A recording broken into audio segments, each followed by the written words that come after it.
Under the sun, the fields are alive, cheering crowds and the teams collide. In these moments, we stand tall and free. Flourish pride runs deep in me. With every touchdown, we rise and we cheer. Unity and spirit, the heart lead. Raise your voices, let's make it loud. In Florida's high schools, we're so damn proud. From the bleachers to the end zone to go, football and cheers make our spirits grow.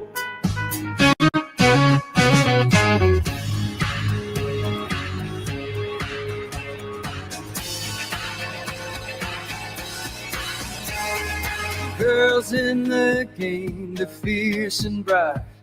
Flag in hand, they give it their might.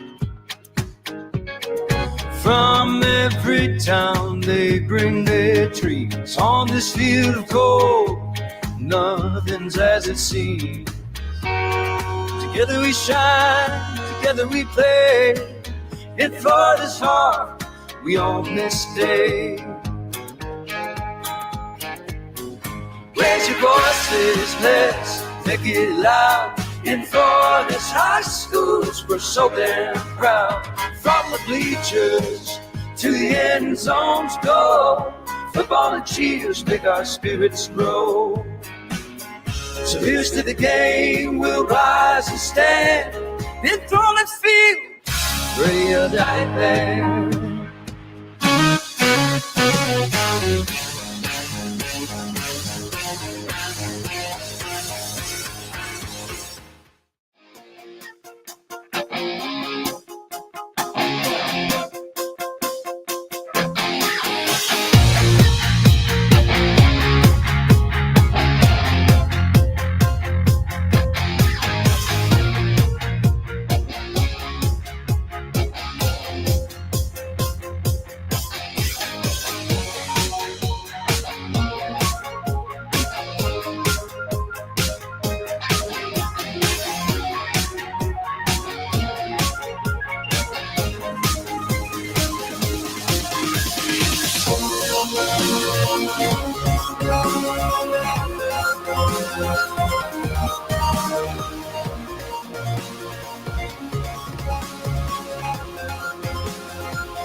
It's time for the 2025 Tampa Bay Buccaneers High School Football Media Day at the Advent Health Training Center in Tampa, featuring nearly 60 programs from Hillsborough and Pinellas Counties over the next 2 days.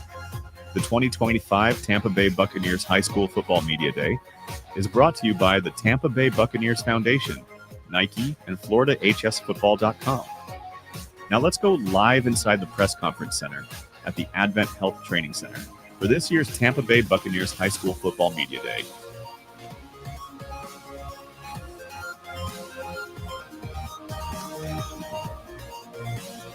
Good morning, everyone, and welcome to the 2025 Tampa Bay Buccaneers High School Football Media Day. It's presented by the Tampa Bay Buccaneers Foundation, Nike, and FloridaHighSchoolFootball.com. My name is Mike Reno, co-host of FloridaHSFootball.com, and today with me I have Brad Richardson and Bob Pruitt. Putnam. And we're going to be hosting your media day with all the schools here in the Tampa Bay viewing area. So to get things kicked off, we're going to have a quick conversation. And Bob, we're going to start with you, sir. What are you excited about today, buddy? Total, we got to think about 57 schools from Pinellas and Hillsborough County coming in the next 2 days. So, there's a lot of talent, obviously, in this area. You can just look at some NFL rosters and see quite a few guys. Michael Penix starting at Atlanta, and all kinds of other guys that are out there as well. So some of these guys that you see here today could be on NFL teams in next few years. Yeah, down here, there's lots of talent to take a look at, and there's going to be a lot of conversations on the show this year about that. That's for sure. Brad, what you got going on today? Excuse me. For me, just today, just to see the amount of talent, as Bob said, in this room, but also just to get an idea from a lot of the coaches this summer, how obviously they graduated a lot of talent last year, and to see what these captains are going to bring this year to the squad to have some successful seasons. Obviously, we have Jefferson, we have Jesuit in the room right now, and we'll get a chance to see more in here during the day and just get perspectives. Plus, as well, is just to know what these guys have been doing this summer. I mean, the stories of how, a lot of these schools have been doing like mission trips and all, give a perspective on just how important life is and also what it brings to their careers going forward. So it's just interesting to get a perspective on stuff. And Bob, what do you think about the strength of schedule this year for this West Coast Florida teams? I mean, how do you think that's going to stack up with everybody this year? Yeah, I think the schedules are going to be particularly challenging. You got to kind of do that now with the way the system is set up, with the power rankings and the way the playoffs system is structured. So teams obviously try to schedule as many tough games as you can. I know Hillsborough's kind of on that tier schedule as far as like the public schools, but private school wise, I know Jesuit and several others schedule as many tough games as they can to kind of not just for the playoffs and the power structure, but to get ready for a potential playoff run. No, and it's interesting to bring up because nowadays with high school football, it's more like a mini college at this point, what the players have got to go through, the mentality, putting them through these rigorous trainings and everything. Brad, what do you think about with what the players have got to do this year to get themselves prepared and ready for this long season? I mean, they just got to be really just got to evaluate the schedule and go each game by each game. I mean, we can sit there and talk about like within their schedule, like, oh, are you excited to play this team, this far in the season, within week 5, but you can't think that far ahead. No. You can just sit there. You can't dwell on the past. I mean, there's a lot of teams that have played in the past seasons. It's like, oh, well, we got to focus on this to play that team. It's just one game at a time. And that's right. Using the summer to build upon it and get ready for that first game of the season, that jamboree, that kickoff, and then rolling into the season itself. It's still a tough area, my thing. One game loss can really do a hurt to you, or one district game can really bring you down. What else are we looking forward to this year, Bob? What are you hoping that these teams down in this area really bring out this year compared to last year? Well, I think the interesting thing always is to see, what team kind of surprises or rises, from year to year. Last year, Chamberlain, they went through a late coaching change, and they were able to make the playoffs. Had a great season. Looks like they're going to be strong again. Saw them at 7-on-7. They made it to the semifinals of the one that was here. Jefferson had went undefeated last year in the regular season, made the playoffs, had a good year. Bogosiega in Gulfport, they won 2 playoff games for the first time in more than two decades. So, who is that team going to be this year that's going to, open some eyes and turn things around? Let's you want to talk about surprises. Obviously, you take CCC. Whenever they play Berkeley Prep, it's always going to be an interesting game that goes always down to the wire, down to the second. It's there's games, as you said, that are the surprises. They're the absolute surprises of the season, and we'll see what happens. That's the only thing. You can't predict anything, and always you're going to have teams that will come out top. Take Tarpon, for instance, under Jeremy Froud. this is a team that struggled for so long, and then they've come around now to be, one of those teams that everyone is just watching.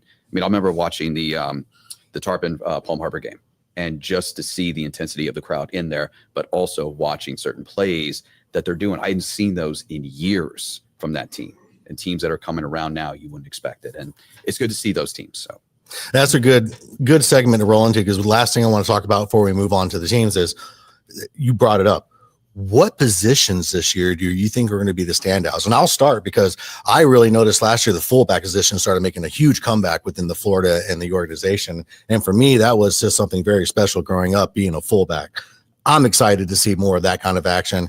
And the linebackers this year, I think linebackers are really stepping up on defense in the state. And I think those are going to be some really hard hitting impacts. What do you guys feel?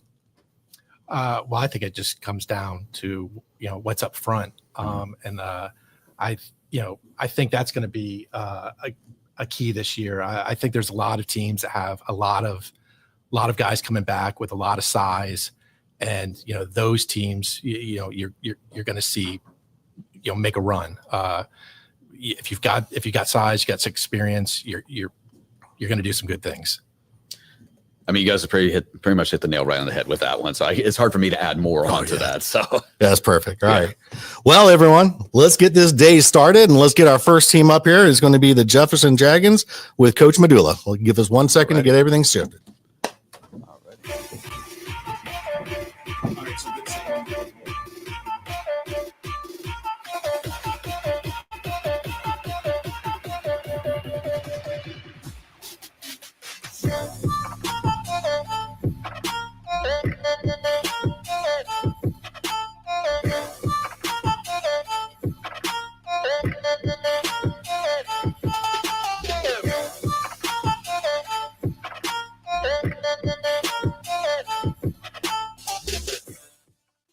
High school sports fans, follow your team live with a free ScoreStream mobile app. Download ScoreStream to get real-time scores, photos, and awesome video. Plus, follow your favorite teams and friends. Get real-time high school sports from ScoreStream.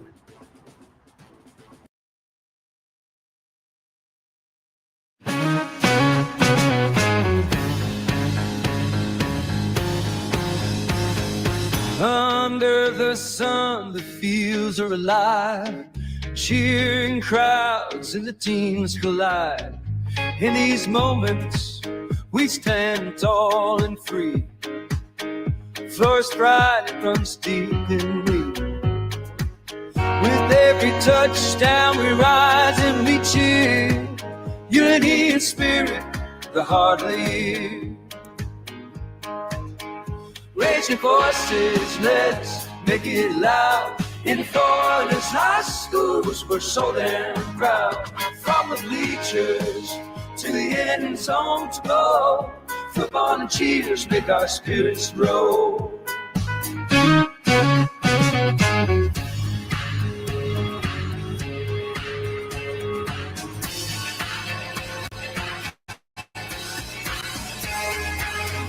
Lions in the game, they're fierce and bright. Flag in hand, they give it their might. From every town they bring their trees. On this field of gold, nothing's as it seems. Together we shine, together we play. In Father's heart, we own this day. Raise your voices, let's make it loud. In Father's high schools, we're so damn proud. From the bleachers to the end zones go. Football and cheers make our spirits grow. So here's to the game, we'll rise and stand. Enthralling field, pray a night band.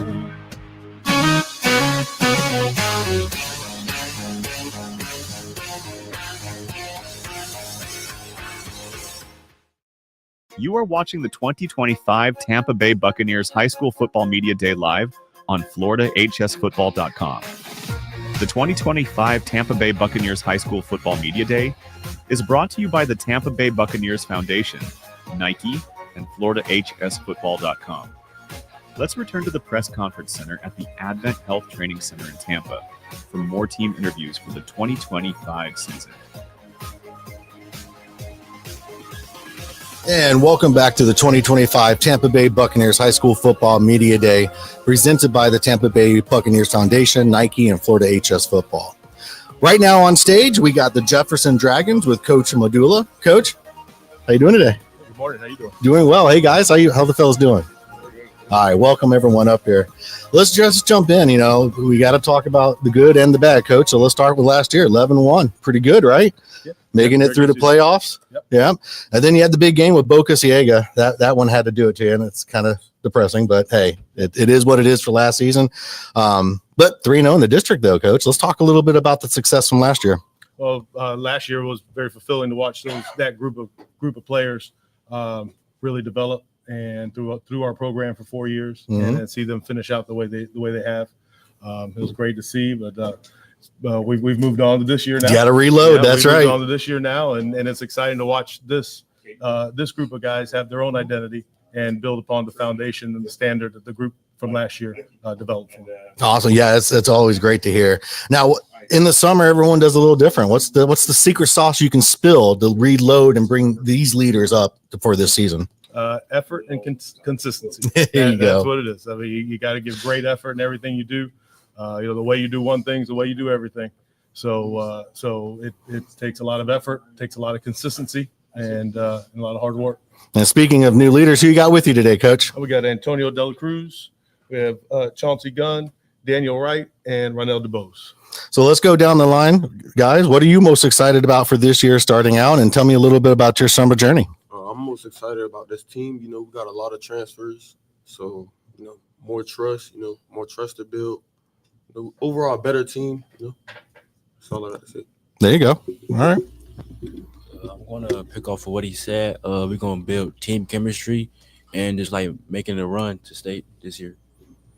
You know, just like he said, we got a lot of transfers in, you know, building up chemistry all summer. Be ready to go.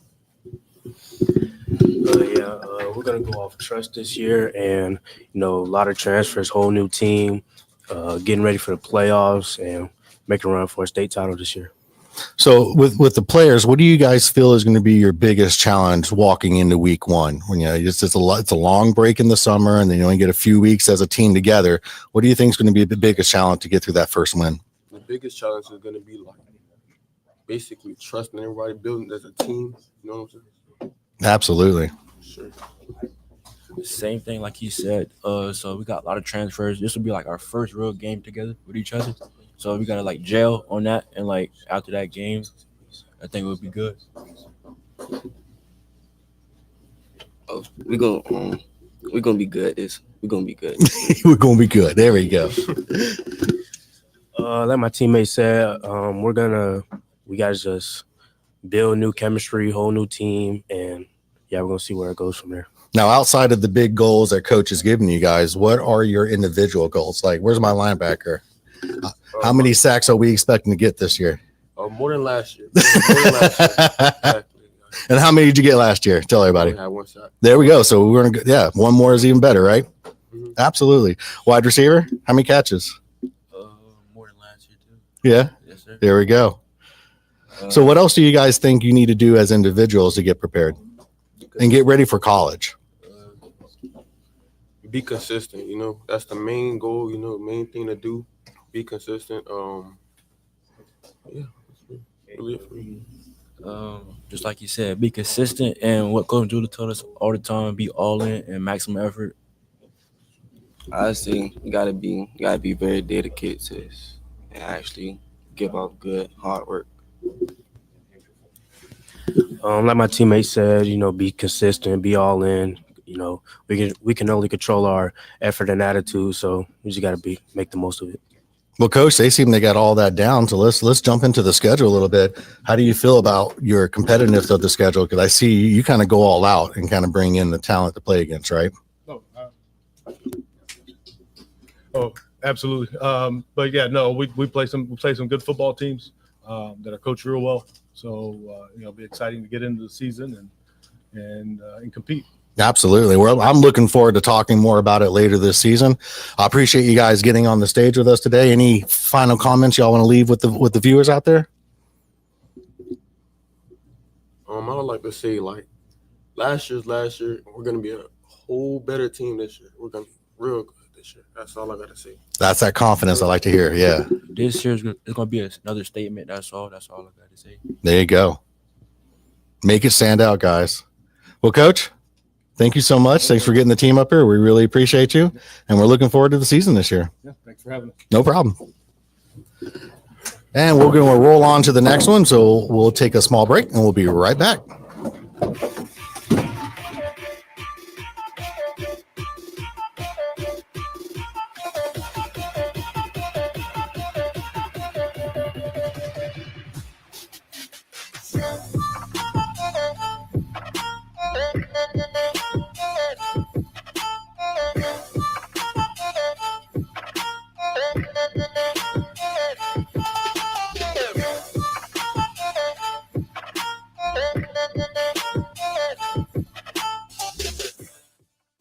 High school sports fans, follow your team live with a free ScoreStream mobile app. Download ScoreStream to get real-time scores, photos, and awesome video. Plus, follow your favorite teams and friends. Get real-time high school sports from ScoreStream.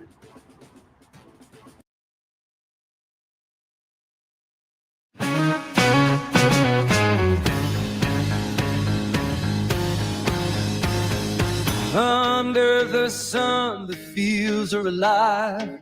Cheering crowds and the teams collide. In these moments, we stand tall and free. Floor stride runs deep in me. With every touchdown, we rise and we cheer. Unity and spirit, the heart of the year. Raging voices, let's make it loud. In Florida's high schools, we're so damn proud. From the bleachers to the end zone to go, football and cheers make our spirits grow.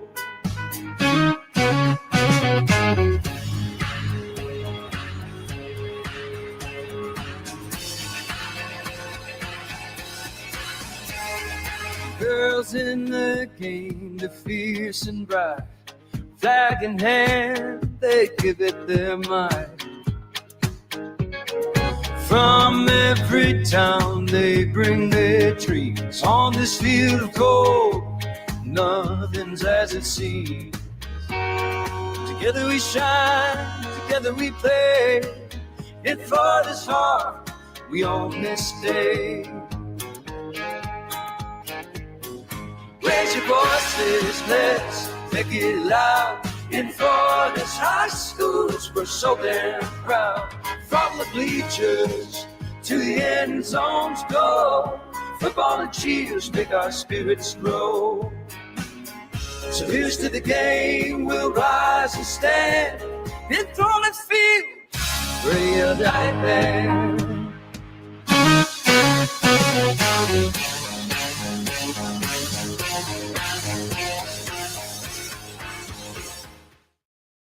You are watching the 2025 Tampa Bay Buccaneers High School Football Media Day live on FloridaHSFootball.com. The 2025 Tampa Bay Buccaneers High School Football Media Day is brought to you by the Tampa Bay Buccaneers Foundation, Nike, and FloridaHSFootball.com. Let's return to the press conference center at the Advent Health Training Center in Tampa for more team interviews for the 2025 season.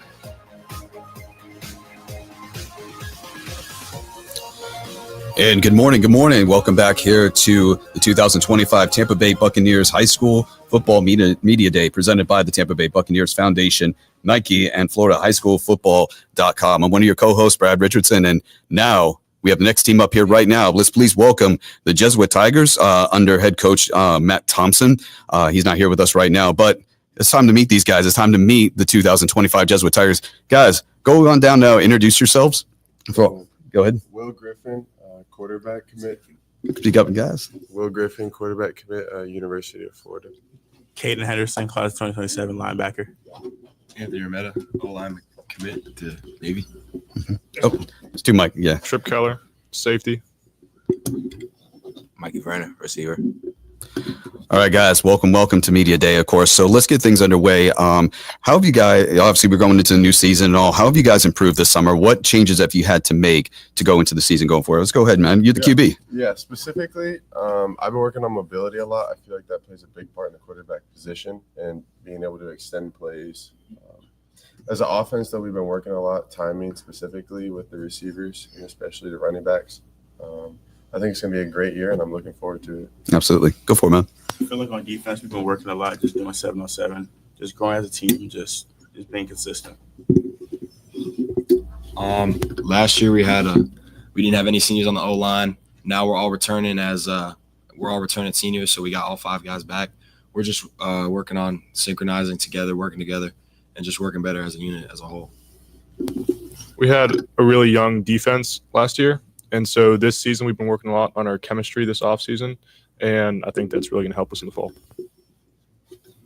Our receiver core last year was senior heavy, so got the guys coming in now. We got a lot of chemistry coming up with a lot of young guys in our class and class of 4, and we just ready to work. You just said, the one thing that I always love hearing is that the chemistry, the core chemistry of the team, that's important to everything. So, and like I said, you guys have come up and all that. So just for anybody who can answer this question right now, what was one of the biggest struggles last year that Coach Thompson had told you to improve on? Like, what was something that you really noticed that you struggled with? Anytime during the game, did you guys start out just slow in the first half and then come around the second? What?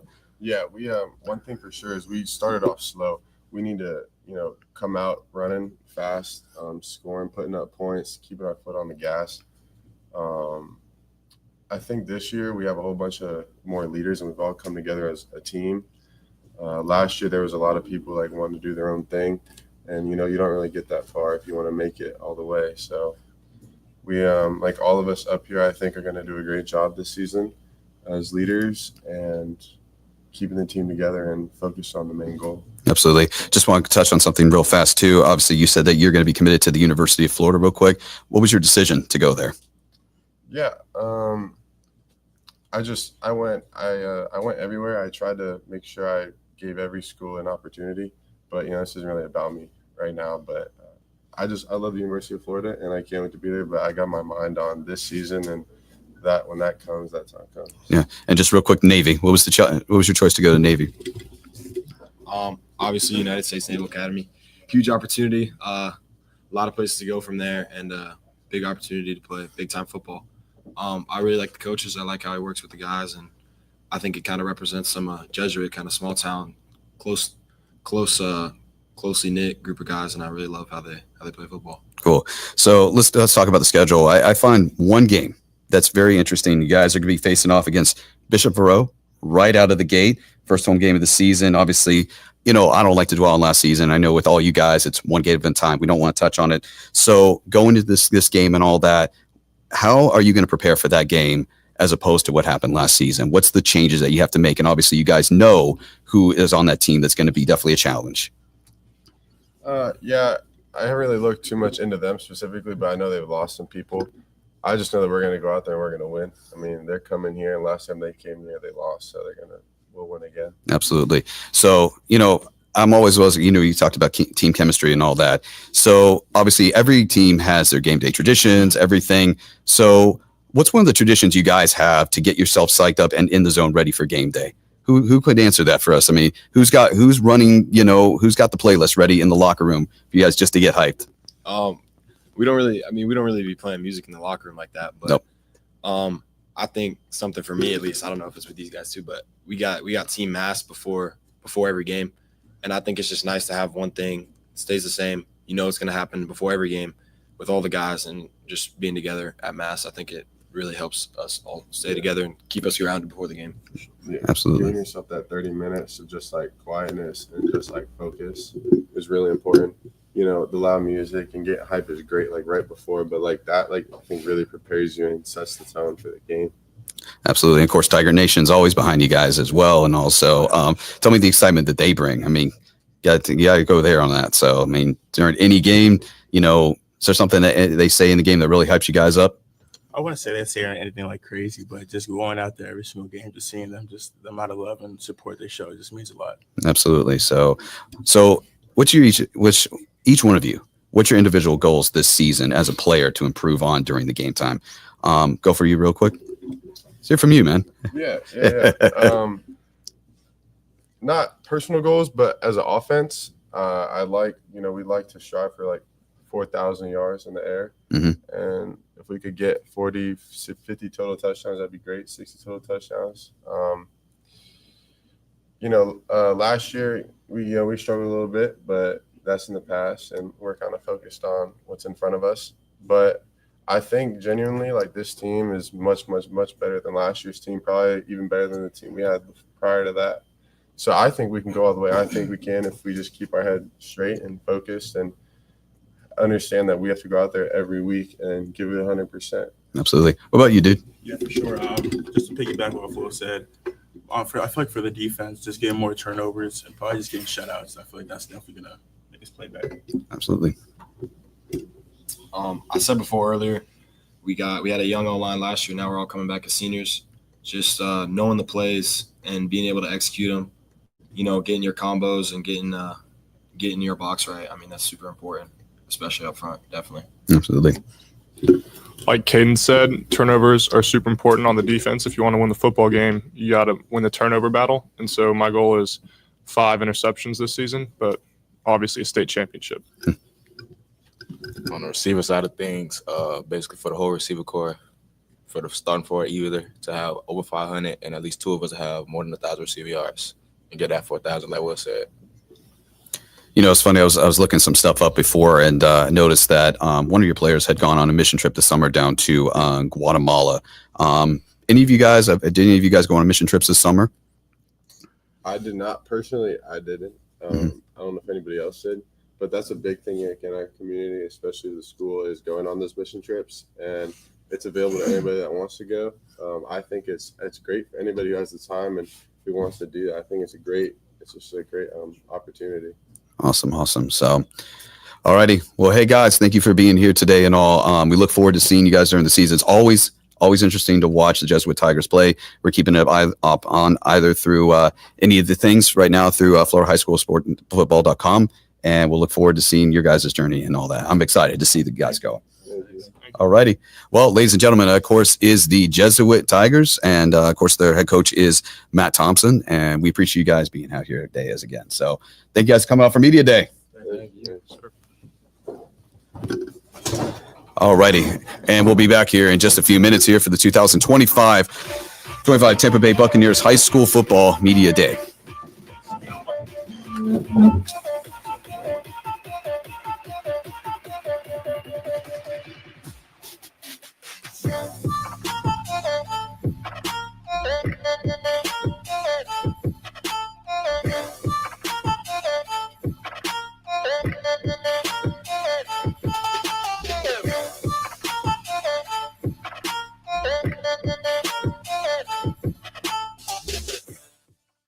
High school sports fans, follow your team live with a free ScoreStream mobile app. Download ScoreStream to get real-time scores, photos, and awesome video. Plus, follow your favorite teams and friends. Get real-time high school sports from ScoreStream.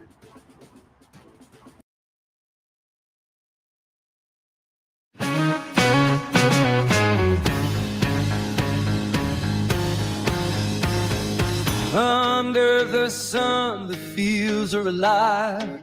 Cheering crowds and the teams collide. In these moments, we stand tall and free. First pride runs deep in me. With every touchdown, we rise and we cheer. Unity and spirit, the heart of the year. Raise your voices, let's make it loud. In Florida's high schools, we're so damn proud. From the bleachers to the end zone to go, football and cheers make our spirits grow.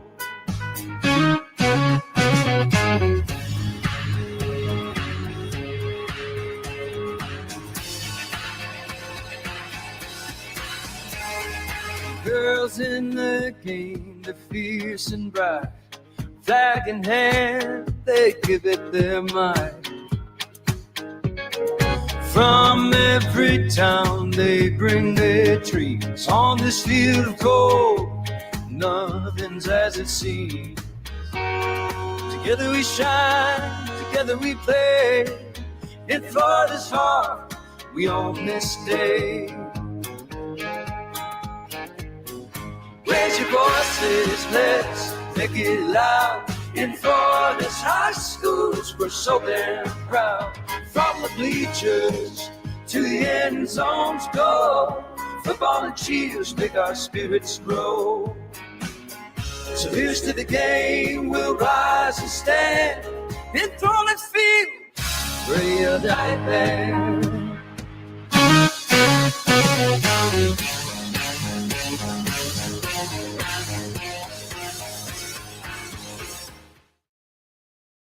You are watching the 2025 Tampa Bay Buccaneers High School Football Media Day live on FloridaHSFootball.com.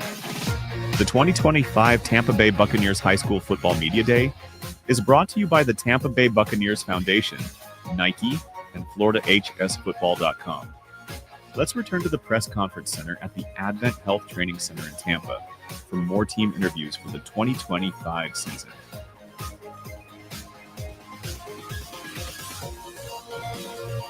And welcome back to the 2025 High School Media Day here at the Tampa Bay Buccaneers facility. And now I got the Riverview Sharks and Coach Rod. What's going on, fellas? Welcome to the stage today, and I'm glad you all took the time to get out here to talk to us a little bit about football. So, Coach Rod, let's start with last season. Some things happened last year, right, Coach? Yeah, we were 2-8, and not where we wanted it to be, but I'm going into my fourth year, and my first two seasons, we were trending up in the win-loss column, and when you have success, they give you a tougher schedule. Oh, absolutely. We're having a SEC schedule now. There you go, Coach. So I think looking back last year at our schedule, we had 8 playoff teams that we played. So just coming to that caliber of a schedule and adjusting to it, and then. Also, we had a lot of key injuries early on in the season to a lot of our skill guys. So that was tough. But the positive is you have to play the young guys. That's right. So, 2-8 is our record, but that's not the story. The story is, we started building our foundation with our young guys that had to get in there and play. And so we're excited where we're at right now. Oh, yeah. I mean, like you said, you got to have that toughness to grow, right? If you just play the same small teams every year, you're not going to really get through. So that's really good. And then leading into my next question is reloading for this year. You're talking about playing the young guys. Who we got with you here that's stepping up this year? To my right, I've got Adam Greenwell. He's our ATH. He's going to run the ball. He's going to catch the ball, and he might even pass the ball. Right? We got Owen Hershey, who's the captain of our offensive line. He's a center. And then we got Nicholas Duffy over here. He's a guard for us. And then down there at the end is Kobe Holloman. He's going to be one of our running backs this year and senior captain. So all these guys up there have been at Riverview for going on 4 years now. Nice. 4-year Sharks. And so that's how you want to build your team right there. Now, if y'all haven't seen the show before, my heart is with the Hog Mollies. I played guard and defensive tackle, so I understand what it's like to be in the trenches. So let's go down the line, guys, and tell me about what you're most excited about for this season. I know last season was last season. It was a lot of experience, so let's talk about the experience you got and how that's going to translate into your position and your playing time this year. Yes, sir.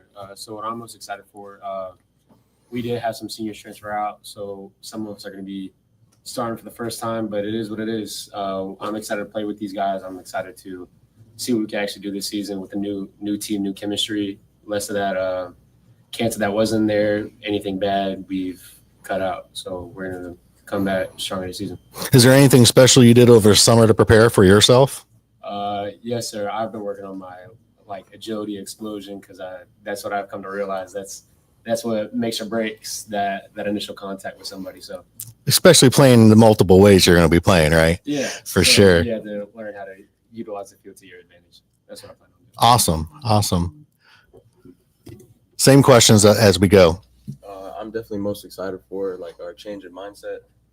Last year seniors might have not have been as positive as us, but we feel like we're going to be a better team than we were last year, and we're going to win more games. That chemistry comes together, right? Yes, sir. And what'd you do special this summer to get yourself together? Footwork. Footwork. I like I'm that. not the biggest guy, so I got to beat the spot first. Yes, sir. I got to beat them in some categories. There you go. What I'm most excited for about this upcoming season. Last year we didn't really have many senior leaders, but this year I've definitely seen a lot more senior leaders coming up, making sure we're being accountable for each other and just making sure we're doing the right stuff throughout the season and the summer. And this summer I've really been working on footwork and also being explosive and also working on my hips a lot. Because I'm a pulling guard, and so I got to get out there, and you got to stay low. Yes, sir. Low man wins on that pull. Yes, sir. Yes, sir. I'm excited to make a statement that last year doesn't define this year. Absolutely. And I know that my brothers, they're hungry, and these wins going to fulfill that hunger. We got a new DC. They've been putting in work, and I just know that they're going to get they one, and we are too. Well, let's talk about that a little bit, Coach Rod. And I'm glad he brought that up. You got a new DC this year. How's that going to impact how you play and your abilities on the field? Oh, we're excited. We got a new defensive coordinator. His name is Diarlo Blue. He's from Hillsborough County, played high school ball here, and went to Toledo, played at University of Toledo. So he just young guy, but got a lot of positive energy, bringing discipline over to that defensive side, and we're excited about him. I coached both offense and defense last year too, so it'll be it can wear on you, right, Coach? Yeah, it'll be awesome to have somebody be able to handle that side of the ball. So awesome. We're excited. So, fellas, what I know, Coach has got you all guys all in the mindset. It seems right. You've done a lot of it. What do you feel will be the outside of what you've told me already? I'm going to go a little deeper for you, right? What do you feel the team needs as a whole to pick up from last year and actually go more and go harder? What do you think with your coaches as a whole? Honestly, it's really about the energy, because when you look at our last games, we start off pretty nice, we hit it out, and then nearing the end of it, it kind of just the energy dies out. So that's what I'm really looking for with this year. With our new seniors and everything, we should have the energy to actually finish these games. And that's all we need to work on, just finishing through, keeping the energy up, keeping each other up. That's what it is. It's a team game. So fourth quarter, right? Yes, sir. That's how you win games. That's right. I'm really looking forward to player-led team. Specifically, our coaches preach that in every day pretty much. We shouldn't need a coach to tell us to get in a line. Doesn't matter if you're a senior or not, freshman, whatever. You should be able to put in your own 2 cents. That's right. You should. And that's why I said I can already see Coach to get you guys in the right mindset.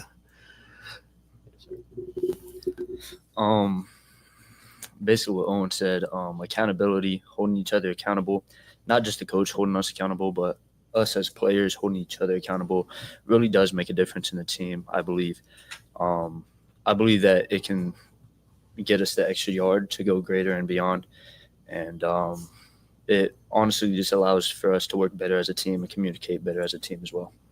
Absolutely. And I don't mean to cut anyone off, but we are running a little short on time. Coach Rod, get them ready in that fourth quarter, air conditioning. We had 2 days back then. I know that's not a thing we can do anymore, but I definitely thank you guys for showing up. Thank you for coming in today, and we look forward to your season. I'm looking forward to doing some more interviews with you. So I appreciate it. Thanks for having us. All right. Thank you guys. And we'll roll on to the next segment. We'll be back in just a few minutes, and we'll be going with the Plant Panthers next.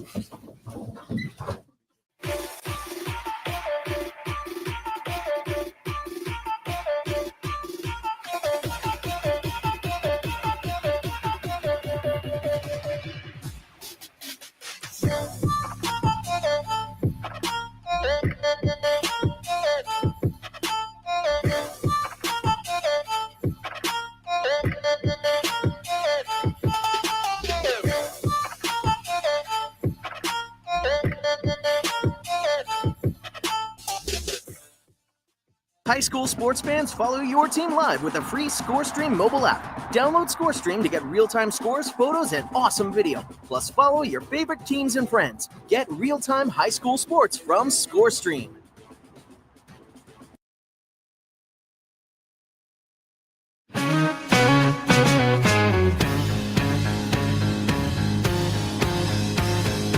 Under the sun, the fields are alive. Cheering crowds and the teams collide.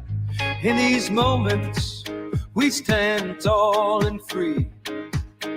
Flourish pride, it runs deep in we. With every touchdown, we rise and we cheer. Unity and spirit, the heart lead. Raise your voices, let's make it loud. In Florida's high schools, we're so damn proud.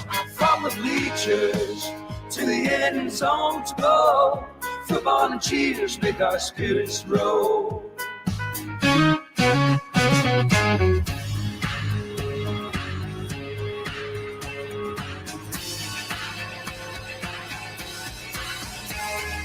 Girls in the game, they're fierce and bright. Flag in hand, they give it their might. From every town, they bring their trees. On this field of gold, nothing's as it seems. Together we shine, together we play. In Florida's heart, we own this day. Raise your voices, let's make it loud. In Florida's high schools, we're so damn proud. From the bleachers to the end zones go, football and cheers make our spirits grow. So here's to the game, we'll rise and stand. In Florida's field, real diamond.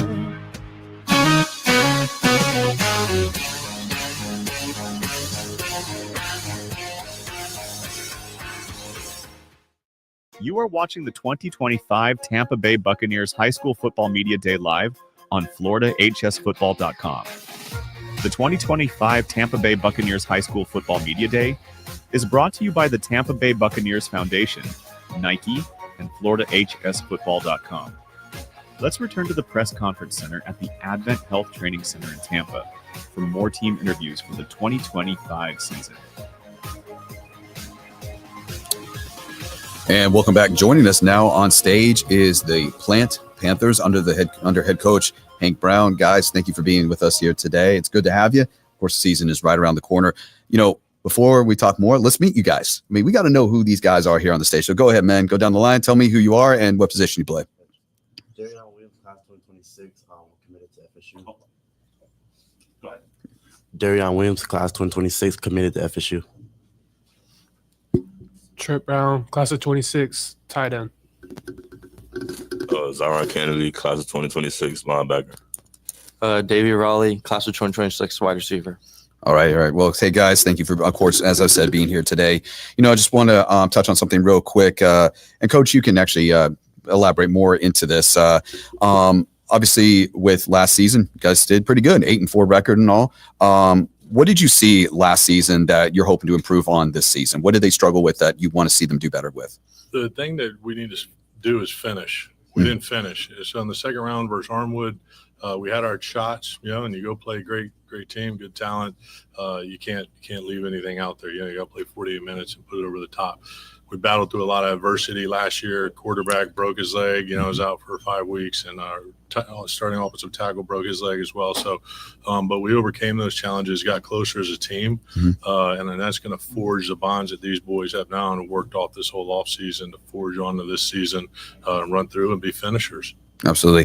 Coach, I want to talk about something real quick. You guys were, of course, at the FHS 7-on-7 recently, the Cup Series. Tell me what you saw there with the 7-on-7 that you saw the potential with this season and all. So we've had a great off season in 7-on-7. We're always trying to grow our knowledge and our playbook and our football IQ, both offensively and defensively, and get the cohesion together of the team. And the kids have done a heck of a job this off season. One of the things we didn't do at the FHS 77A is we didn't finish in the playoffs. Kind of ran out of gas a little bit and put ourselves in position to not win the game we turned the ball over. And you can't win games when you turn the ball over, so everything we try and do is always learning from experience and putting ourselves in situations in football all the time. And we broke that down not only from last season's film and our spring stuff, as well as our off-season work in 7-on-7 to get better and grow. And that's going to really pay dividends this season. Absolutely. So let's start with you, man. What have you improved on this summer? What did you want to improve on to make your game better coming up into the fall? When it comes to that question, I would say for me personally, I would say conditioning, because I'm an athlete, so I play both ways. So like at any given time, I could be called to offense or defense. So I would say I improved on conditioning. Improved on conditioning. What about you, man? Kind of what he said. I'm gonna have to be playing both ways. So I've been working on conditioning, but also explosion, everything else, also strength, all of that. Go for it. I've been working on strength, conditioning, flipping my hips, being able to be versatile, being able to play all the special teams, and, just staying active and always being on the field. Absolutely. Davey? For me personally, I'll say really just hitting the weight room hard and getting faster, bigger, stronger this offseason. I want to talk to you real quick, Davey. Of course, you were just at a Dartmouth camp and all. So tell me what you were able to learn more there. What did you improve on being over at that Dartmouth camp? Really just playing against good competition, getting reps against bigger guys from all over the country, and just learning new stuff. Absolutely. So, sir, of course, you told me before this segment that you have committed to FSU. Tell me about your decision to go there. What helped me determine my decision to commit to FSU, I would say personally, Coach Norvell. Probably one of the realest coaches in college football. I mean, since the moment I stepped foot in the door, he just kept it real with me. Showed me love. At first, I kind of thought it was a front. Oh, really? I never heard the story about him. But every time I show up, it's the same thing over and over and over and over. It's he just kept it real with me, and it felt like family. So absolutely. I call him home. So tell me about this team this year. Obviously, you're all seniors, correct? So tell me about the team chemistry. How do you guys get yourselves ready for a game? Any traditions that you guys do that care to share? Yeah, trips to DJ. So. Oh, really? Wait, hang on. Elaborate. Go for it. What did you say? I would say trips to DJ. But for us to get ready for the games, we usually have chapel in the morning with Coach Michael. He's not really around that much, so they kind of get confused or whatever. We have chapel in the morning with Coach Michael. We share breakfast together. We kind of give us life lessons in the beginning, so we could get prepared for the game that night. And when we have dinner that night, and we come back to the locker room, we kind of sit around, listen to music, lock in with each other, feel vibes, get all the shivels out or whatever. Yeah, exactly. But, yeah. So, Coach, actually, I want to elaborate on something. Obviously, looking on your X page, I've noticed it says #exceed. Elaborate a little bit more, because every hashtag with any team has deeper meaning and has multiple meanings. Of course. Thanks. That's a great question. Every year we try and do a different tagline, having meaning into what we're doing as a team. Last year was Summit. This year with Exceed is we need to exceed the expectations that we set last year. When thinking through it all, kind of going through understanding, we didn't finish and didn't accomplish what we wanted to do when we summited, because the year before that was the ascent. The year before that, was keep climbing. The year before that was we rise. So everything's kind of grown together. And now we want to, with the 2026 class really has a hard, set, fast state of they want to finish what they started and walk out here with a state championship. And what that means, we have to exceed all expectations from last year. Obviously, you're right out of the gate. You guys are going to be playing Hillsborough. Just tell me, going into that game, when it first comes up, how are you guys going to be ready and prepared for that? Obviously, the future's ahead. You don't know what's going to happen, but how will you guys be mentally prepared for that game? What are you going to have to do exactly to be ready? I would say personally, keep working, keep our head down, stay focused, in and out the weight room, staying committed as a team, team bonding and chemistry is like one of the key factors of being a team. Without chemistry, you're not going to get that far no matter what talent you have, no matter who you are, what your record was last year. Without chemistry, you're not going to get nowhere. Absolutely. I'd say we've been really building a big culture. Everyone's really together. We've been really finding people who are more committed than interested. We've really just been taking step by step, and everyone's really we've all been starting to click more now, especially since it's our senior year. We've definitely been working on starting together, finishing together, taking it one step at a time, film, in the meetings and stuff like that. We're making sure we know all the plays and stuff like that, keep each other up to date, keep each other accountable. Davey?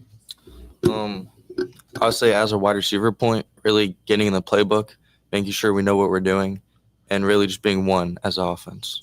Absolutely. All right. I got 1 minute. Okay. Well, first of all, guys, thank you, of course, for being out here today and all that. Of course, it's going to be a great season going forward. As I've already heard now, the team chemistry sounds great.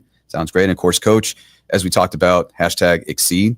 So let's see you guys exceed the expectations that you had from the previous season. I'm looking forward to watching it. So, all righty. And of course, that leaves us now down to just the final stretches of things. Where can we find more information about Plant Panthers? What social media should we be following? Twitter account. You go on Twitter account or webpage.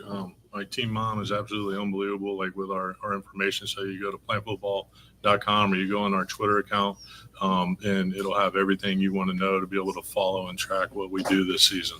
Mm-hmm. Well, real quick, guys, any of the highlight videos, where's it going to go? Mostly on your Twitter pages or on the gram? Twitter all the way? Twitter X all the way. Well, cool. All right. So once again, like I said, that game is going to be on the road, and we'll see it and all. And once again, guys, I know I've repeated this now. Thank you guys for being with us here today. So anyway, like I said, thank you for the Plant Panthers and all for being here.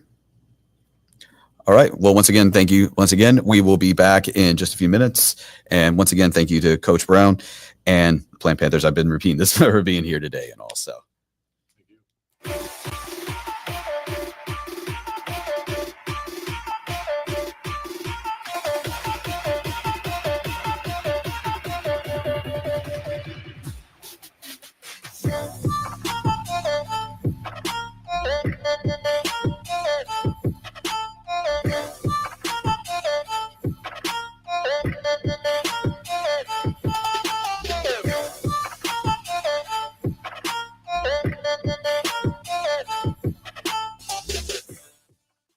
High school sports fans, follow your team live with a free ScoreStream mobile app. Download ScoreStream to get real-time scores, photos, and awesome video. Plus, follow your favorite teams and friends. Get real-time high school sports from ScoreStream.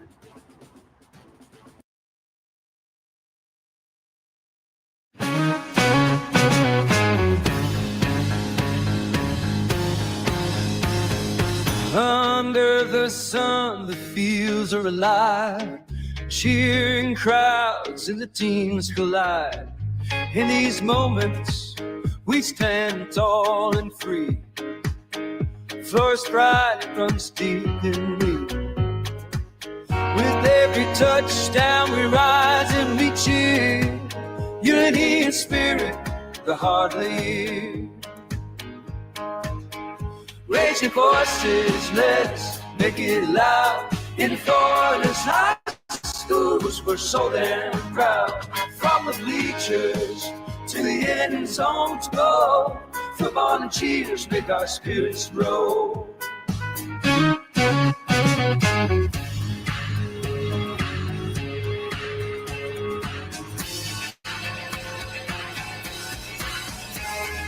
Girls in the game, they're fierce and bright. Flag in hand, they give it their might. From every town they bring their dreams. On this field of gold, nothing's as it seems. Together we shine, together we play. In Florida's heart, we own this day.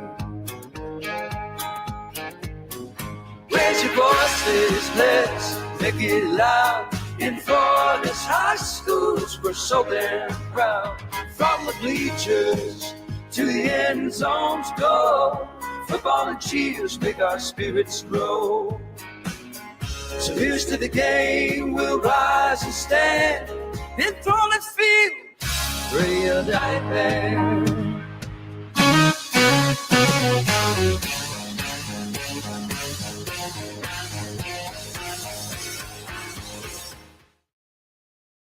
You are watching the 2025 Tampa Bay Buccaneers High School Football Media Day live on FloridaHSFootball.com. The 2025 Tampa Bay Buccaneers High School Football Media Day is brought to you by the Tampa Bay Buccaneers Foundation, Nike, and FloridaHSFootball.com. Let's return to the press conference center at the Advent Health Training Center in Tampa for more team interviews for the 2025 season. And welcome back to the 2025 High School Football Media Day presented by the Buccaneers Foundation. And now on stage, we have the Blake Yellow Jackets with Coach Rick. Rick, how you doing today? I'm good, man. How all the fellas doing up here? Very good, sir. Thank you for your Saturday. I appreciate y'all coming in. So let's just do some quick introductions down the line. We're starting with Coach, and we'll just go right on down. All right, Coach Rick Collins, Blake High School. Juju Collins. Oh, Juju, you got more to say about that. Come on. All right, my name is Juju Collins, and I go to Blake. And I'm an athlete. Eddie Mahmoudi, I play quarterback. Elijah Newman Hall, running back. Anthony Cruz, center. Coach, you got some quiet boys up here. Quiet but deadly. Quiet but deadly. That's a great way to put it. We might have to bring. This is the producer here. We might have to bring. We're going to have to bring them up a little bit louder on that one, aren't we? Yeah, just a little bit. Just a little bit. All right, we'll get things going here, guys. All right, last season. Last season was last season. You got to deal with what last season was, but you've got to learn from it. So, Coach, we'll start with you. What's your perspective of how last season went? Your secret sauce for this season coming in over the summer, and what are you prepping for this year the most with the team? Yep. So last season we got off to a rough start, 0-5, but we ended the season with a 5-game winning streak, beating some teams that we hadn't beaten in years. So what our motto ending last year was finish. We continued that while we got in the weight room and continued to get another hashtag grit. So that's what we're working towards, making sure that we're gritty, not just in the weight room, but also on the field. And one thing is not just the players got to get right; it's also my coaches too as well. We're teaching a lot, making sure that the players understand the different things that they need to know on and off the football field. Absolutely, it makes a difference, especially with the coaching staff. Small changes from your routines can definitely make a change in that aspect. But I mean, yeah, last year was last year, and you ended in a 5-game winning streak. But that also gained some really big views for some of the players up here on the stage, right? Yeah, it really did. Juju had an awesome ending season.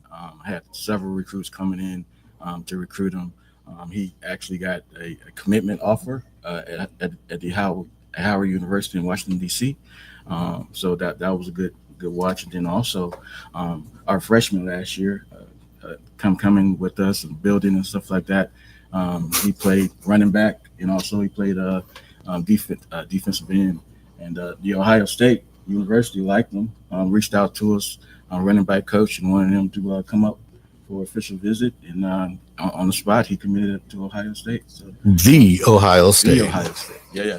So. Again, as I told him before on the break, I don't know how to say that word because I'm a Florida Gator, but that's another day, another time for a conversation. But let's start with you, Juju. Your season last year, I mean, remarkable to see the play, to see how you stepped up and get that help with that 5-game winning streak. Let's talk about how that season wrapped up for you and getting the commit and getting the recruiting process. How does that change your mindset over the summer coming into the new season? Okay, first of all, I want to thank my Lord and Savior, Jesus Christ, for giving me the ability to play this sport. And, like, it's just effort for me. Like, showing my boys effort and just giving my all every single play I got up there and just playing ball and knowing this is my last season, my senior year. I got to give it all I got.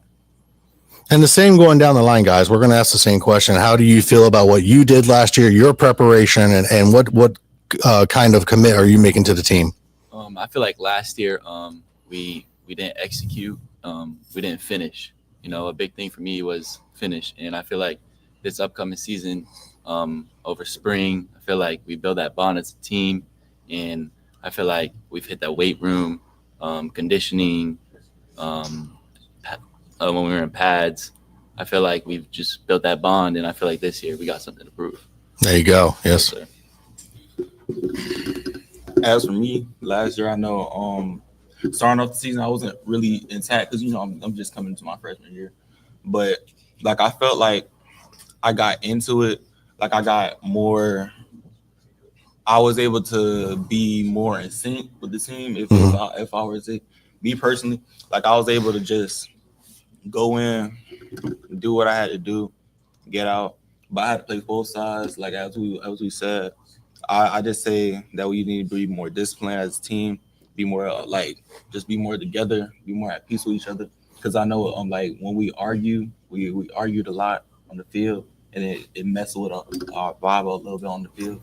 And with you in particular, with the Ohio State coming in, how kind of distraction as a young player at that point? Was it hard for you at that time, or was it kind of too exciting? How'd you feel? Like, I wouldn't say it was too distracting because it really happened after the season. Okay. So, like, it was kind of more in spring. Good. Okay. So, like, when I got it in spring, like, it wasn't that much of a distraction. I was of course, thankful for it. I thank God for it. Like, every day I thank God for it. But, like, it wasn't much of a distraction. It's still more work to be done off the field, on the field. Absolutely. I had to keep my head straight. There you go. And on the end, how do you feel about last season and your prep for this year? You know, last year was a big year for me. I had to step in the role as a lineman, as a captain, but I was able to fulfill what I could. This year, I feel like, you know, we have a big 2026 class coming up.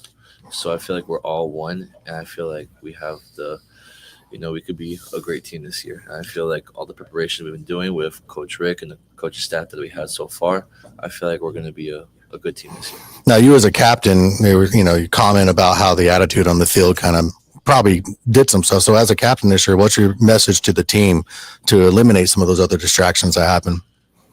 You know, we just got to be one. You know, we end up going and letting the outside noise mess us up. And we just need to understand who we are as a team. And we know that we could be a good team this year. And we just can't let the outside distractions mess us up at all. Coach, you and your staff, you've got together a great schedule. What goes into your thought for these with the fellas, knowing that you need to give them the maximum exposure, but the ability to succeed as well? So what goes into your thought with the scheduling? Preparation. It's all about preparation, knowing your opponent, but then also knowing what our guys can do against that opponent. We spent a lot of time, as I said before, just sitting back, relax, teaching the kids the actual game of football. You think these kids know a lot about the game, and you're throwing them to these different positions, and you find out that they may know some things that they may have seen on television and stuff, but actually understanding the game of football is something totally different. So we're sitting down doing that, teaching them that, preparing well, but then also I think Anthony hit it good. It's us becoming one. Yeah, and being one as a unit and not being individual players.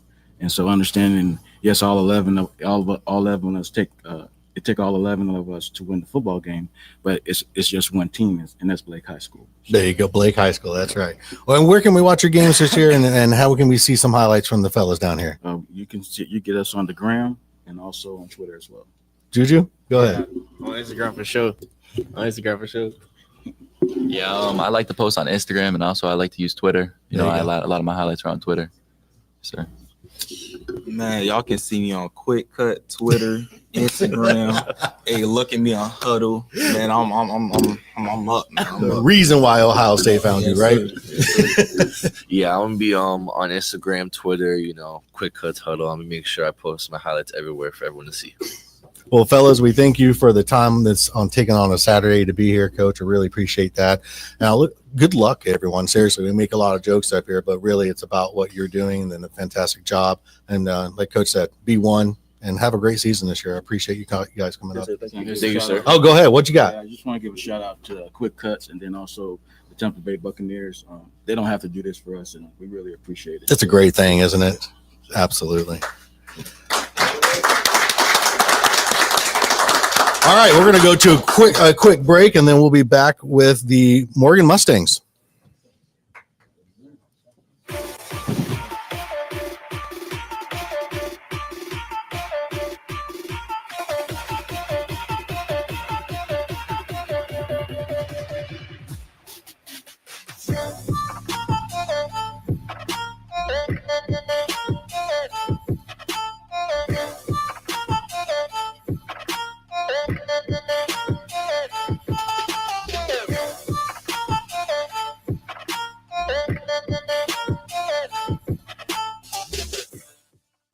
High school sports fans, follow your team live with a free ScoreStream mobile app. Download ScoreStream to get real-time scores, photos, and awesome video. Plus, follow your favorite teams and friends. Get real-time high school sports from ScoreStream.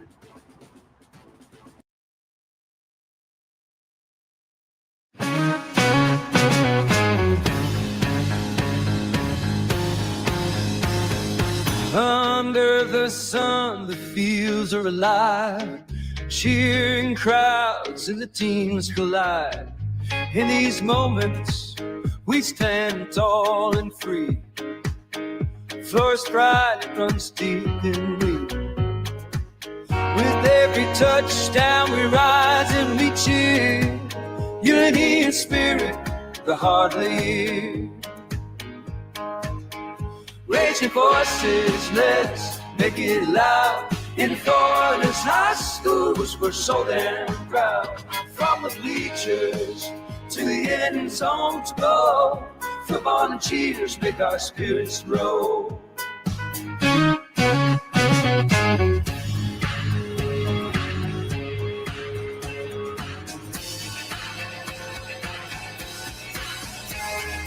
Girls in the game, they're fierce and bright.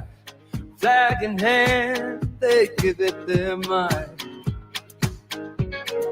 From every town, they bring their dreams. On this field of gold, nothing's as it seems. Together we shine, together we play. In Florida's heart, we own this day.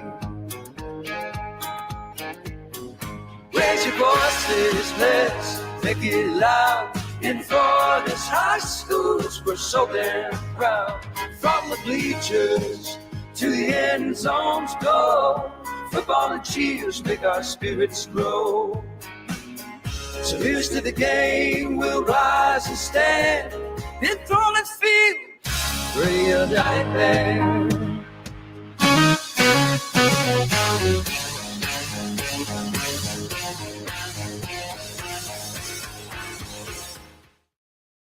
You are watching the 2025 Tampa Bay Buccaneers High School Football Media Day live on FloridaHSFootball.com.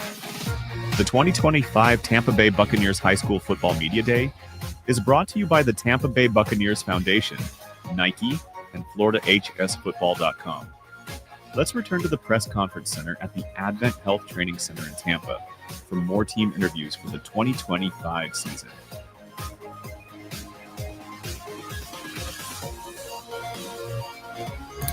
And welcome back here to Media Day. Now, I'm excited about this. Joining us here on stage is a premier team. I will say that a premier team is the Aquilla J. Morgan Mustangs. Guys, welcome to your very first season. Congratulations. Thank you. You guys are excited, obviously, right? Absolutely. Yeah. So this is a new school. Just to give you a little brief thing about this, this is a 359,000 square foot school expected to hold 3,500 students. And it was constructed in 2020, has just been completed. So this is a JV program to start out. So, Coach, you know the history of the school and who it's named after. Tell us about who Aquilla J. Morgan is. Well, first of all, Aquilla J. Morgan was the first African-American employee and teacher at Waimama Elementary School in 1966. Over 40 years teaching in Waimama and a resident for over 60 years. The family is still in the community. They're very active, and the school's named after a tremendous woman. Absolutely. And obviously, Coach Hollinshed, thank you for being here today. Let's introduce these guys. I mean, this is what it's all about today, guys. Go ahead and go down the line. Tell me your name, what you're going to be playing this season. Hi, I'm Kipton Holt, class of 2029. I'm an O-lineman. An O-lineman? All right, go for it, man. My name is Jaden Sperlin, class of 28, and I play D-tackle. My name is Darnell Williams. I'm in class of 2027, and I play left guard and D tackle. Jaden Avery, class of 2027, cornerback. All right, so guys, I'm going to ask you real quick. What brought you guys to the school? What was about this school other than being new? What brought you to the program here, the football program, now up and coming here? Tell me about it. I would say just the dream of it being a new school, and also Coach Marlowe brought me to the school. This is probably going to be one of the best schools. So what was he? How did he convince you to come here? Tell me about it. He was just like very chill and very nice, and did the proper way of. Absolutely. Cool. Go for it, man. Go for it. For me, it's about making a name for myself at the school, building a legacy, and it's a big school, so it's obviously going to be a lot of recruits to the whole school to see everybody play. Mm-hmm. So it's really just about the legacy and making goals. Absolutely. For me, it's really for the opportunity, to create, family with each other, growing to be, better, creating a legacy, like he said, too, building bonds, getting records, getting state championships, and mainly just, going all out for everybody. Absolutely. All the way down on the end. I feel like what brought me here was like family, you know what I'm saying? So like having like a team that I can really trust in, like have all my faith in them, and just like care about them too much. Yeah. So now, Coach, real quick, just to give us an idea, how many players are currently on this team that you're carrying? How many? Right now, we're at about 50 players. What, 50? That came out for the summer conditioning. Wow. So we're 50 strong. Wow, this is a good number. Absolutely, good interest in Absolutely. and all. So during the summer, Coach, obviously, have some of these guys probably played football in the past, right? Yes. Obviously, okay, just making sure and all that. Tell me, with them, all right, what was the one thing you noticed about this group of guys that coming together and try to turn them into a good family unit? Well, for the most part, it's about building trust and building that team unity and that camaraderie. I think these guys, each and every day, they come out and they put their best foot forward. They work hard. And they push and drive their team to not only be individuals, but to kind of be a part of a family. Absolutely. So that's what's special about this group. Mm-hmm. Absolutely. Go ahead, man. So let me ask you, being out there, conditioning and all that, what was it like getting to know these guys? Getting to know these guys has been a very big pleasure. I see these guys as my actual brothers, and they help me fight, and I help them fight this battle of football. Absolutely. Go ahead. Getting to know them, it was very easy because we came together all at once. Didn't have any, struggles or worrying about how we're gonna, have that chemistry together, and we pushed each other to our limits very easily. Mine was, knowing people from maybe past, church, school, also like being able to bond with people and just being able to trust each other. We have more communication, even though we're a brand new team. Mm-hmm. We have, we're gaining trust, and we're gaining, knowledge about each other too, because even though we're a brand new school, we still know about people from other schools, and we got to come in knowing more than other school. Yeah. What about you, Jaden? All the way at the end. But I just I feel like what brought us together it's just like the faith in God. Like, you know, God just brought me here, brought everybody here with us, you know, just strive with us, all of us. So, Coach, I want to ask, obviously, we're waiting for your guys' schedule to come out with a lot of games. Tell me some of the teams that you have lined up for these guys this season to play. Well, right now our schedule hasn't been revealed. Okay. We'll know that right after school starts. But for a first-year program, it's about building the foundations. We have an excellent administrative staff who supports us at every angle, excellent support in the community. And again, Miss Morgan's family's right there in the community with us, so they're always there with us in anything that we do. But once that schedule is revealed, you'll be able to find that schedule on our Instagram page, HCPS_Morgan Football, and also our school page, HCPS_Morgan High School. And we'll be able to know more about you, of course, and the progress these guys are making through your own X account at Coach Marlowe 36. So, Correct. So, guys, this is a simple question. What are you looking forward to the first game? I mean, there's many things. There's many things you can look forward to and all that. But what are you really, each one of you, what are you looking forward to? So what I'm looking forward to is to actually be out in the trenches and protect my quarterback and win the game. Oh, you man, come on, Kate. I'm looking to put up 50 on them and show the whole city who we are. 50, 60 on them. Oh yeah. Mine is really, you know, since I'm both ways, you know, really protecting my quarterback and also getting to that quarterback, aiming for maybe 3-4 sacks, maybe even more, and just really blessed for the opportunity just to be able to play football. All right, Jaden, what about you? Mine is to lock down these receivers and to get at least like 5 picks a game, at least. Again. Pushing myself. Oh, yeah. Yeah, producer here, Josh Wilson, FloorHSFootball.com, joining y'all here. Y'all, we were going to have a camera on me, but the camera technical difficulties today, you know. It's the fun of things. Come on. I mean, anything can happen. Anything can happen. Anything can happen. It's going to be the technology fail right at the last second. Anyways, Brad, I'm going to point out here, and I'm going to bring it to the team here. Y'all got a fan club already going on. Really? There are comments flying on the YouTube side of the broadcast here. So Absolutely. A fan club. Shout out to Mustang Nation. Mustang Nation, yeah. I find it really interesting to see that with this, a new program, y'all not even taking the first snap in terms of the playing the game here.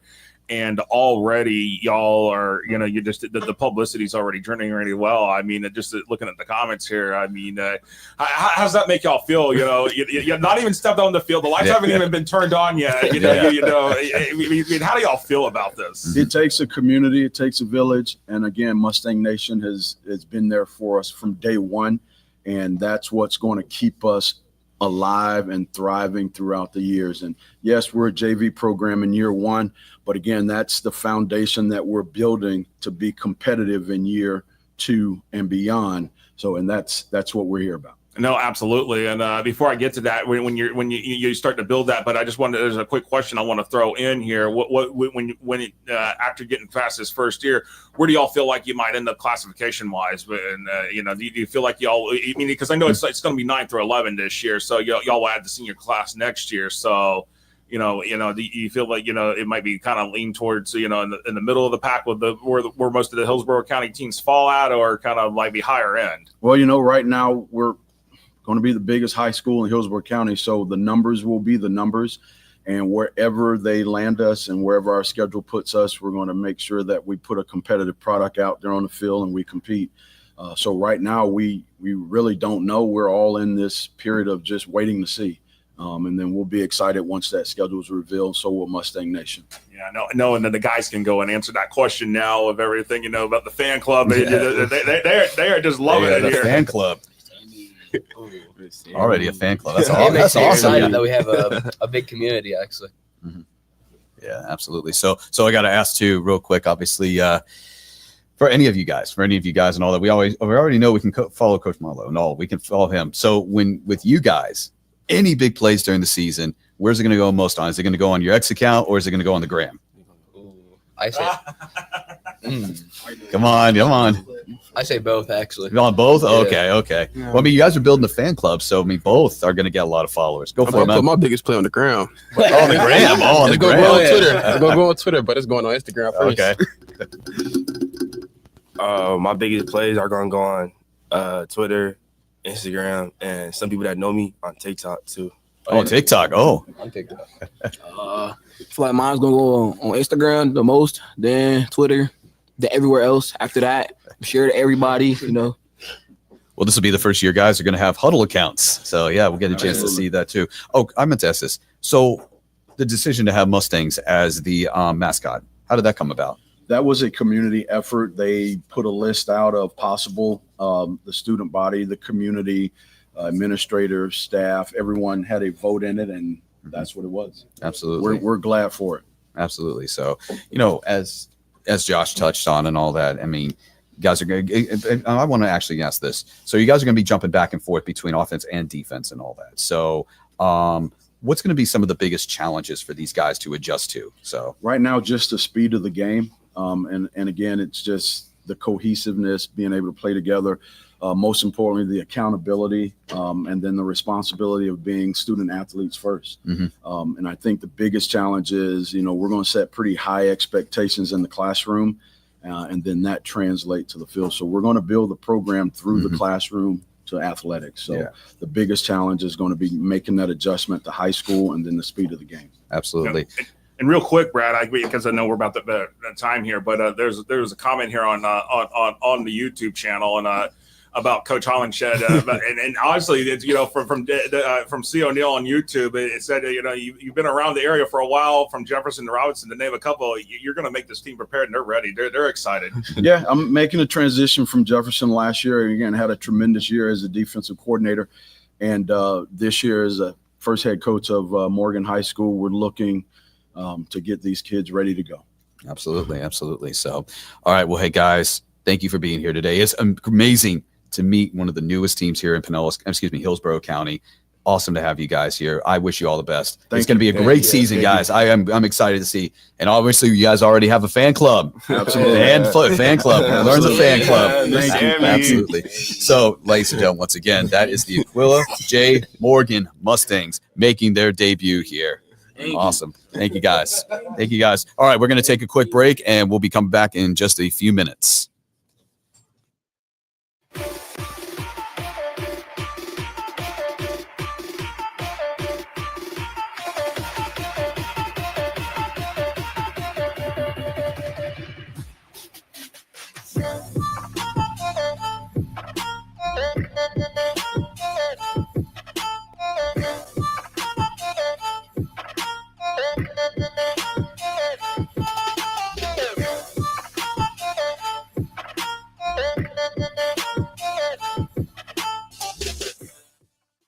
High school sports fans, follow your team live with a free ScoreStream mobile app. Download ScoreStream to get real-time scores, photos, and awesome video. Plus, follow your favorite teams and friends. Get real-time high school sports from ScoreStream.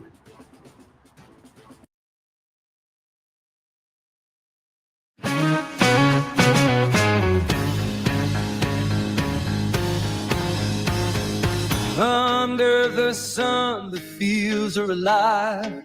Cheering crowds and the teams collide. In these moments, we stand tall and free. Flourish pride runs deep in me. With every touchdown, we rise and we cheer. Unity and spirit, the heart lead. Raise your voices, let's make it loud. In Florida's high schools, we're so damn proud.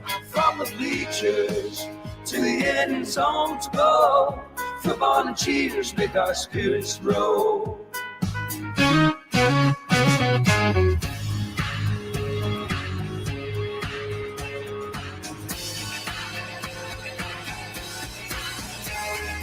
Girls in the game, they're fierce and bright. Flag in hand, they give it their might. From every town, they bring their dreams. On this field of gold, nothing's as it seems. Together we shine, together we play. In Florida's heart, we own this day. Raise your voices, let's make it loud. In Florida's high schools, we're so damn proud. From the bleachers to the end zones go.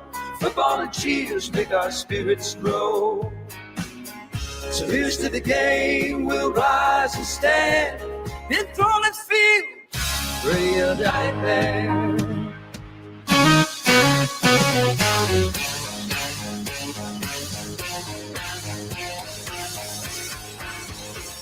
You are watching the 2025 Tampa Bay Buccaneers High School Football Media Day live on FloridaHSFootball.com.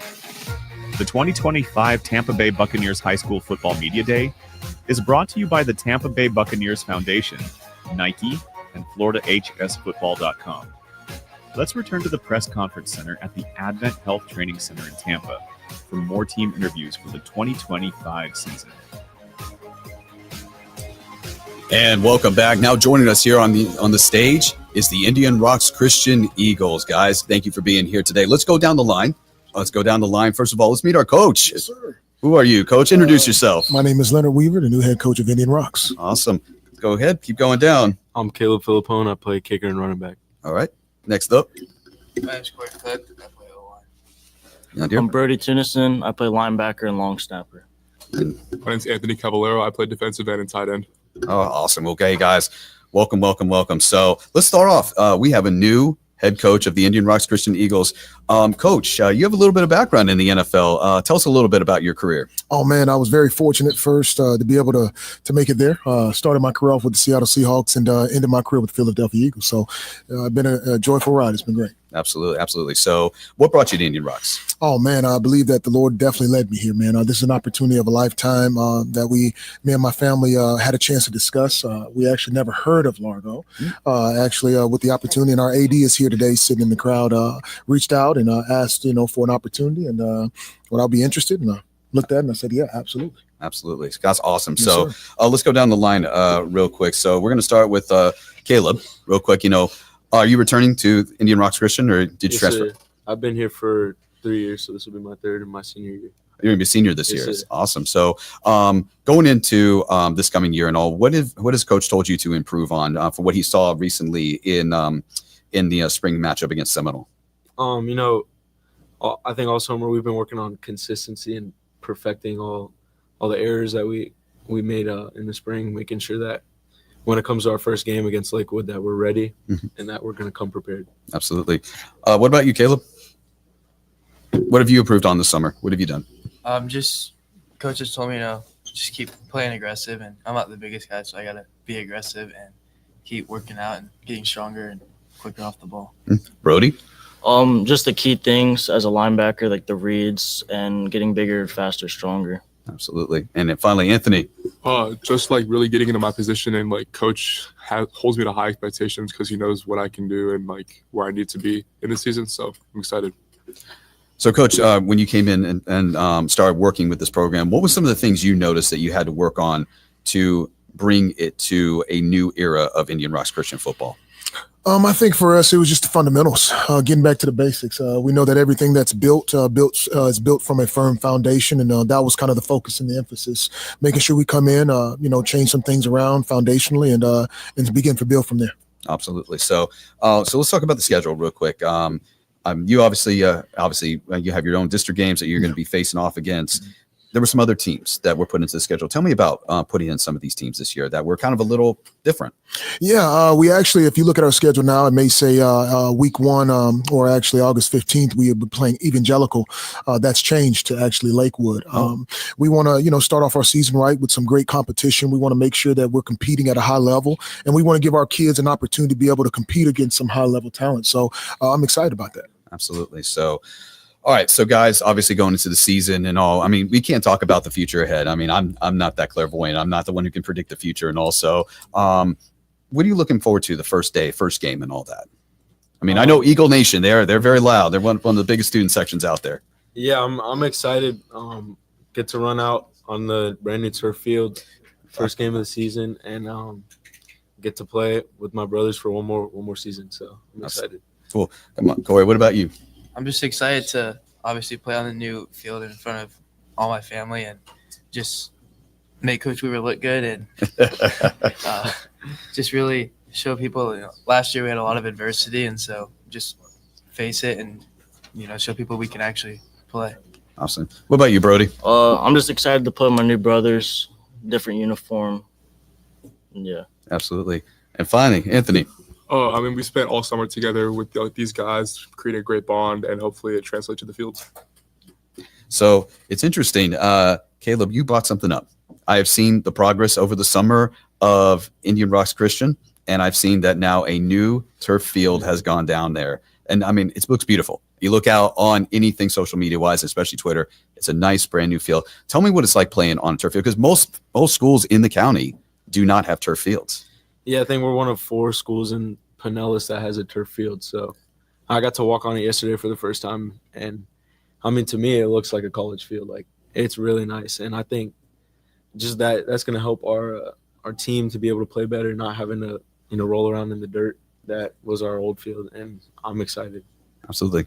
What about you, man? I mean, what have you made of the changes and all that? So, because I mean, obviously you're returning. Yes, so what have you seen just with the changes to Indian Rocks Christian? I mean, obviously just with the school and then also with the field and all that. Well, I think the school's starting to pour a lot more money into football and making sure that we have everything that we need to succeed. And, the field, I'm super excited to put on it. It looks really nice. And I saw it the other day and I was just like, wow, it looks really good. I didn't think it was like too crazy like that, but it looked really good. And I was excited. I'm excited to play on it in front of everybody. Absolutely. So, Brody, I want to ask this question real quick. We'll hold it against you. So what brought you over to Indian Rocks Christian? I just needed change, in my opinion. I just wanted to do what was better, like what's best for me and my future. And I just felt like coming to Indian Rocks is what the best outcome would give me. Anthony? On Brody? Oh, I'm sorry. The turf.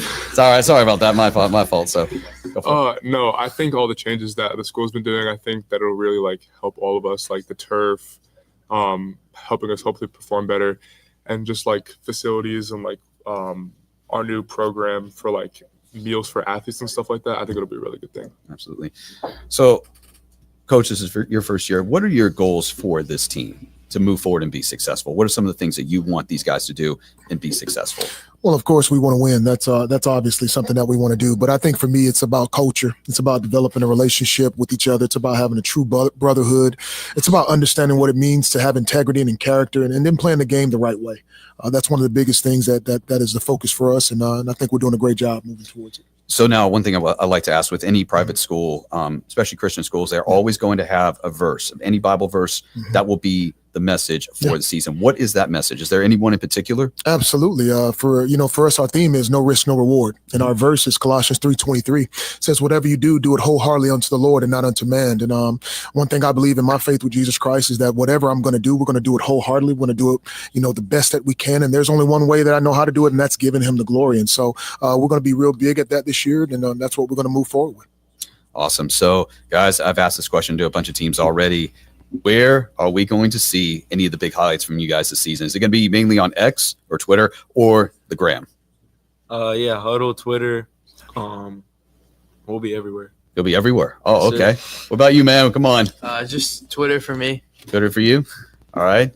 Go for it. Huddle, Twitter, and Instagram. Awesome. And on the end, man. Huddle, Twitter, Instagram. Oh, okay. Awesome. So, well, you're already getting the followers and all. So, real quick, some of you guys are seniors. Have you guys committed yet anywhere? Not yet. Not yet. So many options out there. So, and two seniors here, two down there. So, yeah.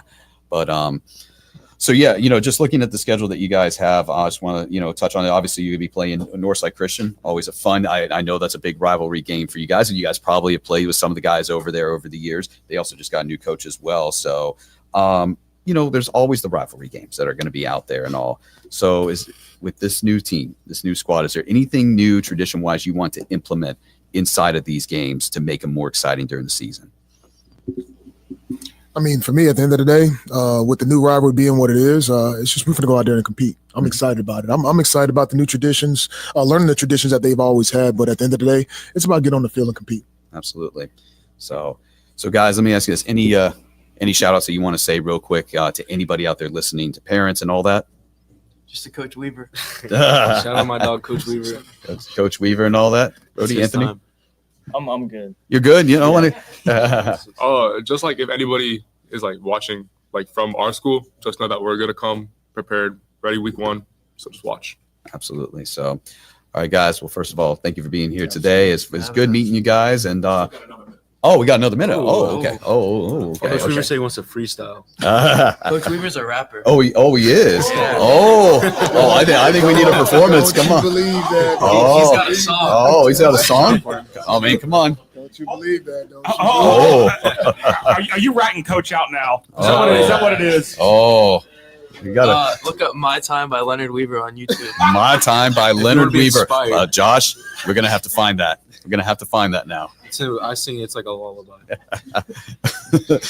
Hey, look. So we learned today a hidden talent of Coach Weaver and all that. So a good hidden talent and all. So anyway, I got another minute to go. So all right. So just with any of you guys up here, what team are you looking forward to facing off against? I think week 1 against Osceola is going to be a big game for us. Okay. Going to play a lot of our old coaches, a lot of our old teammates. I think that's going to be a fun matchup. Go for it. Yeah, big rivalry game.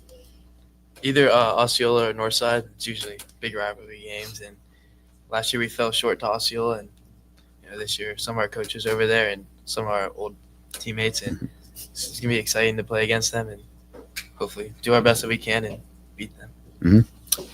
I agree with Osceola, just coming from Seminole, because that was our rival. So that's what I'm looking forward to the most. Absolutely. Definitely looking forward to play Northside, because that was probably one of our best games last year, but we didn't get the job finished. So hopefully this year we can go and start from start to finish, just get it done. Absolutely. Well, hey, once again, guys, thank you for joining us here today. It's awesome to have you, and good luck going forward with the season. Hey, look forward to keeping an eye on it.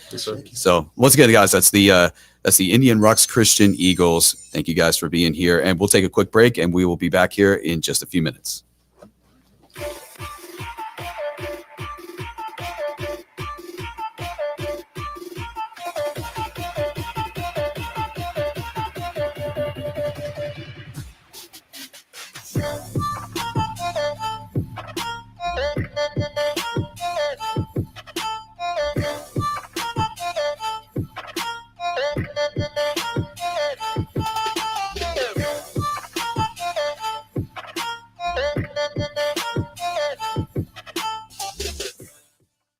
High school sports fans, follow your team live with a free ScoreStream mobile app. Download ScoreStream to get real-time scores, photos, and awesome video. Plus, follow your favorite teams and friends. Get real-time high school sports from ScoreStream.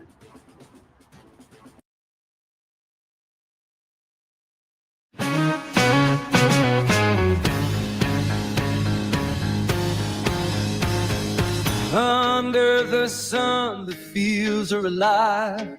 Cheering crowds and the teams collide. In these moments, we stand tall and free. First pride runs deep in me. With every touchdown, we rise and we cheer. Unity and spirit, the heart of the year. Raising voices, let's make it loud. In Florida's high schools, we're so damn proud. From the bleachers to the end zone to go, football and cheers make our spirits grow.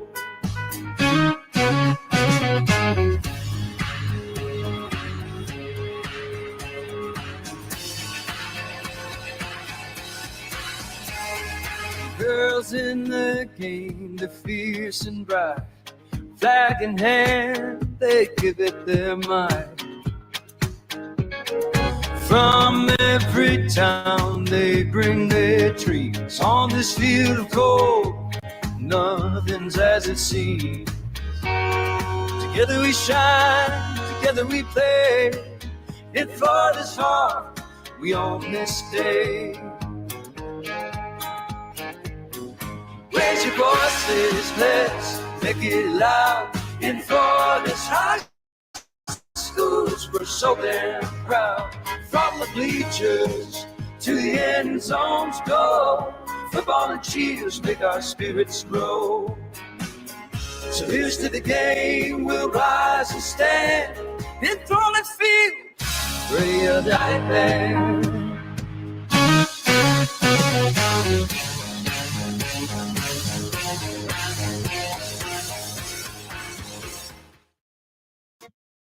You are watching the 2025 Tampa Bay Buccaneers High School Football Media Day live on FloridaHSFootball.com.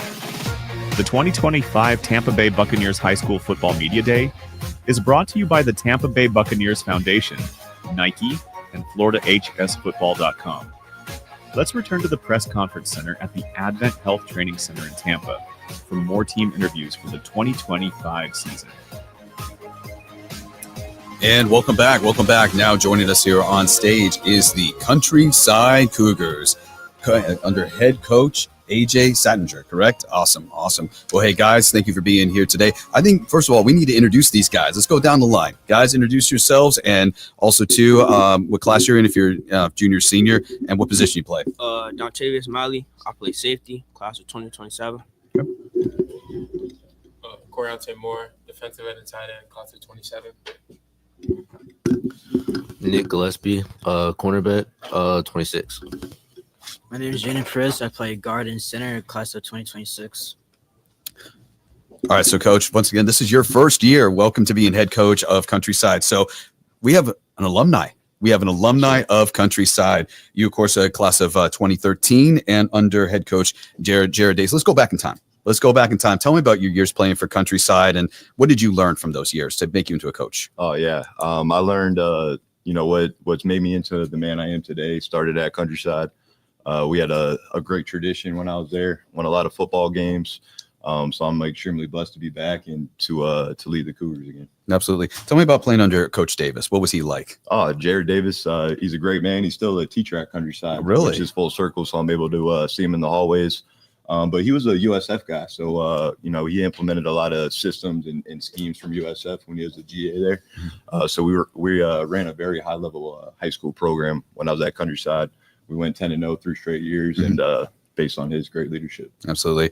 So I think it's only fair not to talk about last season for sure and all that. We know what happened, and let's move forward with the future and everything. So, so during the summer, what did you want these guys to focus on in order to be successful this season? What did you really want to emphasize on? Yeah, for a lot of football teams, you got to have a great foundation.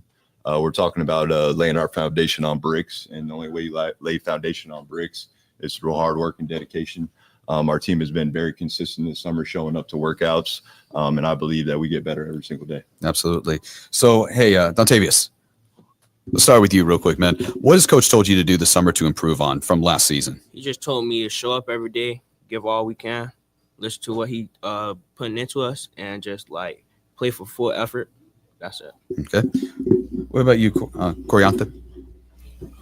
Coach installed in me the properties of what a man needs to do and what type of things I need to do to become a great football player, and the things that the team needs and the things I can help the team so we can succeed in the future. Nick, you're obviously the QB on the team. How has he helped you this season, guided you to try to work harder and be better in terms of leading the team, number one, but also, too, just during game day, just trying to focus better? Yeah, Nick's a cornerback. He's a cornerback. I'm sorry. I apologize. I thought you said quarterback. I heard you wrong. He's a quarterback of the defense. Oh, quarterback of the defense. Oh, I'm sorry. I heard you wrong. Go for it, man. Coach installed in me to be the voice of the defense. Not only that, to keep my leadership. Sorry about that. That's mostly it, though. That's mostly it. All right. What about you, man? Jaden. Coach just told me to work on my hand placements, get better every day, and just give full effort and support the team as much as I can. So I want to just talk about the schedule real quick. Obviously, we have the district games you guys are going to be playing. Tell me about some of the teams that you've put on the schedule this year that are unique and what are going to be catered to this team. Yeah, I'll be fully transparent. I inherited a schedule from last season. So our home and away games are flipped. Blessed enough to work with Coach Jesse with St. Pete Catholic. That's going to be our kickoff classic game. Firmly believe that game is going to get us a whole lot better and prepare us for our 25 season. Absolutely. So guys, let me ask you this. Obviously, like I said, we had last season and all that. So going forward ahead, it's tough. it's a very tough thing to have to deal with. How have you guys had to push everything back in terms of that season? You know, what did you learn most that you've decided, you know what, I got to change. This is just, it's our time now. Let's not think. What have you had to do personally? The big thing was from that team, we didn't have no leadership. So coaches telling everybody to step up. But mainly we need the seniors and some of the juniors that already like played that last season, because we know how it is, just to step up and make all the younger people better. So that's what we really need, leadership, because we didn't have none last year. What about you, Ben? I think a big major key would be energy. We didn't have any energy last year due to the coaching circumstances and everything that happened last year. It was just a lack of energy, a lack of drive. Nobody really had a purpose on the team. And this really wasn't a team. You know, we weren't bonding like that. We just weren't all together. For me, it's a leadership and work ethic. Last year, we didn't really have any work ethic like that. Everybody was just goofing off and stuff. But now, since everybody's leading each other, it's more work ethic than it's ever been. Absolutely. Same with like leadership and work ethic. Last year it was pretty not a good season. We had like a lot of goofing off, immaturity, and that we struggled a lot with, trying to like figure out what we're supposed to do and stuff like that. So for this year, I'm really trying to push my leadership to the max to help my Cougars out here, to support them. So, Coach, from day one, that's it. No goofing off, no nothing. That's it. So, yeah, it was a big part of changing the culture. You know, I'm really trying to instill in these guys, you know, we're here for a reason. Number one, we're here to grow them as young men. And number two, we're here to win. You know, I'm not backing down from any competition. We want to play the best. We want to get better. You know, anytime we have a chance to play great competition like St. Pete Catholic, we're gonna step up to the challenge for sure. Absolutely. You know, I talked to a few teams here, and that they all have a message for each season. Obviously, with our private schools, they have a Bible verse. Some have a hashtag. Is there one that you guys have on your Twitter page, your website? Yeah, 100%. We're hashtag best. It starts with a B in believe. E is elevate. S is sacrifice, and the T is for team over me mindset. Heard that from a few other teams as well, yeah, too. You'll see hashtag best on pretty much everything that we do. Absolutely. So anytime that we see growth, progress, it's always going to be hashtag best. Yes, sir. Definitely. Absolutely. So, all right. So, you know, speaking of that, obviously, I'm looking forward to seeing a lot of great highlights this season. So we'll start with you, Dontavius. Where are we going to see the most highlights? Where do you want fans to see all your great moments for this season? You could check me out on the ground, Huddle, and Twitter. All right. Corriente? Most you can see me on Twitter, Instagram. That's most about it. That's about it? You see my highlights on Huddle or Twitter. You see my highlights on Huddle and Twitter. So now I always ask this. Obviously, we always have rivalry games in the county and all. So guys looking forward to playing them? We looking forward to our first game. We're going to set the tone that first game against Dunedin, showing what we about. And we're going to finish off. And we're going to finish off. What's our last game? Clearwater? No, yeah, Eastlake. We're going to handle our business, get back for Clearwater, because we went out bad last year. That was a tough loss. Yeah. All I want to say is that we the real CHS.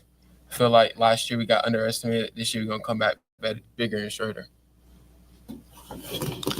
Last year, that was that. This year, we come different, coming new.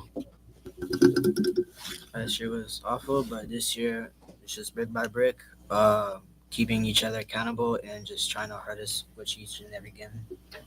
You know, Coach, before we started and everything, you actually made a comment about the helmet. You said it's a new look to it. Tell me a little bit about it. Why did you guys change it a little bit? Yeah, so we're just going with a clean, classy look. It's just going to be straight gold. We're going to have black paws going up the back of the helmet.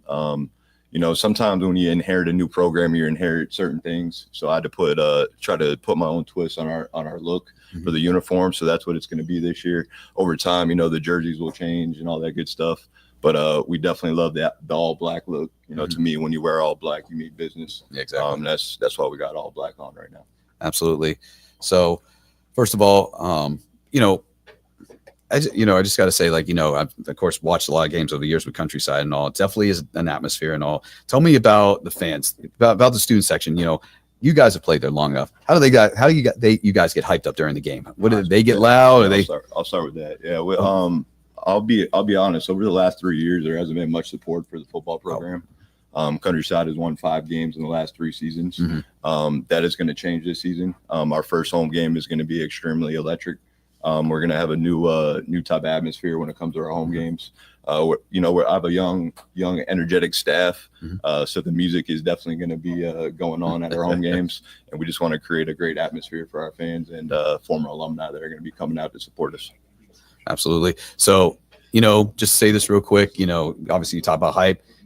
Who exactly here do you think is going to be like hyping the team up before a game? Definitely number 1 and number 0. Right? Really? How so? They got some big personalities, and I know they like to turn up or tee up, as the kids would like to say. So just as a preview, what will be some of the music that's going to be played? Let them know. YB. It really, no matter the day, we turn up on anything for real. Yeah. So I know I'm going to be we're gonna be playing that Rod Wave too. What? Oh, okay. Nice. That local Rod Wave for sure. Nice.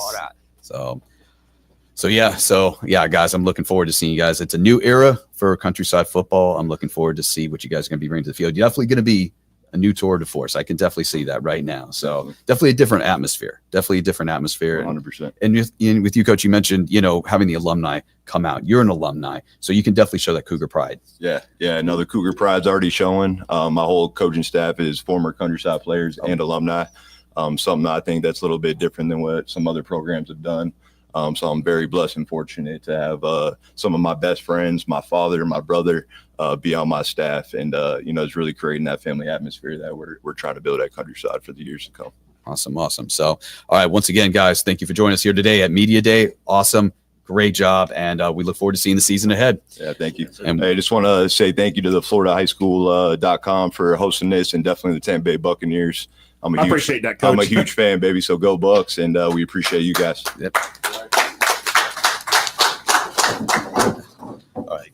Absolutely. Yep. All right.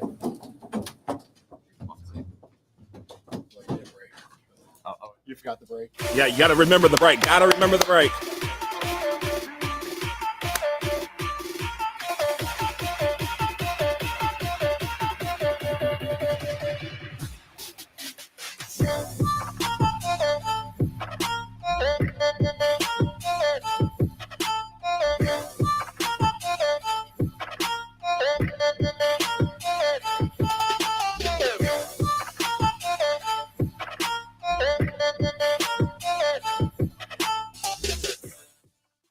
High school sports fans, follow your team live with a free ScoreStream mobile app. Download ScoreStream to get real-time scores, photos, and awesome video. Plus, follow your favorite teams and friends. Get real-time high school sports from ScoreStream.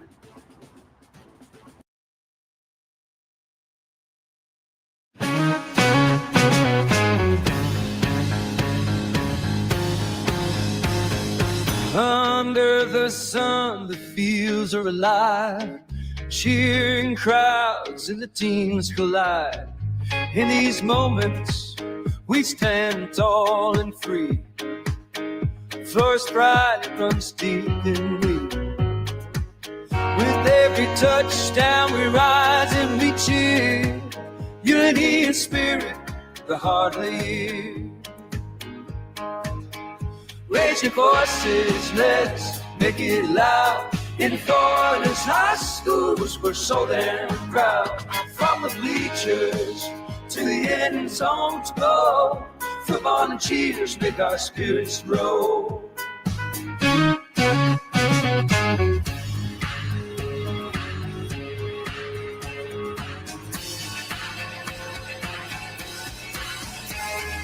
Girls in the game, they're fierce and bright.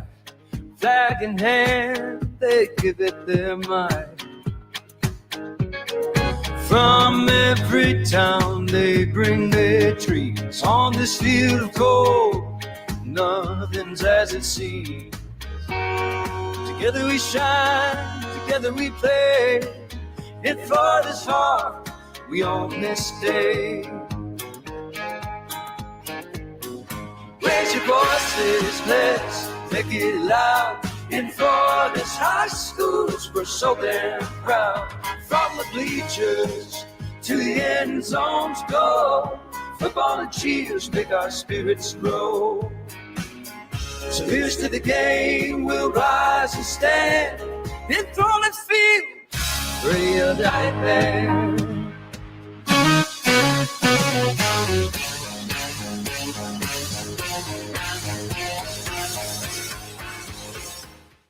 You are watching the 2025 Tampa Bay Buccaneers High School Football Media Day live on FloridaHSFootball.com.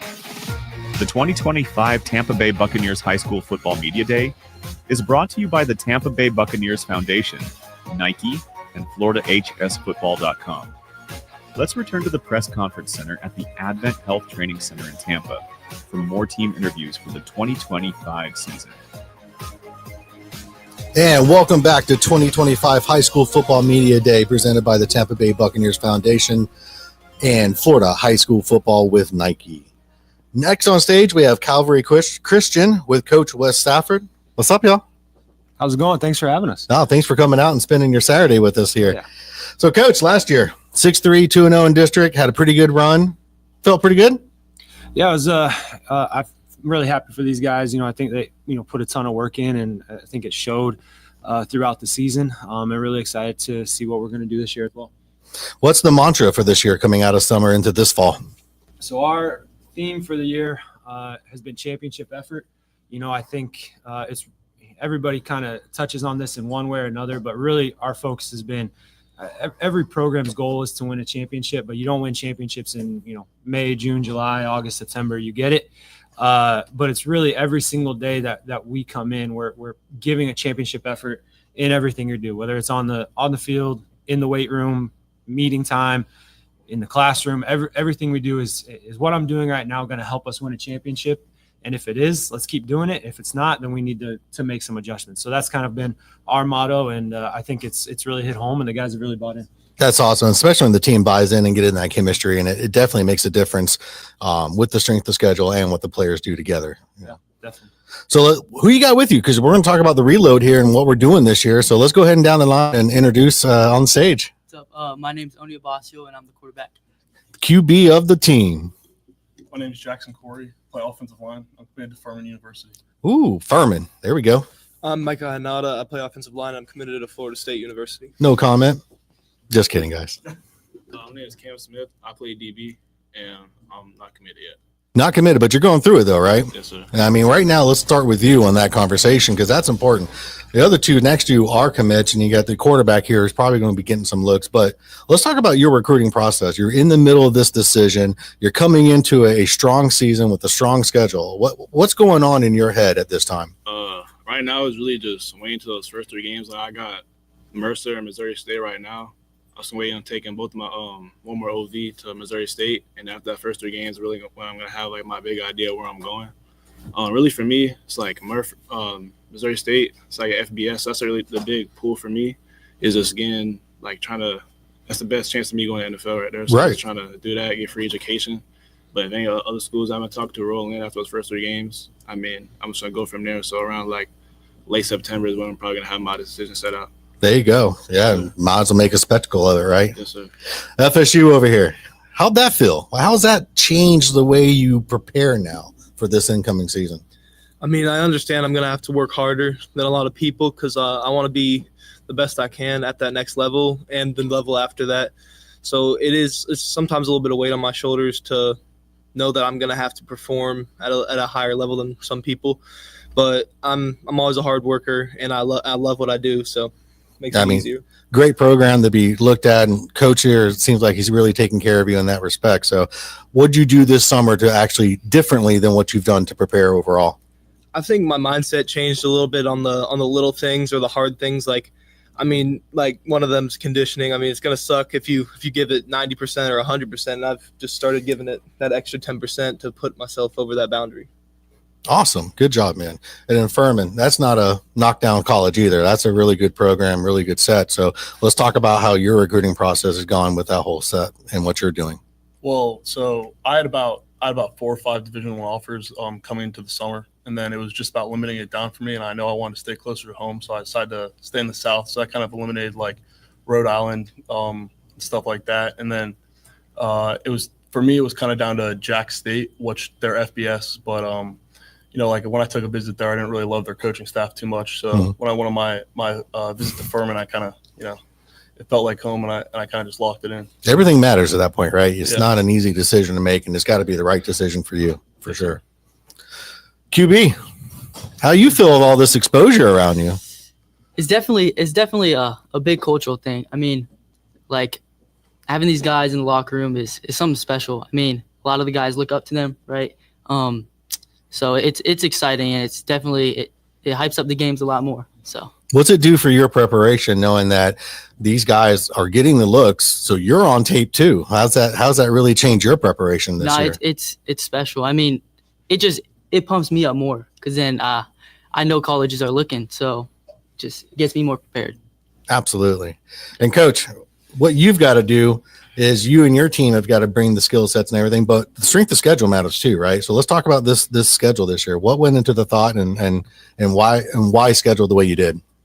Yeah, I think every coach thinks about the schedule, and you try to be as strategic as possible. And so you're trying to do your very best to make sure that you're preparing your team to make a deep run in the playoffs and have an opportunity to play for a state championship. And so you take a look at that and, all right, what's going to give us the best opportunity? What teams are we going to be able to play that's going to prepare us for that?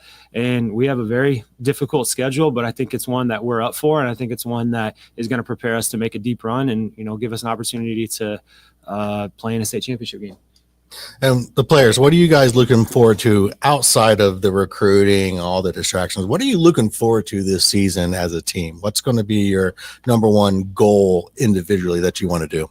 Honestly, just continue to put the effort in day by day. Like he said, championship effort is our motto. So just continue that brotherhood that we have and just keep grinding with each other. My goal definitely is to go far in the playoffs and make to that state championship game. So yeah. I think we're one of the best teams in the state. I think we're the best team in our region, and I really think with this group we all understand it. We all put the work in every day. We all know what our team's capable of, and I'm excited to see what's going to happen. For me, I got no doubt that we're gonna make a run to playoffs for me. So I'm not really worried about that. I'm just really excited to grow with this team. I came in Calvary last year as a sophomore, my first year here. I really talked to a lot of people, but after this school year, I've grown so much, and this is probably out of all teams I've been on, this is the most tight knit family team. We have a really good culture, and that's my favorite thing about this team is that we're all everyone's your best friend. So I'm excited to see just to grow with my team, play with my brothers on the field, and I have no worries that we can go deep in the playoffs this year. From what I hear up here, it sounds like it's a really close knit team home. So I'm going to take a step out and say, what's that wording in the locker room? What is that chip on your shoulder this year from last year? I say I think I wasn't here the year before, but we lost to Berkeley 2 years in a row in the playoffs. So, and I think it was both years. It was games that we should have won that we had right in our hands. So for me, I think us getting upset 2 years in a row, that really just has that's the chip on our shoulder this year. So I think a lot of people down us. We lost some games last year that we shouldn't have, and we have a tough schedule this year. And a lot of people are down us, saying oh, all of our good seniors left. So I think just proving to the whole county, who we are, and that we can still compete. And I think we'll put a lot of people on notice this year. That's great. That's just good to hear. It's just really strong from a team that's had a very good season last year. But I mean, deep run in the playoffs is what we're trying to do here, and that's what it's all about, right, Coach? Yes, sir. Coaches can be loud enough. There's no big deal. Yeah. Now let's wrap up here and let's talk about where can we get some action and see some highlights from you guys this year for all the viewers out there. Just Huddle and Twitter. Same thing here, Huddle and Twitter. Huddle and Twitter. Same thing, Huddle and Twitter. So I think the answer today is going to be Huddle and Twitter. I think that's going to be the most common answer. What's your call out signs? How do we find you? My Twitter is CamSmith1_, and then I think you just look up my name, Cam Smith, on Huddle. You'll find it there. Yeah, Twitter for me is just Micah Inada in Huddle, same thing. Yeah, mine's just Jackson_Corey. So, yeah, mine's just Jackson_Corey. Mine's just for Twitter, Keone_Abasio, and then same thing for Twitter. And Coach, what are the hashtags we need to look out for the team? Yeah, I think just reiterating that championship effort. That's what we're going to try to hit home every single day. What kind of shout outs as we wrap up here? Who do you want to holler at? Oh, now we get quiet on the stage. Oh, get to the shout outs. We get quiet. Mom, Dad. They get quiet over here. I see. Yeah. I mean, it's they did great with all the hard questions. I think we got the best coaching staff in the state of Florida. We got some great offensive minds and great defensive minds. They understand the game of football. So Brandon Roniker, Coach Safford, both great offensive minds. And yeah, those two. Yeah. Thanks, Mike. All right. Well, thanks everyone for coming up, spending your Saturday with us, Coach. I appreciate you getting the players here. Good luck to everyone this year. I expect to see some good highlight reels, and we want to be talking more about you on the show this year for sure. Next up, we're going to get on here with Seffner Christian Crusaders. So just give us a small break, and we'll be back in just a little bit, guys and gals.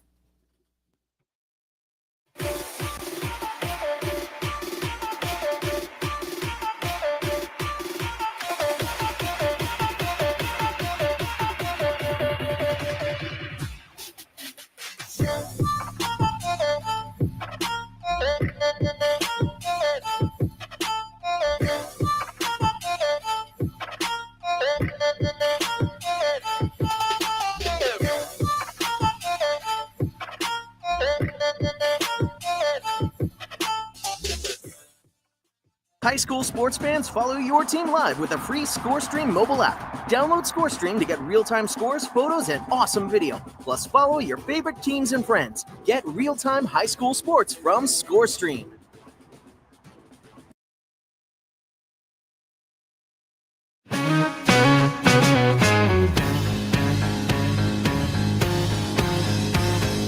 Under the sun, the fields are alive. Cheering crowds and the teams collide. In these moments, we stand tall and free. Floor stride and runs deep in me. With every touchdown, we rise and we cheer. Unity and spirit, the heart of the year.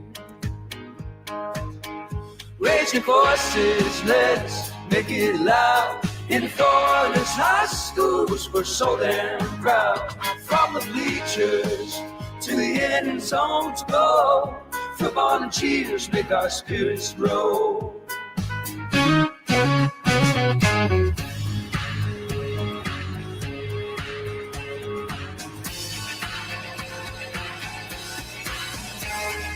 Girls in the game, they're fierce and bright.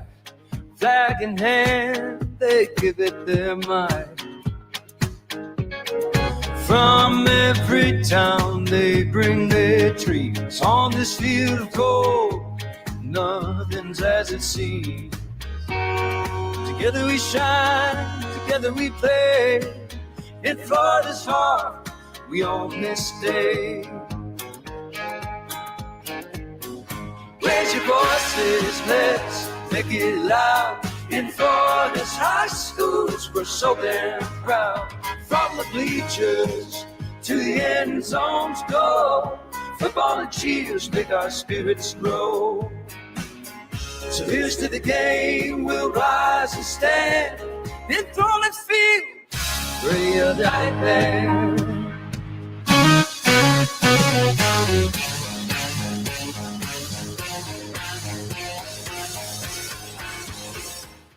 You are watching the 2025 Tampa Bay Buccaneers High School Football Media Day live on FloridaHSFootball.com. The 2025 Tampa Bay Buccaneers High School Football Media Day is brought to you by the Tampa Bay Buccaneers Foundation, Nike, and FloridaHSFootball.com. Let's return to the press conference center at the Advent Health Training Center in Tampa for more team interviews for the 2025 season.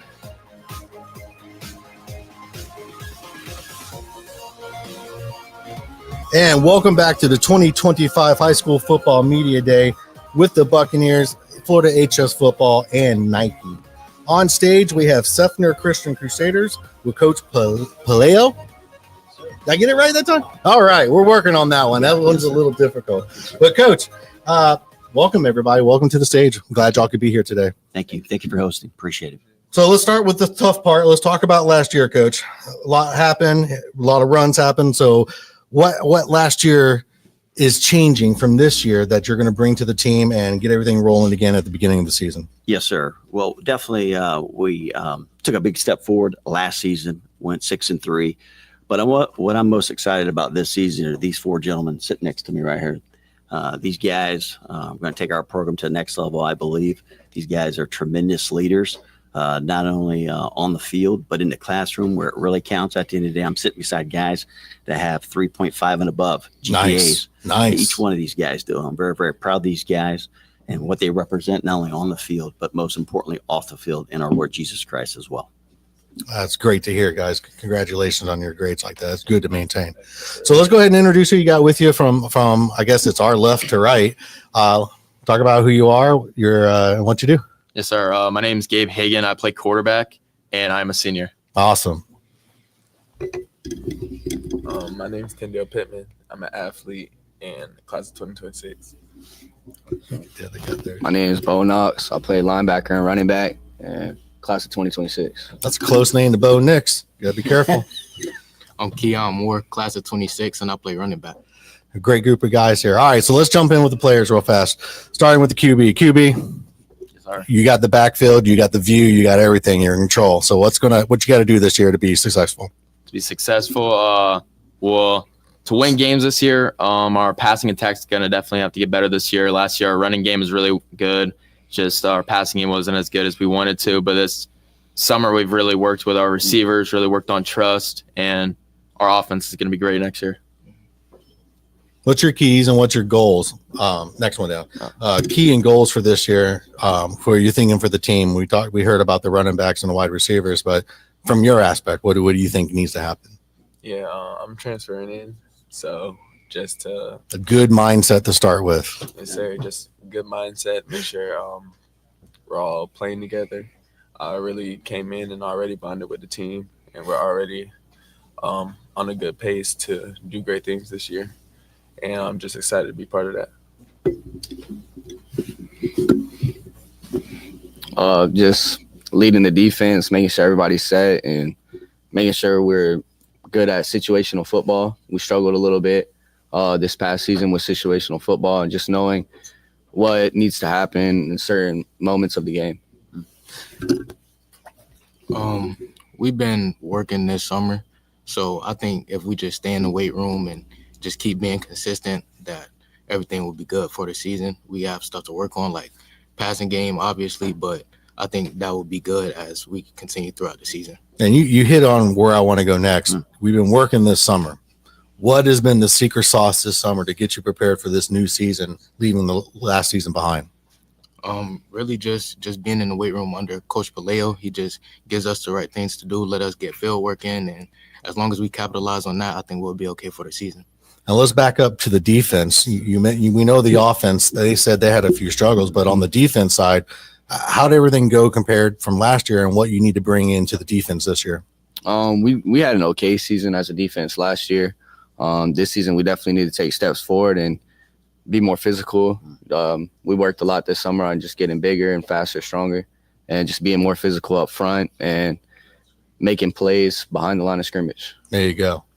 Now, coming back over here to the QB, what are you looking for in this season when it comes to the teams in the schedule? What are you most excited about in what coaches put together for you on that schedule? What I'm most excited about is when we play Cambridge Christian, because I transferred in from Cambridge, so it's a revenge game for me. Oh, there you Big go. rivalry, yeah, yes, sir. So can't wait to beat up on them. I would imagine yours is going to be similar since you're transferring in. No. Okay. I transferred from a real small school. Oh, okay. I got you. So, Coach, what's going on in the locker room? What are we doing different this year? What's the model? We hear the players, they're all about physicality, working hard, getting physical this year, but what's the real mantra going on between you, the coaching staff, and what's up in that locker room? Yes, sir. Appreciate you asking that question. Our slogan this season, we started back in January, was pursuing excellence. Pursuing excellence. So we just don't want to just pursue excellence on the field, but most importantly, we believe championships are won in the weight room. So we put a huge emphasis in the weight room this offseason here, trying to get bigger, stronger, faster. But also, like I said early on, it's not only there, it's not stop there, but it's also in the classroom. We have also a motto at our school, outside of football called the Seder way. And we want to do things the right way. Be the right kind of leaders, not on the field, but off the field as well. Be the right kind of examples for our staff, for our faculty, for the student body. That was our focus back in January, and that's continually will be our focus through the season as well. That's really good to hear. And you don't really hear the conversation around academics a lot, and it's good to see students keeping up with the academic side, personal life with everything that goes on, and the football life. Because being a former high school player, I know how that life was, and it was hard back in the day. Sure. So with that, gentlemen, where can we find you? Where are we going to see what you're going to do this year? How do we dig in to this whole new season? Oh yeah, yes sir. You can find me on Twitter, Gabe Hagen 777, and then it's really where I'm at. And then Huddle. You can find me on Twitter at Tyndale Pittman and Huddle. Yeah, you find me on Twitter and Huddle, Bo_Knox10. You can find me on Twitter at KeonMoore_5, and my Huddle is on my Twitter. And Coach, you mentioned that pursuing excellence. What's your hashtag for this year? Hashtag as far as pursuing excellence. I'm sorry. Pursuing excellence. Yeah. Yeah. Our hashtag will be, we want to pursue excellence in everything that we do. That's the best way I can say it. No, that's a great way to put it, because you've already established that and put that motto out. Yes, sir. No, and I want to ask a question over here, especially since that y'all play in the Sunshine State Athletic Association. Yes, what makes the big difference for y'all playing in the SSAA compared to the FHA? Because I know y'all have had experience with the FHA as well and playing that. What makes the SSA better for y'all and a better fit? That's a great question. I appreciate you asking that. I felt like it might come up today. Here's what I'll say to that. It was the right move for us, our school and our football program 2 years ago. It has been great. The association has been great to us. It's the biggest thing I will tell you is it's a bunch of schools with a like-minded approach moving forward. And we really appreciate the association's just welcome us with open arms. And it's been just refreshing to belong to the SSAA and see everything they do for high school football. That's considering that, there's quite a few programs in the Tampa Bay area and Central Florida along the I-4 corridor that are part of this. Yes, sir. Tremendous amount. And they probably added another 10 or 15 this past off season as well. And I think it's about 100 teams strong between their 8-man and the 11-man programs this year. Yes, sir. And what's really good for us, and we're really excited about this at Seffner, is it went to a 16-team playoff format, which actually also increased an extra week in the playoffs. So it's a 4-week playoff now, the top 8 out of the North and the top 8 out of the South. We're definitely excited about that. That's a little extra to deal with. Yes, sir, it is. Very, very exciting. Yeah, absolutely. All right. Very good. Very good. Well, Coach, we're excited to see what you're going to pull off this year. Players, I'm excited to see some of these highlights and everything. We appreciate you coming up on a Saturday. Thank you so much. And let's have a great season, y'all. Yes, sir. Thank you. Appreciate it, guys. Thank you again. All right, everyone. We're going to take a quick break, and we're going to return with the Spoto Spartans next.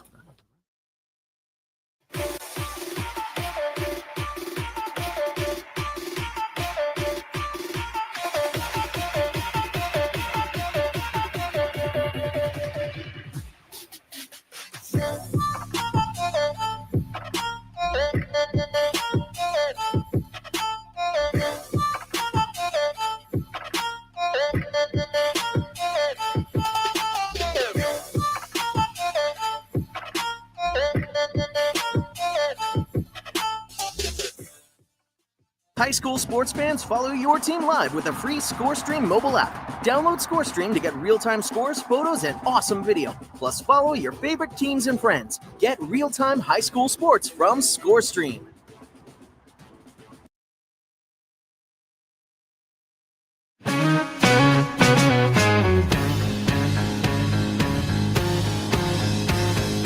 Under the sun, the fields are alive. Cheering crowds and the teams collide. In these moments, we stand tall and free. First pride runs deep in me. With every touchdown, we rise and we cheer. Unity and spirit but hardly. Raging voices, let's make it loud. In Florida's high schools, we're so damn proud. From the bleachers to the end zone to go, football and cheers make our spirits roll.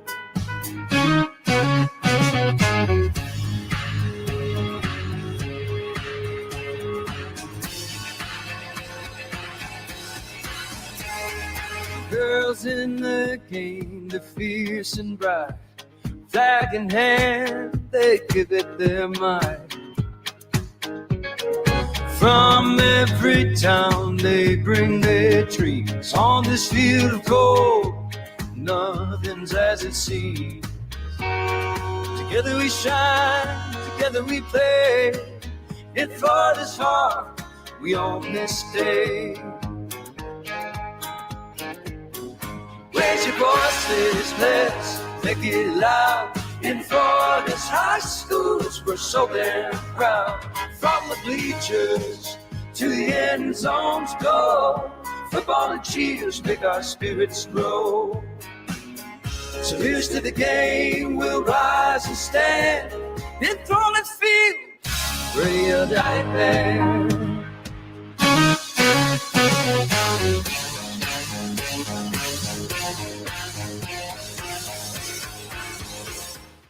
You are watching the 2025 Tampa Bay Buccaneers High School Football Media Day live on FloridaHSFootball.com. The 2025 Tampa Bay Buccaneers High School Football Media Day is brought to you by the Tampa Bay Buccaneers Foundation, Nike, and FloridaHSFootball.com. Let's return to the press conference center at the Advent Health Training Center in Tampa for more team interviews for the 2025 season. And welcome back to Media Day. Joining us now on the stage is the Spoto High School Spartans with head coach Keith Chadden. And guys, welcome. Let's introduce you guys. I mean, it's time to get to know the Spoto Spartans. Let's start with you, man. My name is Jesse Harden. My name is Myers Stewart. Nasir Foster. Elijah Vega. Well, guys, once again, welcome today and all. Coach, let's just talk real quick. Obviously, last season you guys were 6-5, not bad season overall. What last season did you see that you want to improve on this season with these guys? Well, it started off 3 years ago when I first got here. There's so much negativity around this program where they can't win, they can't make it to the playoffs. So you had to build it up to that point where you think you can get to the playoffs. Last year we went to the playoffs. We happened to play the number one team in 5A in the playoffs. So it was a building block. They understand what it takes. But now getting back to the playoffs again, which I think we're going to be better than we were last year. Mm-hmm. Just keep building on what we did last year. Mm-hmm. So we'll start with Jesse and all that. What have you improved on this summer? What did Coach say for you to improve on in order to make your game better? Really to I'm at competition with myself, so be better than what I was the day before. Just working hard and just putting in effort, putting in work to lead the team back to the playoffs where we left off at, and probably winning a game or two to get into that extra level. Absolutely. What about you, man? Really just being better than I was last year. This would be my first year with the Spartans. I wasn't here last year. I just got here. Mm-hmm. But I'm just looking forward to helping them out to get back to where they were and then go further than they did last year. All right. Go for it, man. Really get that 5 games that we lost back. Do better as a team and get the chemistry together. That's pretty much it. Go for it, man. As a team captain, I've been trying to lead the guys better this off season, especially taking a hard loss in the playoffs last year. As a senior, my goal is really to help lead them to 2 to 3 wins in the playoffs and make a run for the big game. So you speak of leadership, okay?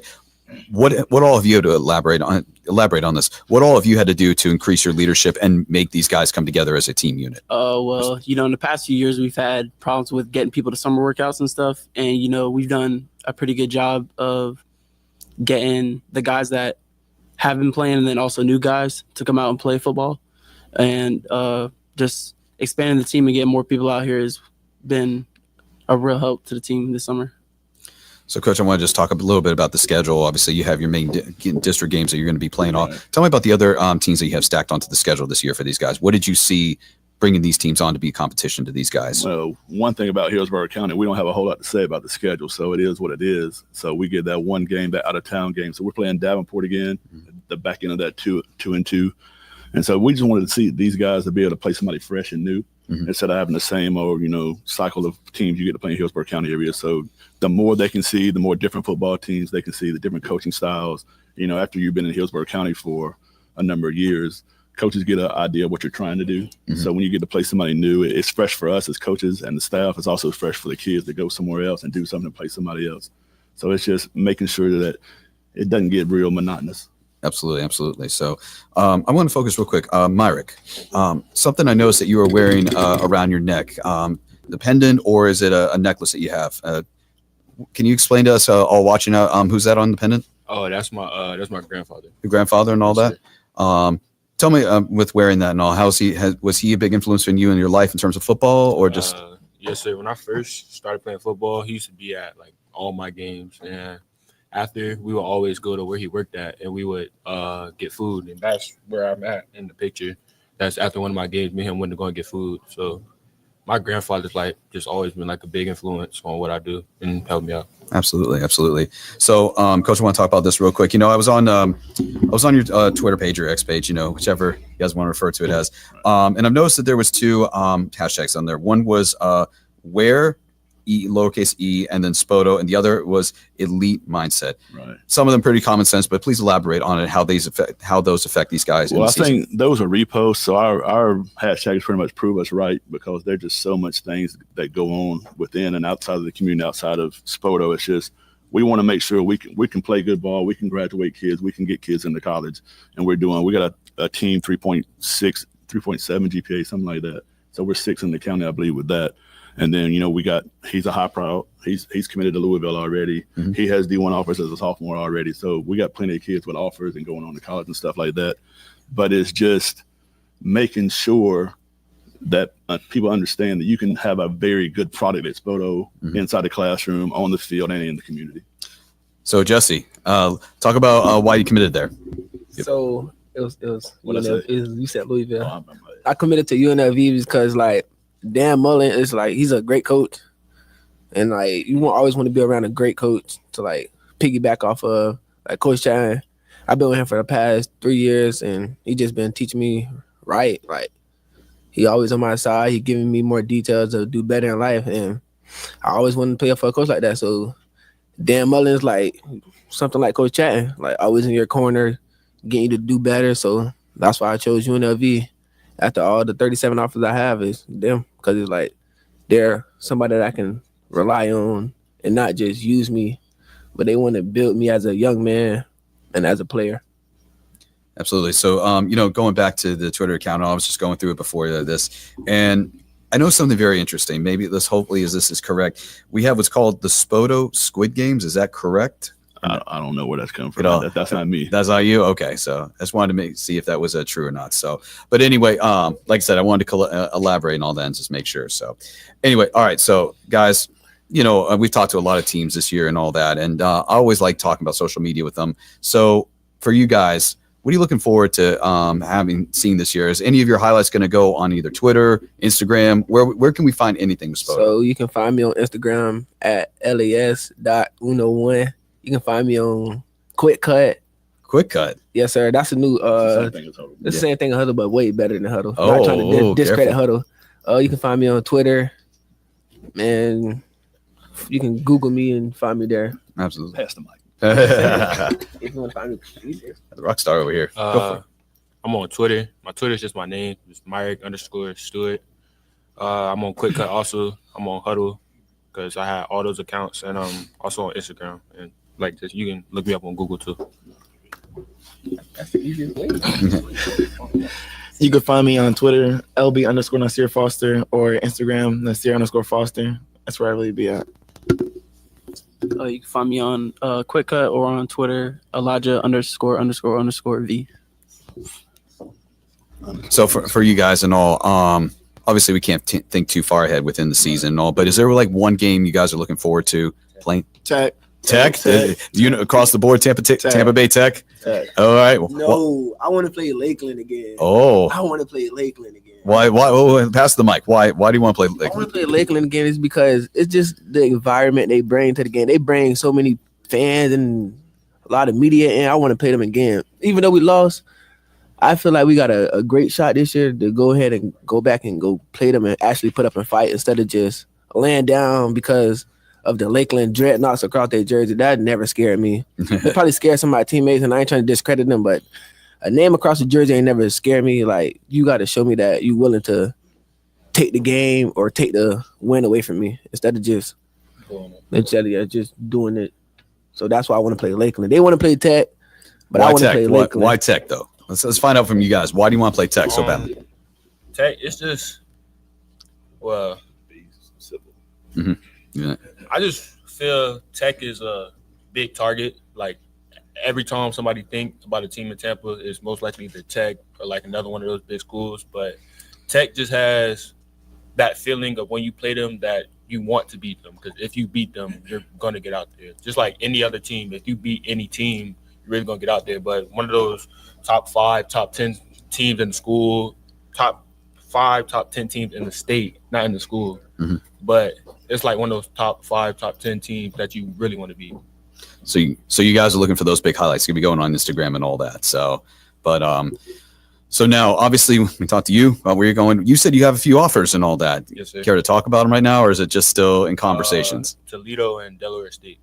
And so you're just waiting on those and all that. No, I already have them. Oh, you already have them. Oh, but I'm saying you're waiting for your decision. Oh, yes, sir. I still have 2 more years. Oh, yes, right. Oh, yeah, that's right. Yeah. Sorry, you were sophomore. I'm sorry. So go for it, Josh. No, but Coach, I don't know if because I've been bouncing around back and forth here, but when it comes to certain things with trying to building a program, obviously making the playoffs last year, but how do you keep that continuity together considering the way things go in the Sunshine State now in terms players can just move around, how do you keep that that consistency together? Okay, we make the playoffs, we want that goal's obviously you want to make the playoffs again, back to back, I mean, how do you keep that? Because it's in the day and the age of where especially coaches pay too. It's a big issue. Yeah, I think you just got to take care of them, and they got to know that you care about them. I mean, everybody's not going to be happy. Every parent's not going to be happy, but if you show that you really love them and love them more than a stat line, and you try to take care of them academically, try to get them in the right classes, try to get them around the right people and stuff of that nature, we take care of them academically and make sure they're taking care of them, because football's not going to last forever. We try to feed them as much as we can. That helps too. But I mean, you really got to just love them and care about them. You're not going to keep everybody. No program in this country nowadays is going to keep everybody. You got so many handlers. You got so many 7-on-7 guys. You got so many people want to get in their pockets. You got so many people want to tag on and say, "Well, I helped train this guy," when they never stepped on the field with a guy. It's just you got to do your very well best to take care of them, love them up, and be real with them. Sometimes me being real with them, it upsets them, but I got to tell them the truth, because if I lie to them, anybody will lie to them. So it just goes back to just really taking care of them. All right. Well, hey, guys, thank you for joining us here today, and we look forward to seeing the Spartans in this season and all that. It's going to be very interesting to watch and very exciting to watch. So you have to keep an eye out for you two and all that. I mean, the definite D1s right here. So. You got to keep an eye out for me. Oh, we don't? Oh, what? Don't? We all have to do that? All right. Well, hey, once again, thank you guys for joining us here today. Of course, ladies and gentlemen, it's the Spoto Spartans. So once again, thank you for all. And we'll be right back in just a few minutes. And we'll be waiting for our next team to show up, which is going to be the Tampa Catholic Barons.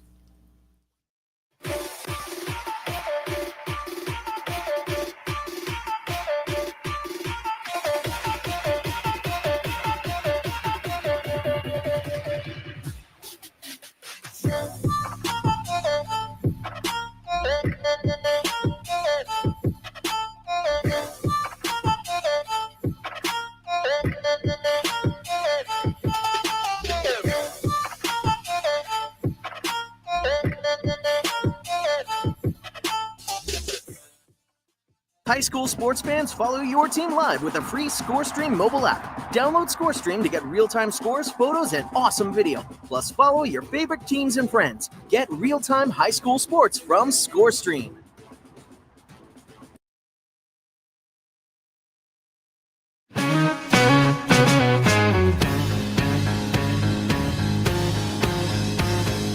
Under the sun, the fields are alive. Cheering crowds and the teams collide. In these moments, we stand tall and free. Flourish pride runs deep in me. With every touchdown, we rise and we cheer. Unity and spirit, the heart of the year.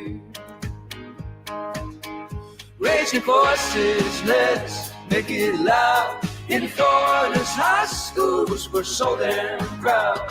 From the bleachers to the end zone to go, football and cheers make our spirits grow.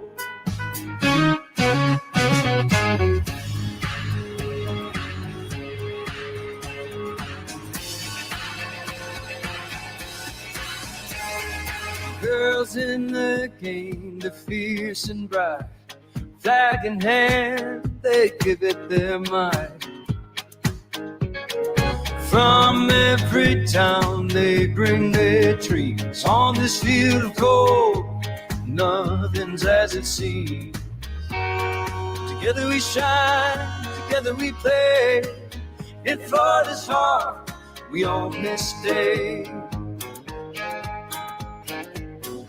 Raise your voices, let's make it loud. In Florida's high schools, we're so damn proud.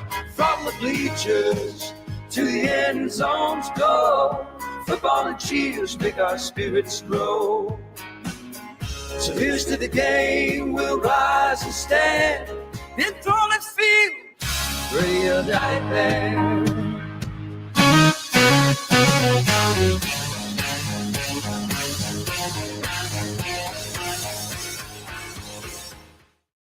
You are watching the 2025 Tampa Bay Buccaneers High School Football Media Day live on FloridaHSFootball.com.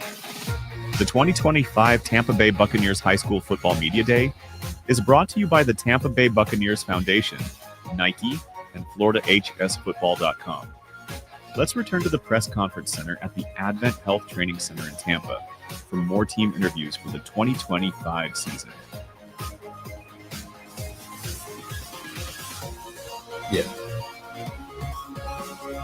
And welcome back to the 2025 High School Football Media Day. We are here with the St. Petersburg Catholic Barons and with Coach Jesse Chinchar. Coach, how's it going? Thanks for having us. No problem. Players, how are y'all today? Doing good. Awesome. Thanks for coming up today and spending time with us on a Saturday. So, Coach, we were just talking. I learned something new real fast. I did not know. New, brand new. All of these guys are brand new. Myself, brand new. We are excited to bring a new era to St. Petersburg Catholic football. So it's kind of hard to say, let's talk about last season, right? But we'll just run through the numbers. 5-5, 0-1 district, right? Mm-hmm. So that gives you somewhere to start. So what's the motto right now for where you're starting and inheriting this program since December? Yeah, it does. It's somewhere to start. You know, when I got there were 16 players in the program, so it's a very small roster. We're going to have a lot of guys in the fall. We're going to see a lot of new faces, which you see a lot of new faces here. We're excited to just bring a new chapter to St. Petersburg Catholic. Like I said before, the school is an amazing school. It's an amazing school academically. It's created a lot of opportunities on and off the field for kids. But we're here to kind of bring in a new era and a new standard. Our standard is the gold standard. It's something that we say all the time. And, you know, these guys really, they are great examples of that on and off the field. And, you know, let these guys kind of take the spotlight and take it away. Speaking of spotlight, let's go ahead and get these new players introduced and tell us about your name, who you are, and what your goal for this year is going to be as an individual. Chase Burrow, class of 2027. I play quarterback, and we have a lot of goals for this year, but I would say our main goal is to go undefeated and keep building chemistry with all the guys and perform at our best. Okay, QB, undefeated. You said it. Yeah. You said it, not me. You said it.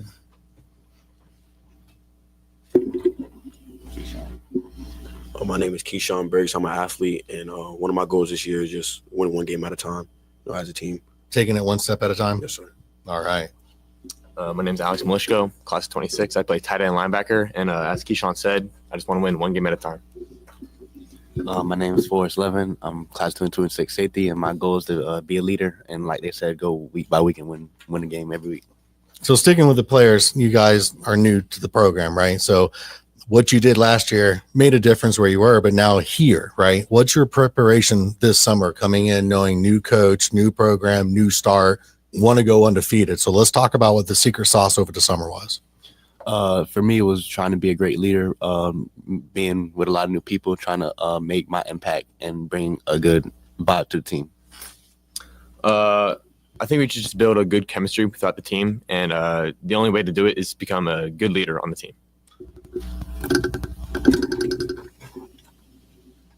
One of my goals is just, taking a young guy under my wing, show him how it is, how we do stuff at SPC, even though I just got there, but we change all stuff around. That's stepping up. That's good to hear. I think the best teams are the closest teams, and I think building a good culture in the locker room and outside of the field is very important because it makes you want to play for each other, not just to win. So I think that's one of my main goals is to get everybody close. And now, since we've seen we got a good chemistry going, Coach, when it came to the scheduling this year, were you inherited or did you have a say in what you wanted to build out? Yeah, some of both. We inherited some games and then I was able to schedule some all. Again, like when I took over the team, I had no idea what to expect for the fall. Right. So it was a bit of like, hey, let's find some challenging games. Let's find some games that, are available to us. We ended up being very fortunate to get 8 home games on the schedule. Nice. So we're excited to bring a new atmosphere to the home games on Friday nights and have some fun. Now, players, have you had a chance to look at the schedule? Have you picked out the game that you are looking forward to this year? I'm looking forward to Northside Christian the most because that's our district game and my former school. So, that's where that comes into play. Okay. I'm also looking forward to Northside Christian. I heard that was our rival at SBC. Okay, so 2 for 2. I'm not looking forward to any game, but I am looking forward to the first round of playoffs. There you go. I'm not looking forward to any game either. I'm just looking forward to winning the game every week and making a deep run in the playoffs. Now, with that, since we're looking at one game at a time and getting through, what's going on in the locker room? What's the slogan? What's the talk? I know it's a new program this year, but how are we starting to build this character? Yeah, I think like Chase said, I think any team that you see that's able to make a deep run or do really well together, regardless of the talent in the locker room, is going to be based on that culture and like how close the guys are. And that's something that I've been really proud of, just to see the guys really come together and build that brotherhood. Our slogan is gold standard. I think everything that we do, we want to play up to that standard. For us, that means the best version of yourself every single day and trying to just get a little bit closer to that standard every single day and push it. And these guys have done an amazing job of making that happen and making a great off season, a great spring and great summer, and hopefully a great fall. Let's talk about real quick the chain. I see the picture. What's the semblance here for the chain in the picture? So this is my cousin right here. He passed away. I'm sorry to hear it, but I'm glad you're representing today. That's great. All right, guys, where do we find you? How do we see some stats? How do we see some highlights? Where are we going to look for you? Chase Burrow on Twitter and Huddle. Twitter and that Huddle again, guys. Keyshawn Burks on Twitter and Huddle. Milishko Alex or Alex Milishko on Twitter and Huddle. Forrest_11 on Twitter, and then my name on Huddle. And Coach, any special place we need to look for the games or anything? Yeah, you can find us on Twitter. You're going to find us on social media. We're definitely want to do a really good job. We have a really good student, leadership at the school who takes on the media stuff. So they're going to put a lot of stuff out there. We won't be hard to find this fall. There you go. And I want to ask a question here. Oh, come on, Josh. Come on. Especially for Coach, because your time at Clearwater International, when you were there, you had a pretty successful program. If I can speak today, haven't been talking much yet. But what do you take from that? Considering last year, I know that it was kind of surprised a lot of people when the program closed. But what did you take? Being able to go be an assistant coach for a year and then be able to come to this program. What was the lessons learned that you learned from that you're going to be able to apply here at St. Pete Catholic? Yeah, I think like what I was able to do at Clearwater Academy was a lot of fun. When I took over the program, it was an 8-man football program. By the time I left, we were playing Lakeland, we were playing Venice, playing the big dogs, and that was amazing for us to be able to go into those environments. I heard somebody on the last program talk about going into those environments and what that's like. That's been amazing, and we want to be able to bring those same things to St. Pete Catholic. Program building is program building. I think it's about people and assembling the right people. So we brought in an all-star staff that I love, just great men who are going to be leaders these kids on and off the field. And, I think that's why I was brought in, is to help build a program. And that's something that we want to do for this school. It's an amazing school, and we want to provide a product on the field that is equally as great. And I know the biggest difference, I guess, for you in this situation is where y'all were an independent at Yeah. Clearwater Academy. You're in a classification. You're in 1A, and we, how do you work to build these guys to eventually be able to, be able to go up and give, like, especially I'll point it out, Clearwater Central Catholic again. Yeah. Because that's the obviously the top private school Yeah. right now in Pinellas County. Yeah, I'm excited to be at a school that's in the FHSAA, because you get an opportunity to go into the playoffs and make a run. Like, that's where everybody wants to be, is deep in the year, is in the playoffs, and I think that's a goal for us to be able to get there. I think first and foremost, we got to win one game at a time, like these guys have said, or as Chase threw us on the spot, says he wants us to go undefeated. I think everybody wants to do that. We're going to take it. Bold and brave, right there. It was Chase. It was bold and brave, but hey, you love having a quarterback who has that mindset. Absolutely, But the I can't mindset, argue. but now you put all of Pinellas and Tampa Bay on notice. Hey, we welcome it for sure. It's something we want to be competitive, and if that's going to be the attitude at the top from the leader of the offense, I'll take it for There sure. you go. I agree with that, Coach. Definitely. No, that's exciting, because honestly, I'll tell you this, as someone, I like this. You hear about the underdog programs that, have been sitting there, just lying low, and, a chance to actually come up and rise up in the ranks. 100%. As everyone knows on the show, I'm the underdog king. But if you haven't watched, you'll figure it out this year. There we go. Yeah, no, absolutely. But still got a couple minutes here. Yeah, before we roll out, though, what kind of shout outs do we have, Coach? Who you want to? You got a new staff. You probably might as well go ahead and holler and shout out to the staff, and then you guys. Who do you got? I would say our coaching staff as a whole, they've done a great job at preparing us for everything. Adversity throughout the season, it's going to happen at some point. So they've really gone above and beyond to help out our guys. I'm very thankful for that. Awesome. I want to shout out to DB coach, Coach Dix. He really has helped me progress my craft since he's been here at SPC. I want to shout out, obviously, Coach Jesse, Coach Kyler Johnson, and Coach Julian, or Coach Juice. They all Coach Juice are they're a great coaching staff, go. and they want to push me farther than I can go. I want to shout out Coach Jesse. I've been with him for a long time, and it's been a fun ride. And I want to shout out Coach Rich, my defensive coordinator at Clearwater Academy, and long live it. So, Coach, you got any? Yeah, shout out for one, I would say, to the kids, man. These kids have been amazing since I've taken over. Like, I think any great program, the foundation is the kids, and we've got great kids in the program. These kids, every challenge that we've thrown their way, they've taken head on with a smile. They have fun every single day. I think high school football is a time for hard work and learning lessons, but ultimately these guys got to have fun, and they show up every day and attack every single day. The attendance has been amazing. They do things the right way, and I'm really proud of them. Well, from our side, guys, keep up the good work. Keep the mentality straight. You're going to have a great season. Put the work in, and good luck this year. I think it's going to be really good. Thank you. Thanks for coming in. And thank you, Coach. Seriously. Oh, yeah. Thanks, Coach. It's a lot to get you up here on a Saturday and a new program. So we're really excited to see what you're going to bring this year. No, thank you guys. The opportunity to put us in the spotlight and spotlight all the high school football programs in the area, and to have an opportunity to do a media day for these guys is amazing. So thank you guys for what you do. No problem. Thank you, guys. Thanks for coming up. We're going to take a quick break, and we'll be right back with the Steinbrenner Warriors on deck.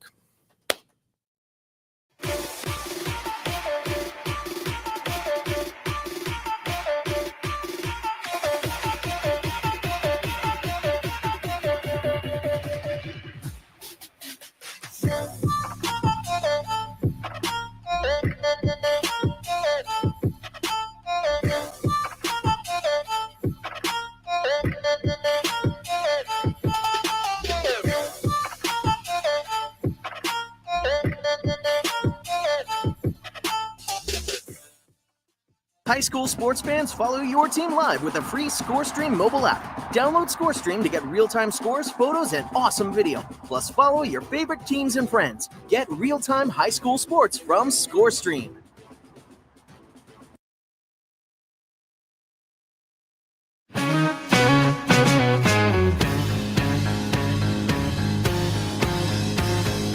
Under the sun, the fields are alive.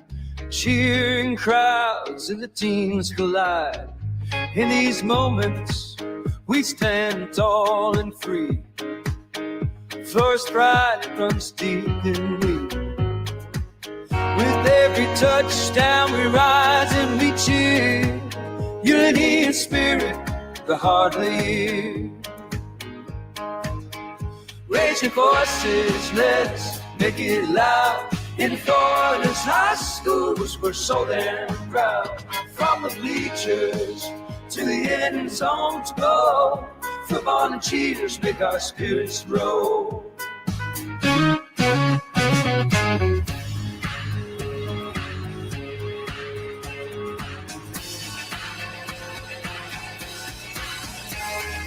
Girls in the game, they're fierce and bright. Flag in hand, they give it their might. From every town, they bring their dreams. On this field of gold, nothing's as it seems. Together we shine, together we play. In Florida's heart, we own this day. Raise your voices, let's make it loud. In Florida's high schools, we're so damn proud. From the bleachers to the end zones go, football and cheers make our spirits grow. So here's to the game, we'll rise and stand. Enthralling field, ready or die band.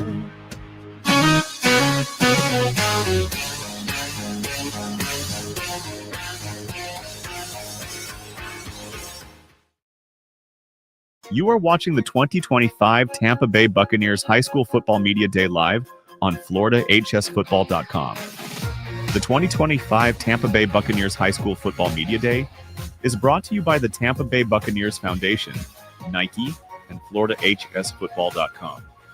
Let's return to the press conference center at the Advent Health Training Center in Tampa for more team interviews for the 2025 season. And once again, welcome back to High School Football Media Day here at One Buck Place. Joining us right here, right now, is the Steinbrenner Warriors with head coach, hopefully I say this right, Gregory Huskus. Awesome, awesome. Well, we got news here with you, Coach. You are the new head coach, correct? But you have been in this program for a long time. Tell us about your career in Steinbrenner.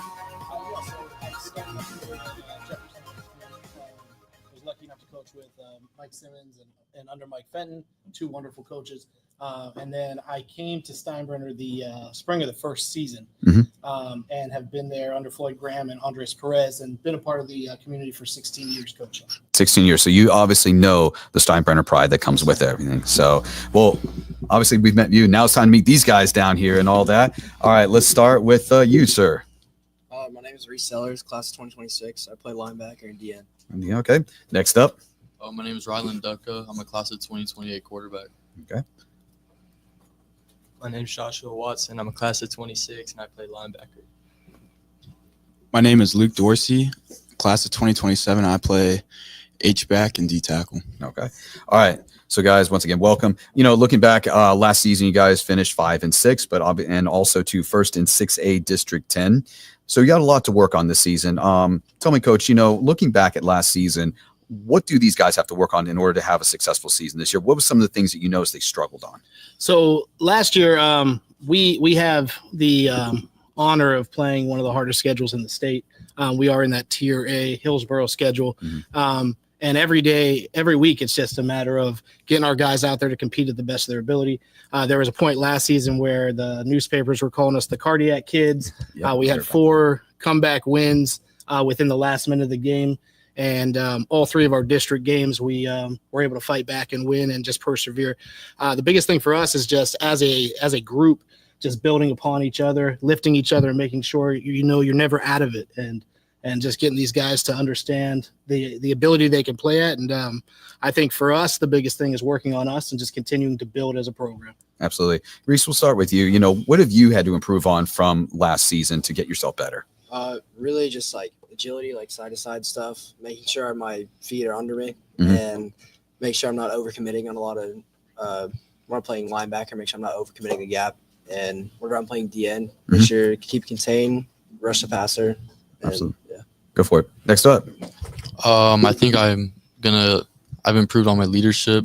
I transferred from a school in Texas, and my brother started there, so he taught me a lot with on the field and off the field leadership. So just bringing that to the school here, and it's a great community. I just want to be that leader for this town and this school. So this is your first year? Yes, sir. Your first year? I mean, I've always heard stories about Texas and football and all that. So, Yes, sir. so welcome to Florida football and all that. Go ahead, Mom.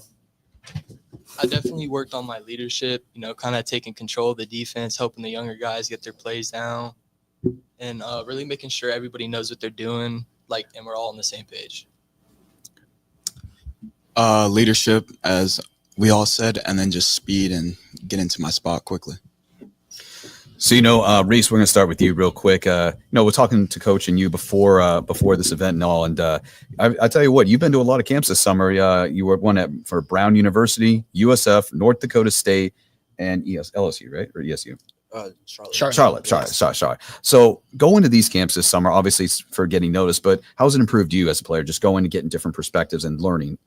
It's given me a look at how different states play football. I mean, really it's really competitive. Mm-hmm. I'll say in different states, I wouldn't say it's less competitive, but down here in Florida, I can definitely tell that it is football 100% up down here. Yeah. Because I just want to get a perspective on you. Just, obviously with Florida, you can play any sport down here year round. Do you consider it a benefit, or do you consider it also a deterrent sometimes? Because even though you can play a lot during the year, you might not have these guys enough time to rest. What's your thoughts on that? I think I'm a big proponent of being a multi-sport athlete. I mean, if you look at the NFL draft every year, the NBA draft every year, usually the majority of that group is coming from people with multiple disciplines. Mm-hmm. And we have a great working relationship with coaches at our school, where our job is, we don't own our athletes. Our job is to make sure we give the athletes the best experience they have and get to enjoy their journey. But when they're supposed to be somewhere, they need to make sure they're there and make sure they're communicating and being disciplined and responsible in their job as well. So love the multi-sport athletes. I think it's a great benefit, because it helps you learn different aspects and bring more to your game. Yeah. Rylan, where you at? You're the QB, right? Yes, sir. All right. So and the catcher for the baseball team. Oh, the baseball team. Oh, awesome. Wow. Another multi-sport athlete right there. So going into the summer and conditioning and all, what's the guidance that you've been to become a better quarterback going into the season ahead?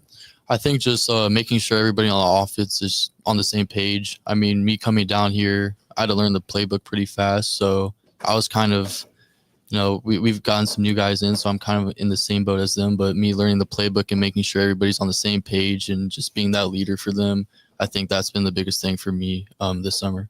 Absolutely. And Reese, obviously returning as well. The hardest part is, of course, making sure that the family core, the family unit of this team works and all. How do you bring those guys together? Make sure everybody's on the same page, like Arlen's saying. Make sure everybody knows what they need to do and know that everybody has each other's backs. Mm-hmm. One thing that we actually haven't touched on today is just the whole idea of student athletes. I've always said that's the number one thing. You're a student first and then an athlete second. So even though the athlete will help you get into a school. So tell me about the importance for you with the student athletes. I mean, you probably hammer them on their grades constantly. Right, so, guys? Yeah, we have developed just our school a wonderful culture over the years under Coach Perez of just I was an academic counselor for the guys for a long time. And we have this group of guys and our team have won 6 state championships in academics. Wow. And we've been to the playoffs 5 out of the last 6 years. So we're doing our best to form complete athletes who are going to be great citizens and good in the community, do what they're supposed to in the classroom. And a lot of that will carry over discipline onto the field and help them in their craft as well. Absolutely. All right, guys, I'm one of those who doesn't always like to try to predict the future, but there's got to be like one game in the back of your minds that you can't wait to play. Go ahead, Reese, let's start with you. Come on, there's got to be one. We always look forward to the Plant game. Mm-hmm. No matter how we do, it's always a competitive game. We love to play them. Love to get after it with them. All right, Ryan. For me, it's just week by week, like being on a new team. Mm-hmm. I don't know a lot of schools here, so it's just I treat every game the same. Just try to beat the guy in front of me, and just week by week. But you've heard talk though about like which ones should be the predominant ones, right? I'm not going to say any names. Oh, okay. Not to put you on the spot. Go ahead, Josh. Definitely Eastlake. It's a district game. There's always a little rivalry between us, and it's always a game I'm looking forward to. All right, Luke. Just all the district games, just trying to make sure we win those and play to our best. Yeah. We've talked about this a lot today is that, obviously a lot of teams, they'll have hashtags, they'll have just a general message you give to these guys to really define the season. What is one of those this year? For us, it's really about building together and we and us, continuing to focus on us. And I think if these guys can continue to just build on themselves and be there for each other, we continue to see the successes we've had in the past and try and get to another district championship and get back to the playoffs again. Absolutely. All right. So guys, obviously during the season, social media is very big and a lot of stuff. I mean, obviously Reese, we're already seeing you blowing up on social media of your next step. So where can we find the absolute highlights of Reese? Where are we going to see that? On Twitter, resellers_9, and on Huddle, just resellers. Resellers. Okay. On Twitter, Ryland Ducka 3, and then on Huddle, just Ryland Ducka. You can find it on Huddle and Instagram. They're both Joshua Watson 33, and that's where I post like my main clips. You can find me on Twitter at Dorsey Luke 40, and on Huddle, just Luke Dorsey. Dorsey. All right. So now, obviously, one thing that's been talked about a lot has been NILs. I just got to get your perspective on that, Coach, real quick. I mean, that just started not too long ago. For you guys, obviously, you've probably heard some players that have gotten NIL deals. What is your perspective? What do you take about that? Do you think that deters the meaning of, I always say there's no I in team. That's what it is. I feel like it's taken away from that. I mean, for sure. It's different now that it's in high school. I mean, we haven't seen a ton of it yet.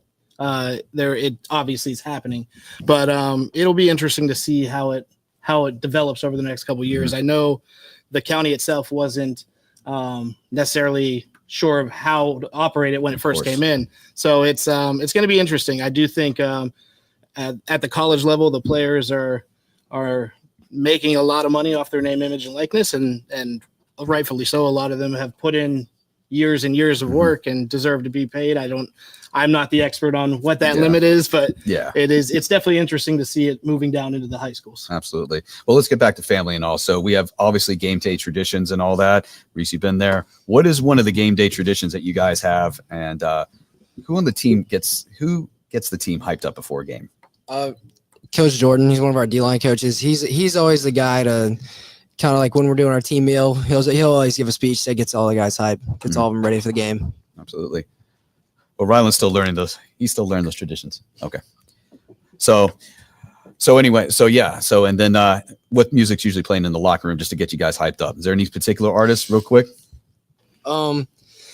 Not really. We kind of have a variety. We'll go from like rap straight to country. So I mean, it's kind of all over the place. No specific artists. Not okay. really, no. Keeping it real and all that. So, all right. So guys, once again, thank you guys for coming out here today. Hey, real quick, Coach, I've known you for a long time, and I got to tell you, it's good to see you now taking on do double duty now. Yes, sir. Not only flag, but now tackle. So congratulations, my man. I appreciate you very much. Thank you so much. Appreciate you guys having us. Absolutely, guys. Thank you for joining us, and we'll look forward to it. So once again, ladies and gentlemen, that is the Steinbrenner Warriors under head coach Gregory Puskas. We'll come back here in just a few minutes. Take a quick break. We're out.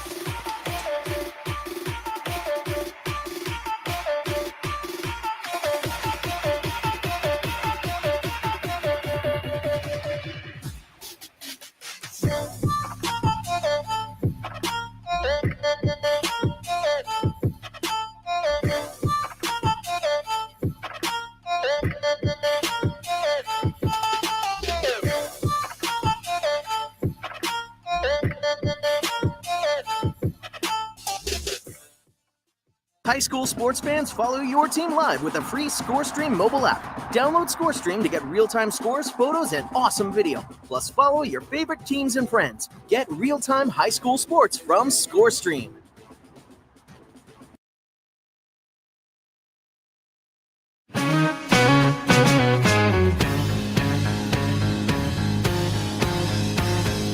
Under the sun, the fields are alive.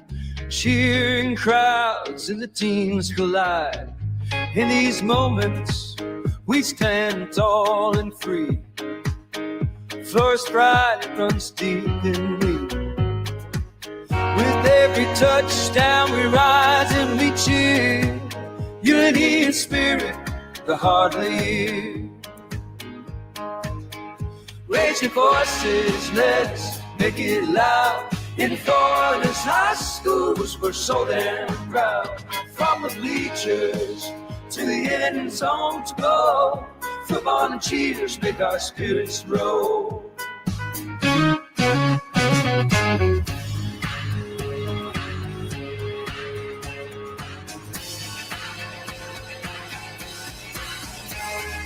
Girls in the game, they're fierce and bright.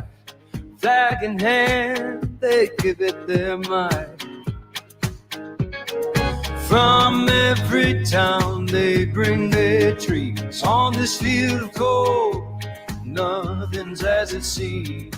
Together we shine, together we play. In Florida's heart, we own this day. Raise your voices, let's make it loud. In Florida's high schools, we're so damn proud. From the bleachers to the end zones go, football and cheers make our spirits grow. So here's to the game, we'll rise and stand. In Florida's field, we're a dying band.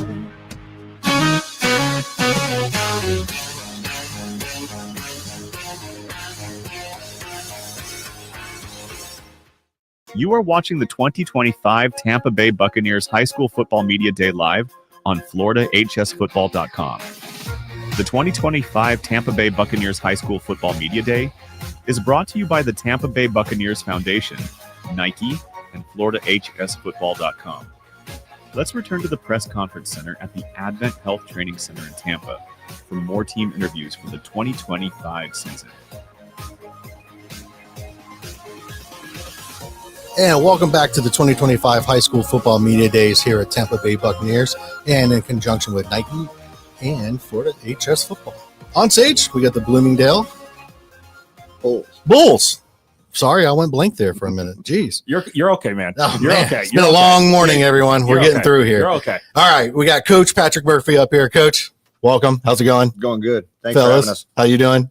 Welcome.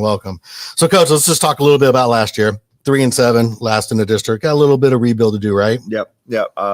Going into my third year at Bloomingdale High School, when I took the job, I think we only returned 2 starters. They lost close to 25 plus seniors.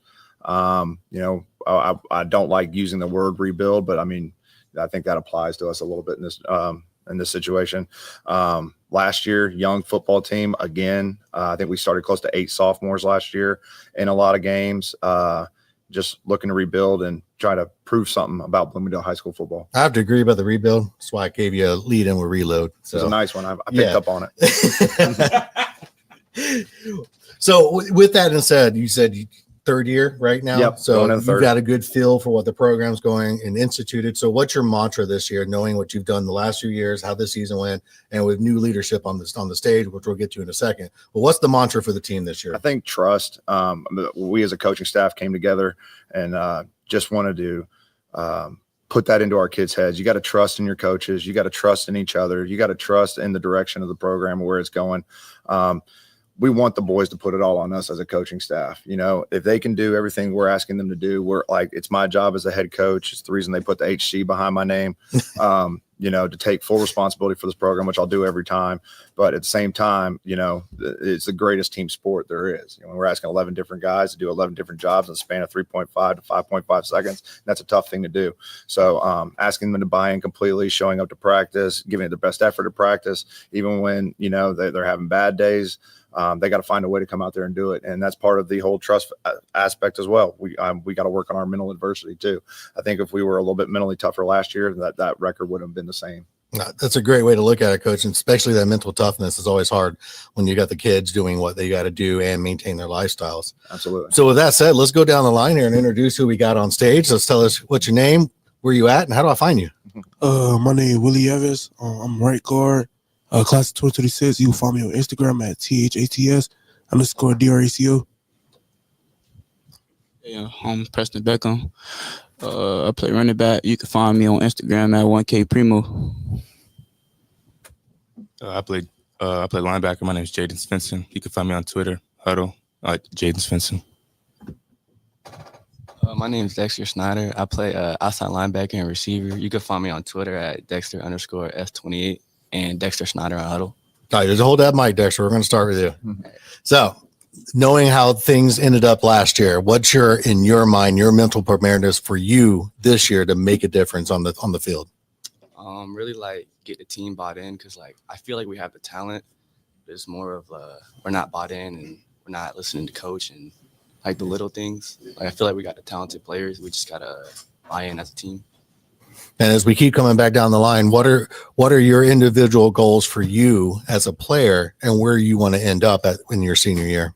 For my senior year, I have never won a district, so we've never won that. So I believe, I want to win that. You know what I mean? And we have the team to do it, and I truly believe we can do it. So I just feel like this is the year to win the district, and if we just got to, like Coach said, it's trust your teammates, and if we do that, we'll win the district. We're going to keep that same question coming down to goals and aspects for this year.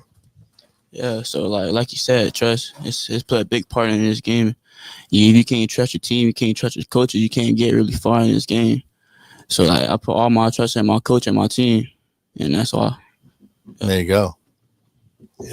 Back here with the trust, the same thing. Trust yourself. You have the mental toughness to play against other people, level guys, and like trust yourself on the field, how you play.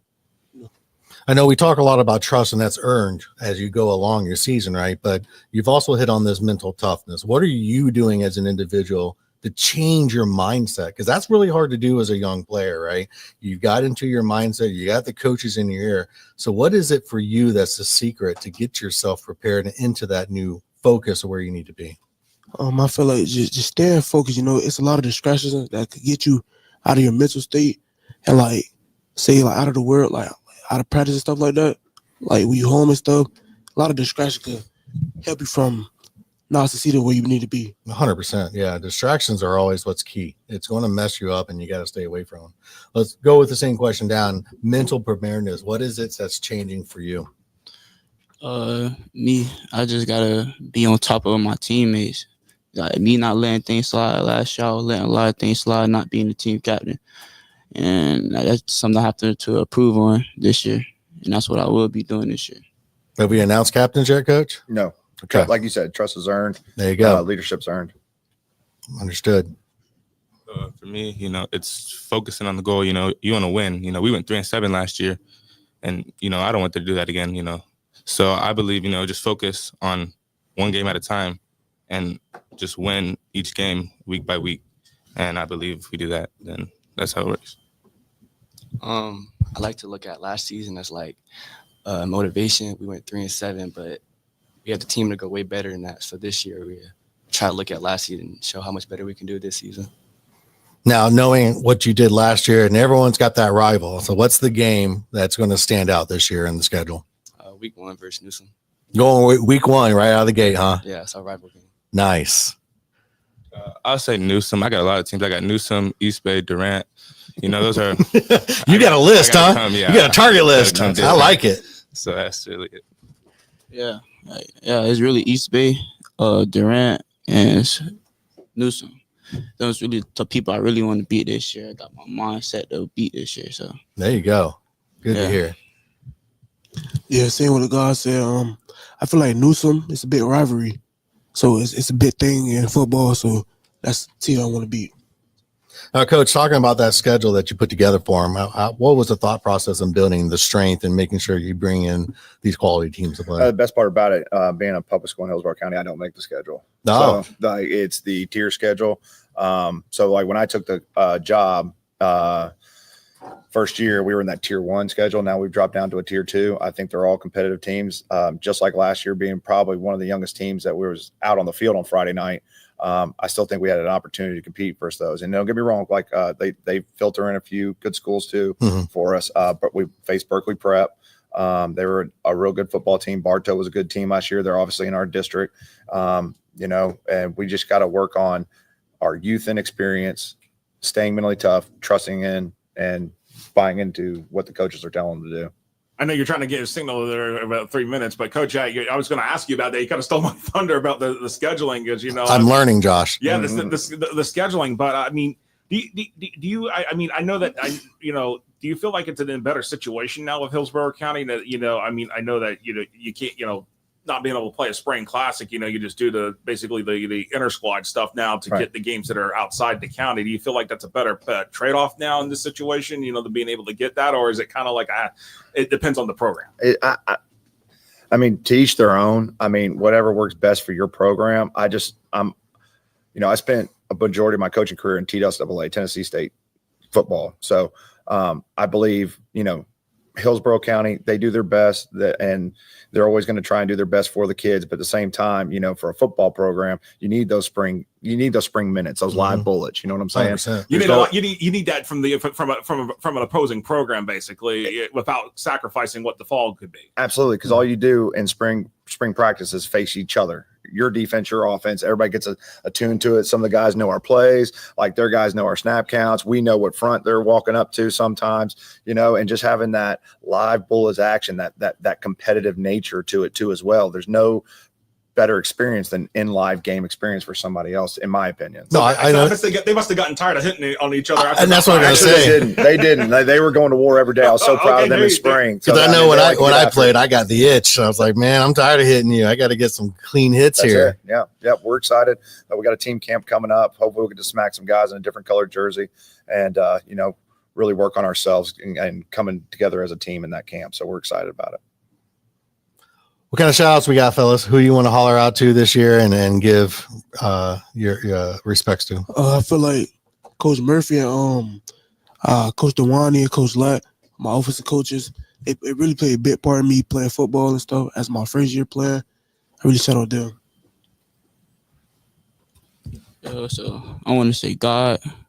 Then I want to give shout out to my mom, my dad, my coaches.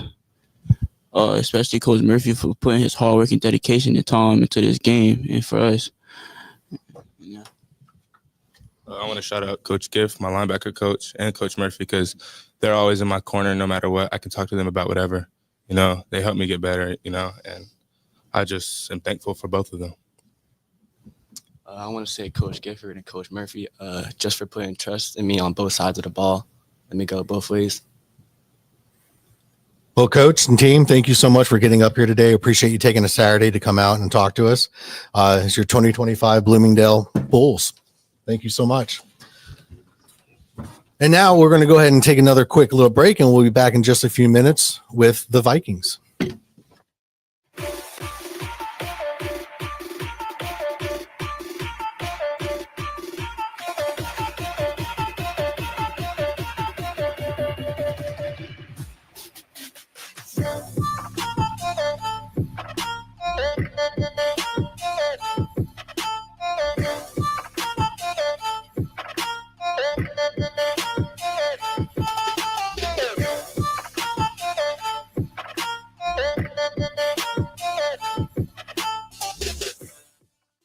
High school sports fans, follow your team live with a free ScoreStream mobile app. Download ScoreStream to get real-time scores, photos, and awesome video. Plus, follow your favorite teams and friends. Get real-time high school sports from ScoreStream.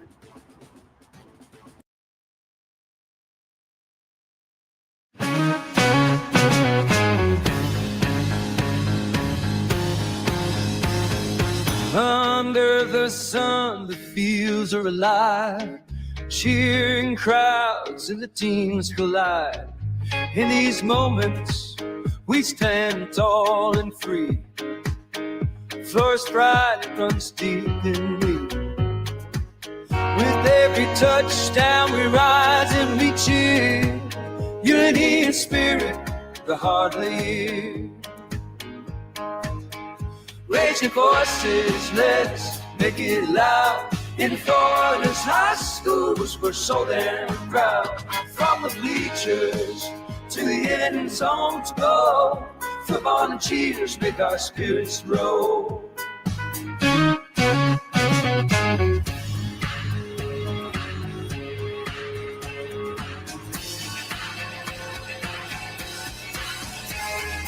Girls in the game, they're fierce and bright. Flag in hand, they give it their might. From every town they bring their trees. On this field of gold, nothing's as it seems. Together we shine, together we play. It fought as hard, we own this day. Raise your voices, let's make it loud. In Florida's high schools, we're so damn proud. From the bleachers to the end zones go. Football and cheers make our spirits grow. So here's to the game, we'll rise and stand. In Florida's field, bring a night band.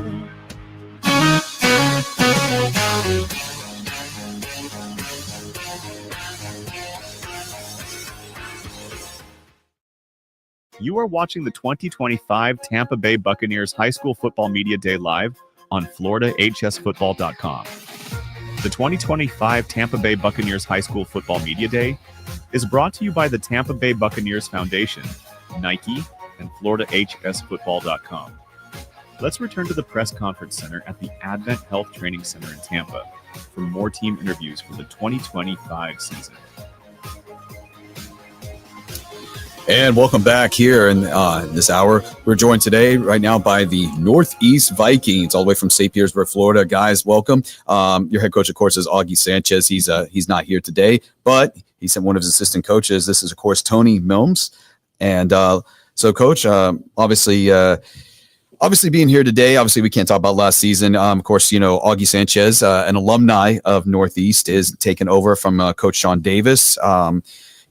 I want to just ask this real quick just to get your perspective. Him coming over and being an alumni of Northeast, how has he, really shown like that Northeast pride to these guys when he's talked about it? I mean, there's a passion probably, right? Oh, yeah. He finds it, it's obviously close to home for him. And he definitely makes sure that the standard was made day one. And I think these guys have done a great job, adapting to that. And they've just, gone off our energy and, it's been great so far. Absolutely. All right. Well, you know what? I think it's time to meet these guys. How about it? Yes, so, sir. All right, let's start with you, man. Go for it. Orion Soto, class of 27, D-line. Cool. Gavin Wright, class of 27, tight end. Joshua Lewis, class of 28, quarterback. All right. So you guys also are returning, right? I just want to get a perspective from you guys real quick. Obviously, we had the spring game where you guys played Palm Harbor. And I just want to know something. You're going from Coach Davis's coaching now to Sanchez coaching. How did that really affect you guys? Was it pretty much straightforward, or let me get your perspective on that, Coach. Well, he actually came from Tampa Tech. Oh, okay. Gavin played with us at Seminole last season. Okay. Joshua is the returning kid from Northeast, so I'll be the guy to answer that question. Yeah, go for it. Yeah. He was a good coach, but Coach Sanchez came in and he disciplined us. He's getting us ready for the season. We've been working very hard in the weight room and everything like that. And I think we'll be ready. So, of course, yeah, like I said, last season it was 3-7 for you guys. You were second in 4A District 11. I've known Augie for a few years and all that. Definitely a character and all. What's it like? How does he motivate you guys during practices and all that, or even conditioning? He pushes us. He gets us ready. He disciplines us for the games. And, yeah, he works as hard. So now you're obviously, are you the returning QB for the season? I didn't play quarterback last year. This is actually my first season playing QB. All right. So how have you worked this summer to get better and all? In the weight room, conditioning, and building chemistry with the team and stuff like that. All right. What about you, Gavin? How have you improved? I've just been focused on building chemistry with the team because this is a new group of guys I'm around. And I've just been trying to stay consistent in the weight room and thinking about next school year and academics and such. Oh, Ryan, how about you, man? Just trying to stay up to the standard, especially at Northeast with Sanchez. He expects a high standard with conditioning and stuff and the marks you want to hit through the off season. So just trying to stay focused with that, building with the team. So obviously now, this, of course, is Augie Sanchez's first year as head coach of the. What has been Augie's message to you guys? Like, what does he expect from you all this season? What has he said? This is the goal. Tell me. Just hard work. hard work pays off, you know.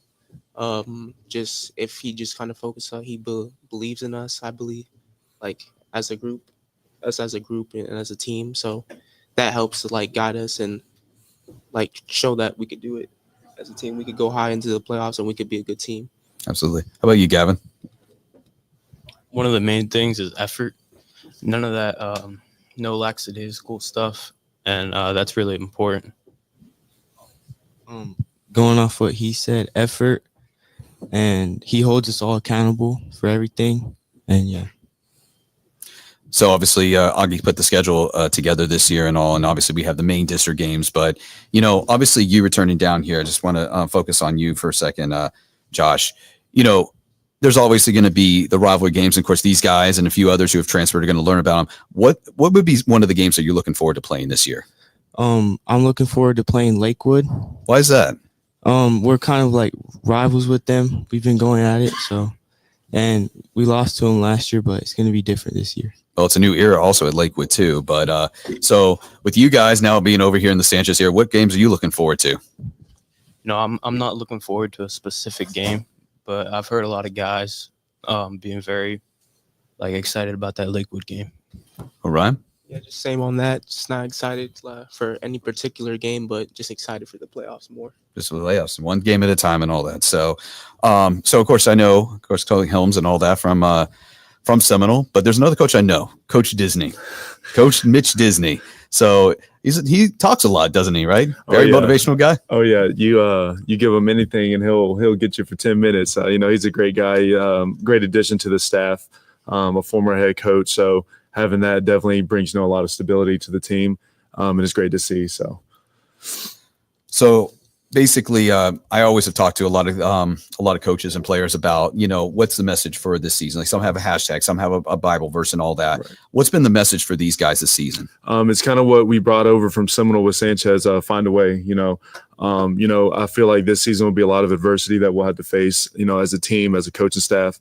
You know, all the way to the school, and it's just how we react to that and how we prepare for it. These guys have worked hard. I do the strength and condition for these guys, and you know, it's definitely gotten them mentally tough, a lot tougher than they have been. It's been awesome to see them grow. So we're definitely excited for this season. So, Coach, you've been pushing them a little further than what they're used to. Oh, absolutely. Mm-hmm. They can attest to that. They definitely been putting in work. So. So, all right. So coming up of course, in the season, we've already talked about games, but with anything comes up, I always ask, you know, where are we going to find any of your stuff, any of the highlights and all? We're going to find it on Instagram, Twitter. Where are we going to find your stuff at, Orion? Over in, you can find me on Twitter, Orion Silto, and on Huddle too. On Huddle too. All right. Gavin? You can find me on Instagram at gavinwright.15.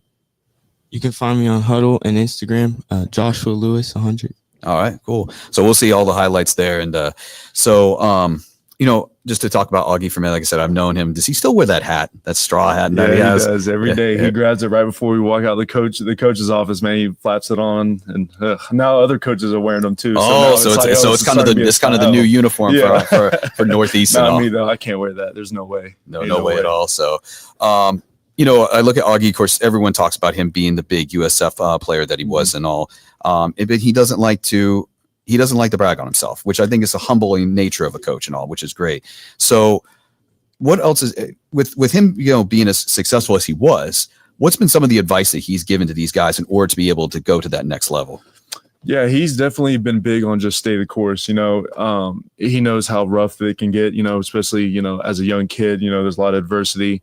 And like I said, we talk about adversity a lot. And, you know, I feel like every day we bring it up, you know, adversity, you know, this happens. What do you do? How does that affect you? You know, stuff like that. So that's definitely been one of his main messages coming across on these kids. And I think a lot of these kids, like I said, have definitely, you know, soaked it in and they're starting to apply it in their everyday life. So it's been great. And of course, I know he's always been a big proponent of being a student athlete, number one, 100%. So yep, absolutely. We're huge on academics. You know, we came in and, you know, academics were a little low.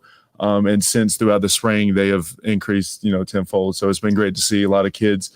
They've gotten eligible now. That kids are really going to help us this season. So, you know, it's a great thing to see. And it'll be awesome when we all get on campus next year to help them out. So different era, different mindset and everything. Yes, sir. Absolutely. So higher expectations. Yes, sir. Absolutely. Cool. All right. So, hey, guys, real quick, obviously, this is a big media day. You guys are here. Any shout outs you want to do? Any parents, fans, friends, you know? Come on. Come on. Come on. Have anybody? I want to shout out all my coaches for helping me develop as a player and a young man. I want to shout out my coaches and my family for supporting me. Come on, Ryan. There's got to be someone, man. Come on. I think I'll shout out my Lord and Savior Jesus Christ. And, Very good. To my family, my mom's a big part of my life. You know, she helps me out, takes me to practice all the time, and you know, there's a lot of ways I could help her, and you know, she's really helping me out with my, you know, career, my football career in high school. So, big shout out to her. You know, Coach, I want to get your perspective on this. Obviously, you know, with St. Pete area and all that, it's been always very prominent with football and all. And do you feel that right now it's lacking and just needs more growth, or do you feel it's still there? It's just the interest has been, you know, just hasn't been there anymore. Yeah. So this is only my second year in this area. I am from Georgia, where football, you know, it's a huge deal almost wherever you go. But yeah, St. Pete, you know, this area, it's definitely, I feel like, you know, especially listening to Sanchez and other coaches, you know, it's definitely fallen off a little bit. It's definitely there. I feel like there's talent. I mean, every single game I was around last year at Seminole, you know, there was talent all across, and it's just like there's definitely a couple things missing. I definitely see it. It could, you know, be on the rise again. It's just kind of got to be a thing where, you know, all the counties just got to buy in. So that's about it. Cool. All right. Well, hey, that about wraps it up. Once again, we have the Northeast Vikings, and we'll take a break, and we'll come back in just a little bit. Yeah, we'll appreciate it. Yes, and thank y'all for coming. Thank you. Thank you.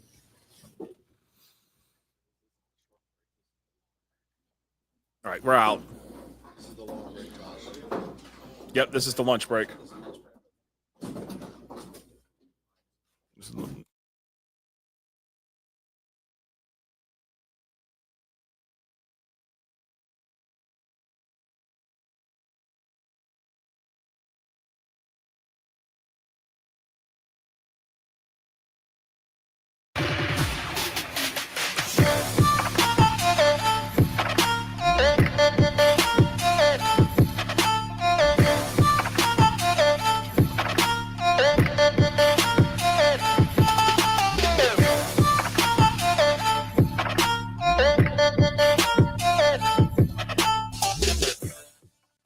High school sports fans, follow your team live with a free ScoreStream mobile app. Download ScoreStream to get real-time scores, photos, and awesome video. Plus, follow your favorite teams and friends. Get real-time high school sports from ScoreStream.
Under a sun, the fields are alive, cheering crowds and the teams collide. In these moments, we stand tall and free. First pride runs deep in me. With every touchdown, we rise and we cheer. Unity and spirit, the heart lead. Raise your voices, let's make it loud. In Florida's high schools, we're so damn proud. From the bleachers to the end zone to go, football and cheers make our spirits roll.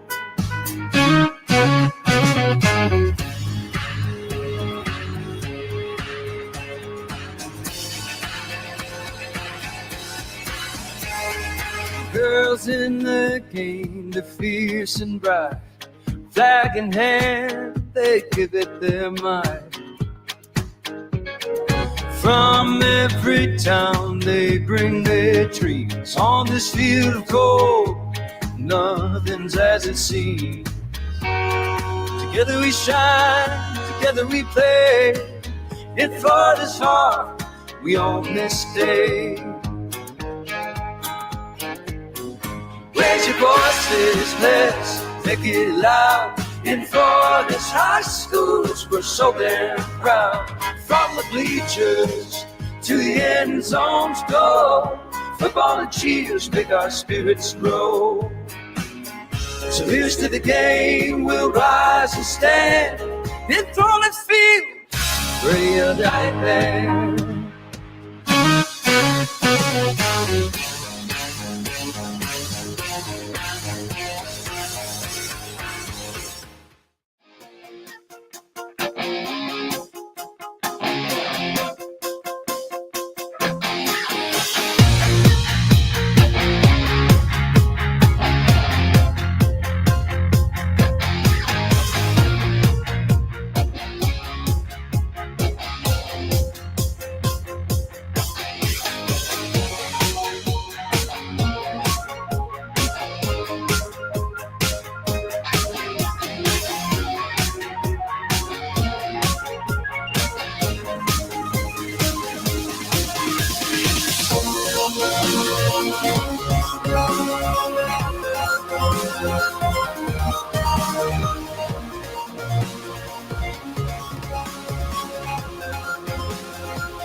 High school sports fans, follow your team live with a free ScoreStream mobile app. Download ScoreStream to get real-time scores, photos, and awesome video. Plus, follow your favorite teams and friends. Get real-time high school sports from ScoreStream.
Under the sun, the fields are alive, cheering crowds and the teams collide.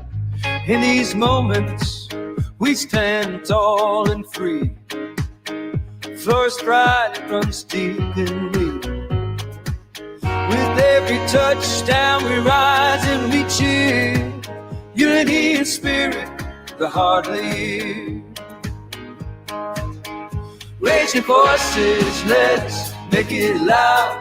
In Florida's high schools, we're so damn proud. From the bleachers to the end zone to go, football and cheers make our spirits roll.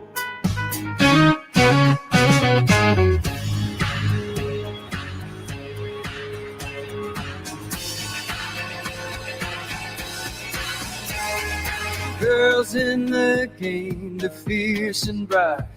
Flag in hand, they give it their might. From every town, they bring their dreams. On this field of gold, nothing's as it seems. Together we shine, together we play. In Florida's heart, we own this day. Raise your voices, let's make it loud. In Florida's high schools, we're so damn proud. From the bleachers to the end zones go, football and cheers make our spirits grow. So here's to the game, we'll rise and stand. In Florida's field, real diamond.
High school sports fans, follow your team live with a free ScoreStream mobile app. Download ScoreStream to get real-time scores, photos, and awesome video. Plus, follow your favorite teams and friends. Get real-time high school sports from ScoreStream.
Under the sun, the fields are alive, cheering crowds and the teams collide. In these moments, we stand tall and free. First pride runs deep in me. With every touchdown, we rise and we cheer. Unity and spirit, the heart of the year. Raise your voices, let's make it loud. In Florida's high schools, we're so damn proud. From the bleachers to the end zone to go, football and cheers make our spirits roll.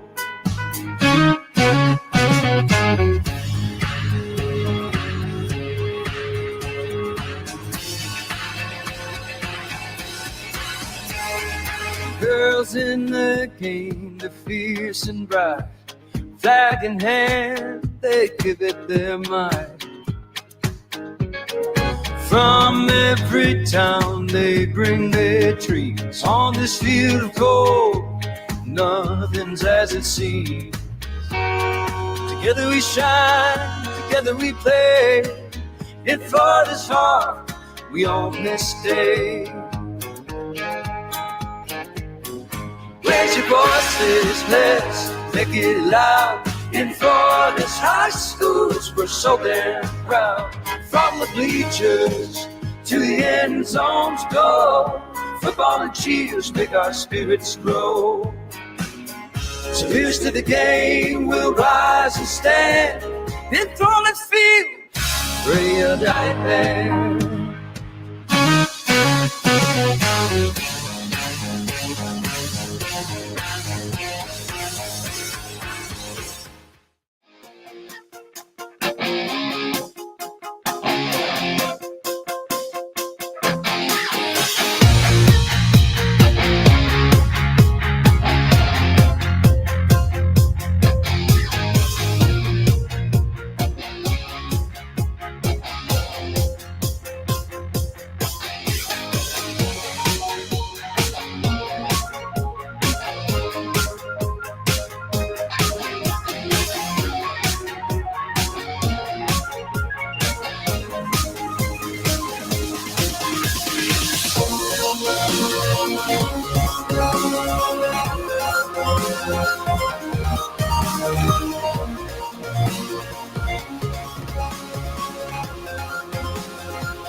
You are watching the 2025 Tampa Bay Buccaneers High School Football Media Day live on FloridaHSFootball.com. The 2025 Tampa Bay Buccaneers High School Football Media Day is brought to you by the Tampa Bay Buccaneers Foundation, Nike, and FloridaHSFootball.com. Let's return to the press conference center at the Advent Health Training Center in Tampa for more team interviews for the 2025 season. And welcome back to the 2025 High School Football Media Day with the Tampa Bay Buccaneers, Nike, and Florida High School Football. Josh is trying to rearrange me. Yeah, that's what I'm trying to do a little bit. Just a little bit of housekeeping over here. Thanks for staying with us. We had to take a quick lunch break. Now we're back on schedule. And up on stage, we have Palm Harbor with Coach Michael Mullaney. Coach, how's it going? Good. Yourself? Doing well. Players, how are y'all? Doing well. Thank you for asking. Coach, let's start with you and jump in. Last season, 4-6, 1-2. Probably didn't make you feel too good. Ready to start over, right? Yeah, I mean, last year was, a situation where, beginning of the season, offense struggled for the first 3 or 4 games, and then offense picked it up. Defense played really well in the beginning of the season, then we kind of fell apart a little bit on defense. So, that's kind of what we're obviously looking to change this season. Even though we were 1-2 in district, we were 3 minutes away, up by 12, with 3 minutes left against Steinbrenner to win the district, and we kind of choked that one away. So expectations obviously is we correct some of those errors that we made and win the district again. And with your long standing with the team, it's more of a reload at this point, right, Coach? There's no rebuild or anything like that. It's more of just reload, new leaders, right? Yeah, I mean, we lost a lot of seniors in terms of not in terms of numbers, but in terms of experience. But I think we have like 30 seniors this upcoming season, which is the most we've had in a long time. Nice. And the way we like to do things is we like to build a program from they come as freshmen. I'm not big into the whole recruiting and trying to steal players from other teams. Right. I know that's how some programs like to run their programs. That's not what we do. And, we want to build a family with the guys that we have. And I think that helps us out in the long run. Organic growth, it definitely makes a difference. When I played, there were no recruiting. It was just you live there, you play there, right? So I completely understand. So with that reload, though, who we got with us today? Who'd you bring on stage with us, Coach? My name is Braden Dam, and I play O-line, class of 26. Where can we find you before you end up? What's your handles? Instagram, Braden E. Dam. My name is Ryan Fueling. I'm a middle linebacker, graduate 2026. You can find me Ryan.Fueling_ on Twitter, Instagram, and Huddle. Joey Silvestro, strong safety, class of 2026. You could find me on Instagram at Joey.Silvestro and Twitter, Joey Silvestro 5. Chris Silvestro. I'm a quarterback, class of 2026, and Chris Silvestro 8 on Twitter. So hold on, we got brothers down here? We do. We're twins. Twins. I could hear it in the voice, that's for sure. Well, let's stay down there and start with the QB. Coach said had a little struggles with offense last year. So what are you as an individual going to do at the QB position to rectify some of that and have a long-standing season? Just got to take more of a leadership role and just run the offense better, and that's it. What have you done over the summer to prepare yourself physically and mentally? I've just learned the playbook more and just learned how defenses work more. Well, that's good because you got your twin here, right? And we go ahead and pass the mic down. But now that strong safety, right, is what you said? Yes, sir. So on the defense, what do you got to do to prepare yourself to be that step up on the team? So communication this year, I think, is going to be very vital to our success. Trust as well. We have to trust each other's playmaking abilities and just their assignments. As long as we do that, I think we should do great. Eliminate those silly mistakes we made last year. And yeah, I think we'll do pretty good this year on the defensive side. Now, as we keep coming down, Coach mentioned last year you had a game that you choked a little bit. So what is it the team needs to do to be more prepared for those late fourth quarter games that come down to those last 3 minutes? Yeah, so honestly, just like Joey said, it's a bunch of just little stupid mistakes that we made last year that this year, especially over the offseason, we've bonded so much. We've been doing so much more together than just football. I think communication, all that stuff, it's just we're like gluing together really well, and that'll be definitely fixed this year. And let's talk about the summer. I mean, you're talking about you got together and you glued. No, you can come on down. As you're talking about there and working together, well, what did you do over the summer to bond? What was the activities that came together? So it's just little things like we'll go bowling together, or we'll hang out after our summer workouts in the morning. And a lot of it is just knowing that, we're going to work out and practice with guys who want to get better and are going to push us to be the best version of ourselves. So that's really important. And, on the football field, we're brothers. There you go. Let's shift focus a little bit, staying with the players, but everyone's got their rivalry. What team are you, I wouldn't say looking forward to. I've said that all day, but it's not looking forward to. But what game really sticks out this year is the one that matters the most on the schedule? Our schedule has a lot of those games. We have a lot of games from last year that kind of left a bad taste in our mouth, and we don't really want to forget that, and that's going to drive us a lot. But I would say that we start off with Calvary. That's a big game for us. We got our rival Eastlake, and district games, Eastlake and Steinbrenner, are a big deal for us. So obviously you want to live and learn. You can't just hold on to those losses. But that's right. After each loss, there was definitely a bad taste in our mouth, especially mine. So just every game we lost in general, that's the game I want to get back and win. Right. I think we have to take this year, especially week by week, and just play game by game and just grow each week and just continue to play our game and not let those silly games last year affect us, and just, again, learn to grow. And this year I'm looking forward to Stein, especially just how that ended last year. And So did y'all wait until they went to say all this, or is this planned? Got to have a competitive hatred. For me, I agree with my brother, like taking it game by game, but I'm most excited for Tarpon. I'm ready. I'm ready for Tarpon. Why Tarpon? Why not Steinbrenner? Why not the district schedule? I don't know. We've just had a good rivalry versus Tarpon in the past couple years, and it's just hasn't gone our way sometimes, and I'm ready to change that. And you think that the improvements that Tarpon has had has made it that way for the as well? Yeah, I guess. I'm ready for Tarpon. Hey, all right. He's ready for Tarpon, man. We're going to take him down. He's ready for the Spongers. So, Coach, let's talk a little bit about that schedule, since the boys are kind of hyped up about these two games here. But what goes into you planning that strength of schedule for the kids and knowing that you can still be competitive and go through? Well, every 2 years is when we have to redo the schedule. So when I did it a year ago, we had just come off winning the district championship. So, I always want to set the schedule based on kind of where we're at as a program. Right. And so, try to schedule a few more difficult teams because, that's where we're at that point in time. Then that's who we want to play. And then there's always, the neighborhood schools like, Dunedin, Tarpon, Countryside that we always want to play because, that helps build the stands, which is always good for the kids. But, you match up with who you think you can match up well. And then, keeping some of those rivalries and neighborhood games to the best of your ability. Yeah, well, for sure. I can't argue with that. I think it's good to have a big mixture of the schedule. That way you can have your hard and your easy per se to go through. Now, players, compared to last year, what's your goal for this year? What is your main goal as an individual in your stats and your performance?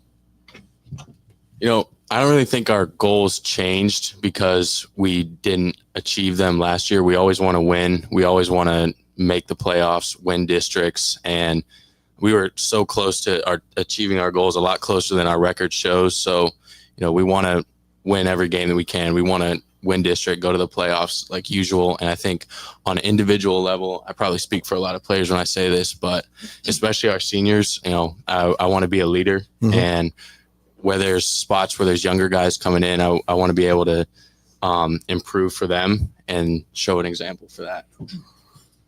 So for myself personally, I want to break every record I can, like tackle record, interception record, everything I can get. But most importantly, I want to make the playoffs this year, and not just make it, because 2 years ago we made it, but we lost first round. It was a bad loss too. So this year I want to make the playoffs and have a deep run into it. That's the most important goal I have this year. Yeah, I agree with Ryan with the playoffs. I think that would be amazing. It's totally possible. This year, some goals I have specifically for the defense. Well, the whole team is as well, but communication is key this year. I think if we want to be a great team, we have to communicate, talk about every play, and don't get stuck up on those bad plays, and just grow and learn from those, and keep your head high, and just continue to grow. Yeah, I'm agree with them both on the playoffs for sure. But I definitely just want to be a leader out there and like make all my teammates the best versions of themselves. So we hear a lot about the playoff. I think that's been talked a lot about. So what's the slogan in the locker room, Coach? I'm not a big slogan guy. Okay. I know a lot of teams, have their slogans. I think some of them are corny. I've never been into them. I mean, so again, to me, is like I said at the very beginning, offense struggled early in the season. We got better. Defense struggled late. So, and we've talked about as a coach staff is just putting everything together, having those games where offense, defense, special teams, we're all on the same page. So yeah, I'm not a big motto guy. Gotcha. We got to do our jobs, but that sounds like a motto, so I'm not going to say No, yeah, I see where you're going. Yep, that's all good. That's all good, Coach. Well, players, who do you want to shout out to? Who do you want to thank for getting to this far and being on this stage today? First of all, I want to thank God and my family and all the coaches for, helping me be the best that I can be, because I came in as a freshman and I didn't even know what a 3-point stance was. So I appreciate that they took the time to make me become better every single day. It's a great feeling, isn't it? I want to thank God and my family, especially. They support me so much, and my coach, especially Coach Mulaney here, so much more than football. With that being said, there was actually a point last year where I got hospitalized before the school year started. Oh, no way. Yeah, and Coach Mulaney showed up to the hospital room. It obviously didn't have to do that, so it goes so much more than just football. Oh, that's awesome. Coaching staff, yeah. These coaches are growing us on and off the field, making us better humans for everyone around us, and that's what I feel it's all about, just being better humans at the end of the day, and just being that person in your community that people can look up to and, ask you for help, and you'll be right there at all times. Yeah, my family and definitely our coaching staff. We have a great coaching staff, especially Coach Gino. Told me I couldn't play corner my freshman year, so I had to switch positions, and that's what led me to becoming a quarterback. Wow, that was big. Can I just get one quick shout out too? Oh, yeah, I just give it to you. Yeah. First, my daughter, because she's watching, but the one I wanted to give a shout out to is in February, and I know he loves these days, was Brian McLaughlin, who passed away. Yes, Brian. Brian lives in Palm Harbor, and for the past 5 years, we had the best coverage of any high school football team in probably the United States of America. Very passionate about, just supporting, Division II football and a lot of different levels of football. But, living a couple blocks away from Palm Harbor, he was big with the soccer program and football, and he did write-ups and all this stuff. And he passed away in February. His daughter in class, and we're going to miss him because he was a really good guy. There's not enough nice things I can say about him and his family. Class act. Soon. Yeah. I mean, you saw the age. You're like, he's like, no, that's too soon. Yeah. Too soon, because he did a hell of a job with what he's done, where he's been. He was well respected. I mean, he even worked for the Games with Sun for a while too. So. Yeah, that's how I remember. So yeah, it's sad. It's y'all gonna play in his spirit this year. I know that. Absolutely. Thanks for bringing that up, Coach. I really appreciate that so much. Well, thank you for coming out, guys. I appreciate your time today on a Saturday. This is your 2025 Palm Harbor University players. All right, we're going to take a quick break, and we're going to move on to the next team. Who's up next? Carrollwood Day will be up on stage. We'll be right back. Thanks, guys.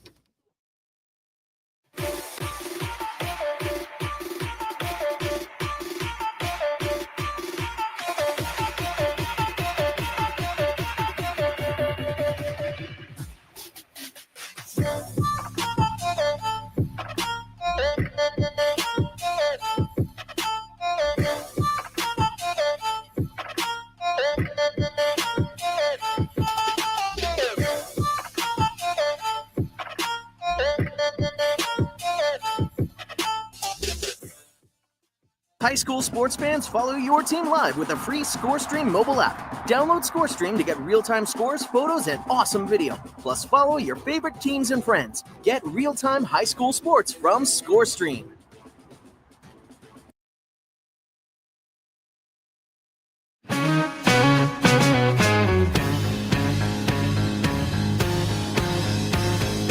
Under the sun, the fields are alive. Cheering crowds and the teams collide. In these moments, we stand tall and free. Flourish pride runs deep in me. With every touchdown, we rise and we cheer. Unity and spirit, the heart of the year. Raise your voices, let's make it loud. In Florida's high schools, we're so damn proud. From the bleachers to the end zone to go, football and cheers make our spirits grow.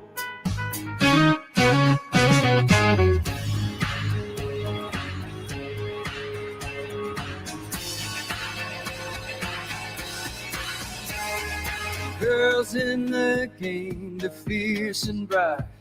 Flag in hand, they give it their might. From every town, they bring their trees. On this field of gold, nothing's as it seems. Together we shine, together we play. In Florida's heart, we own this day. Raise your voices, let's make it loud. In Florida's high schools, we're so damn proud. From the bleachers to the end zones go, football and cheers make our spirits grow. So here's to the game, we'll rise and stand. Enthralled and feel, real night band.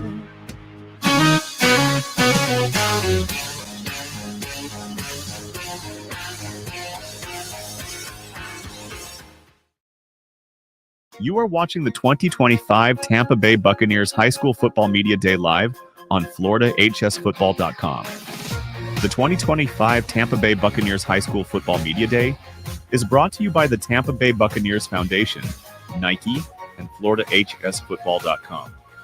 Let's return to the press conference center at the Advent Health Training Center in Tampa for more team interviews for the 2025 season. And welcome back here to Media Day here at Tampa Bay at One Buck Place. And of course, now we're heading into the next hour. We already have, excuse me.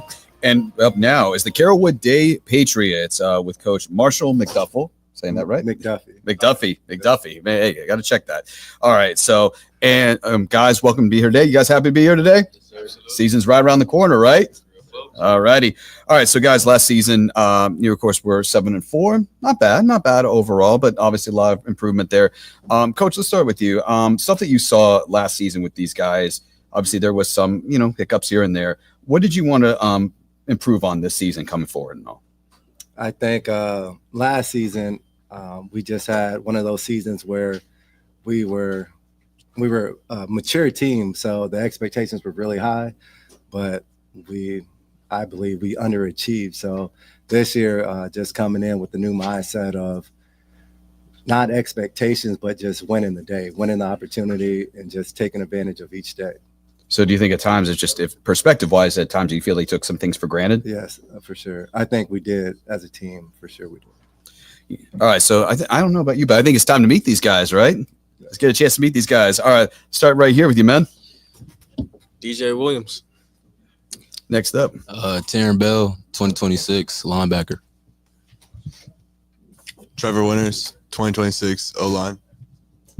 Bryce Waters, 2026 defensive line. Awesome. Well, hey, guys, once again, welcome. You know, obviously, we just talked about the previous season and all. Over the summer, what all have you guys done to improve going forward into the season in terms of conditioning? What all have you done more to get better? Go ahead. Let's start with you, DJ. Really just coming together and building a strong team bond. I'd say day in and day out. Every morning we're there about 6:30, going around 10:30. I want to say pretty much every day, just getting a good grind, working at a great mindset, especially coming up this year. So real quick before you pass on, would you say that, the team as a brotherhood has definitely going to be better this year than what it was in previous years? Absolutely. How so? As much time as we spend together, we pretty much, it's not something you want to force, but you want to have that great mindset of just building, because you want to be better people at the end of the day, because it's not just all about football. Yeah, absolutely. Darren. I'll just say brotherhood, competing with each other, just spending a lot of time with the team, getting to know each other as best as possible so that we can trust each other when it comes Friday night. What about you, Trevor? I would say competing with each other, like in the weight room and out on the field. Coach Marshall's really been hounding that, and that was like kind of our motto this year, was just to compete, period. And that's on everything and every time we get out on the field and every rep we have a chance to. Who can outlift who? Let me ask you this, Yeah, I got to know that one. Come on. You talk about outlift. I mean, you already set yourself up there, man. It's pretty tight between us two. We lift together. We've been lifting together for 2 years now, so it's been pretty tight weight-wise. Close. Like, I'd say we're probably about the same. About the same. All right. What about you, Bryce? This year we definitely got a lot better we started getting our playbook a lot earlier into the summer. Usually we get towards this time, we're coming to fall camp. We started working together, but we took some time out to get with our younger guys and start working that playbook into our system, and we got into it a lot earlier. So we're going to be a lot quicker on the uptake for these first couple of weeks. Absolutely. So, just looking about the season last year, I mean, you guys had big wins against Wildhood, Berkeley Prep, Lakeland Christian. We already talked about, what is going to be the key to a successful season. You talked about brotherhood. What else could be out there that would be successful? Successful, Coach always like to say that it comes down to the trenches. Me and Trevor are two of our senior offensive linemen. We have another senior offensive lineman named Dom. It's just going to be important that we, win those trench battles every day, take advantage of the size we have. We have a pretty big offensive line this year, even bigger than we had last year, so I think we can take that to our advantage in the run game. I would say communication over all parts of our team, help with our missed assignments, help not to do that this year, and just have better communication. I'll say competing within each other and building trust. Really, just to piggyback for what all these guys said, it's just got to have that mindset. Come ready. Yeah. It's funny. We talked about this briefly. Talk about, building the family unit and all. Obviously, you guys had bonding stuff that you did this summer. What were some of the activities that you guys did? Was it just like game nights? What did you guys do to bond to get better as a family? One of our most recent was the NCAA tournament. So it was a team barbecue, had some TVs, PlayStation set up, and just competing again, always competing. So it was just that type of team bonding thing. Who's the big gamer on the team? No answer. No answer. Come on. You're talking about gaming, right? So yeah. Has anybody played NCAA 26 yet? Yeah. Yeah, for the last 2 Have you days. noticed that it's been glitching lately? Because I've seen some people say that it's been glitching. I'm wondering. Blame the mic, right? All right. So guys, I just got to ask you, this was brought up and, some of you also are going to have your personal records that you're going to want to beat, personal stats, so something you want to improve on stat wise coming up this season. How about you, DJ? I say stat wise, not really. Really just being a better leader and a better role model day in and day out for the young guys. Mm-hmm. Oh, yeah, for sure. Interceptions. I had a lot of chances on those last year, so I want to capitalize on those this year. I mean, real quick, how many interceptions did you have last season? I didn't have any, but I had an opportunity for a lot. So that's a lot of growth there. A lot of growth there for sure. I would just say on like leadership wise, like really being more vocal on the O-line and just helping us be together one as a unit the whole game. Absolutely. I mean, for the last couple of years, I've been promoted defensive lineman, so just competing the offensive line this year is probably going to be what I'm looking out for most. Cool. So, guys, in this day and age, it's all about social media. It's all about everything. It's all about getting yourself noticed out there. So, first of all, everything's going to be on Huddle, right? Everything's going to be sent out on Huddle. But, of course, for all of your friends, family, it's either going to be on the gram or it's going to be on Twitter. So, start with you, DJ. Where are we going to be able to see all the biggest highlights this season from DJ? On Instagram's at WilliamsDJ_, and on Twitter is RTR_DJ. All right, Darren. Taryn Bell _ on X. On X? Trevor Winters. Trevor Went 56 on Instagram, and then Trevor Went _ on Twitter. On Instagram, Beeline52. Awesome. Cool.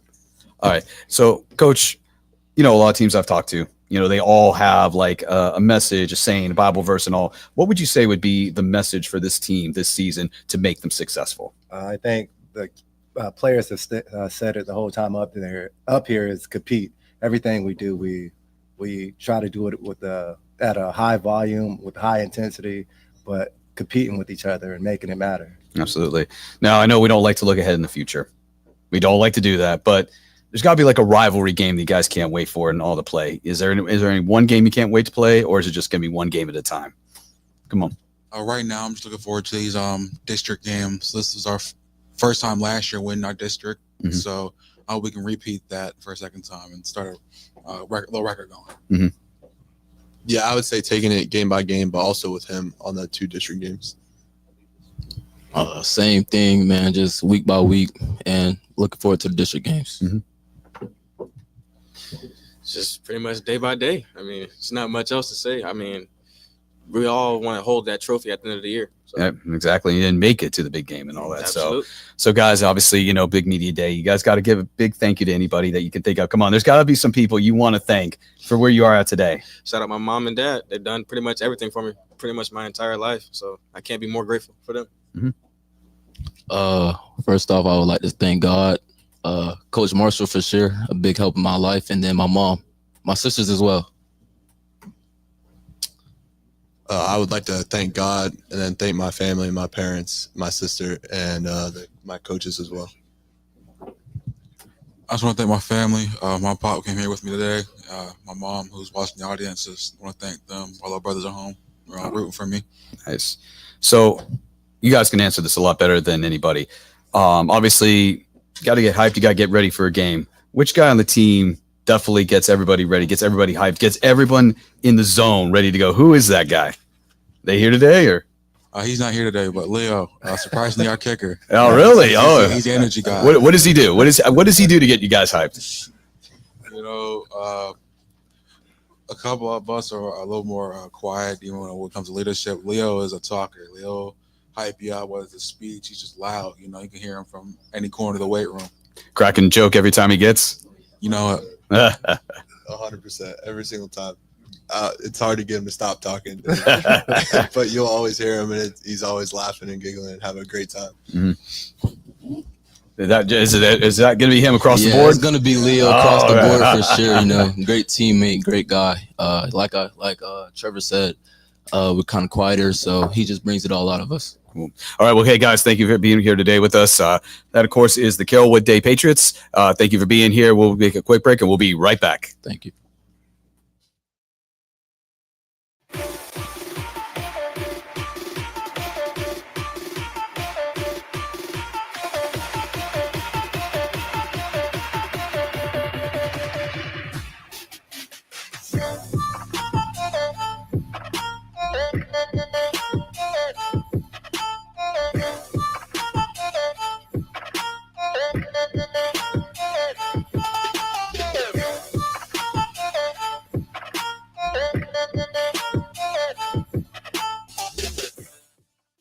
High school sports fans, follow your team live with a free ScoreStream mobile app. Download ScoreStream to get real-time scores, photos, and awesome video. Plus, follow your favorite teams and friends. Get real-time high school sports from ScoreStream.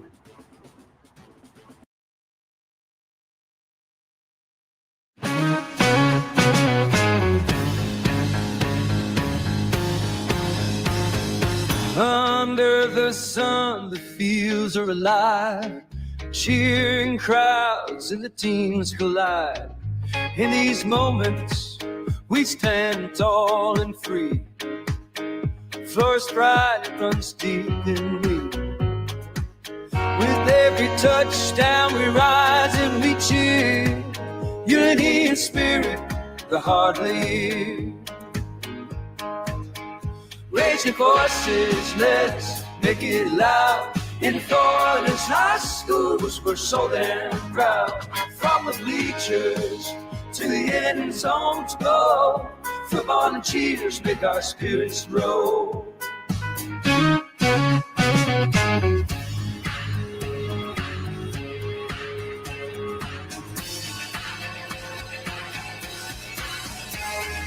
Girls in the game, they're fierce and bright. Flag in hand, they give it their might. From every town they bring their dreams. On this field of gold, nothing's as it seems. Together we shine, together we play. In Florida's heart, we own this day. Raise your voices, let's make it loud. In Florida's high schools, we're so damn proud. From the bleachers to the end zones go. Football and cheers make our spirits grow. So here's to the game, we'll rise and stand. In Florida's field, real diamond.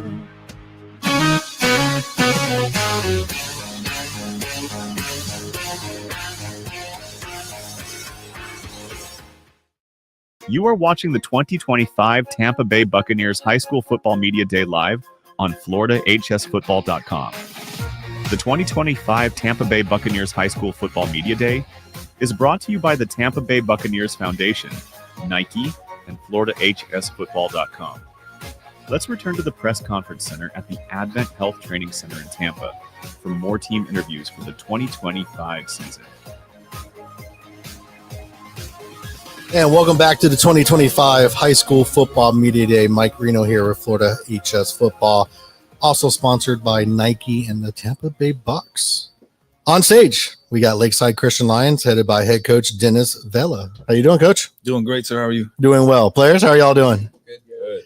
So, Coach, let's start with you, as I traditionally do. You and I had a little talk. I learned something new. Yes. It's your first year as head coach. It is. But not your first year coaching. No, absolutely not. Over 25 years of helping, and from little league all the way through college. I've been working in different businesses, doing different things, but I've always had that passion to coach. So I've always been helping out as much as I can through friends, through connections that I've got, and been here a couple of years as an assistant, and I had a blessed opportunity to become the head coach, and I took it. And it wasn't just really a takeover per se, right? No, absolutely not. Right. Absolutely not. Coach Kaufman was been there 17 years and done a great job. And he just stepped down. The guy wears many hats. He's our athletic director. He's in charge of a lot of different things, assistant principal, doing a lot of different things out there. And it just gets busy for him. And he decided to step down. He's still on staff, which is a great blessing to me because, I'm learning from him every day. And so it's got the foundation there, and everyone's got their own little ways of doing things, but we're just going to continue on what Coach Kaufman had laid down already. And picking up from where that left off last year, 4-8, 1-4 district. So what is the talk with the new staff, the new regime, with all the young leadership coming in?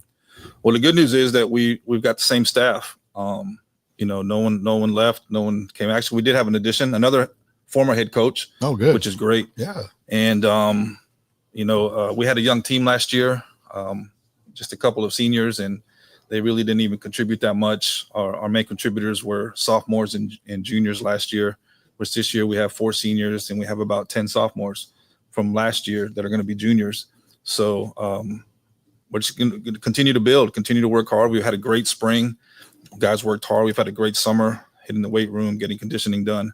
So the process is there. We talk about trusting the process all the time. So we're looking forward to the season. That's enough of business for now, Coach. Appreciate all the intros there. But let's get to the players. That's why we're here, right? So let's go ahead and down the line and introduce yourself. Tell us your handle, position, class. Tell us who you all are seeing up here today. This is Mike Kaufman. I'm a wide receiver and linebacker, and I'm class of 2027. Jackson Vela, class of 2027, running back and linebacker. Reed Ashmetter, class of 2027, center. Oh, the helmet got in the way. My fault. I'm Jeremiah Gooch, and I'm a wide receiver DB, class of 2026. All right, we'll start down there with you. what this year do you as an individual and as a team, do we got to do different this year in order to get a better record? I mean, staying focused and disciplined and going out there on the field and turning off everything else and just focusing on the field. So those distractions that come around, right? It's the little things. Yeah. 100%. Yeah. What kind of goal do you have for yourself this year? I know everyone talks about playoffs and wins, but individually, what do you want to do this year?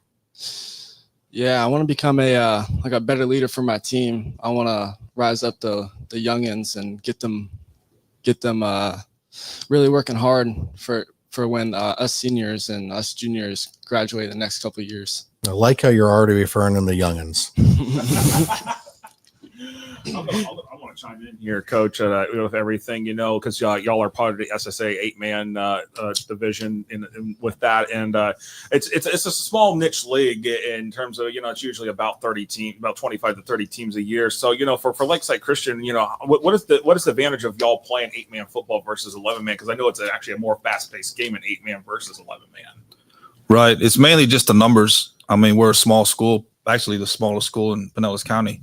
So as a lot of schools have, you have more to pull from. We have maybe 350 students total, K through 12 in the school.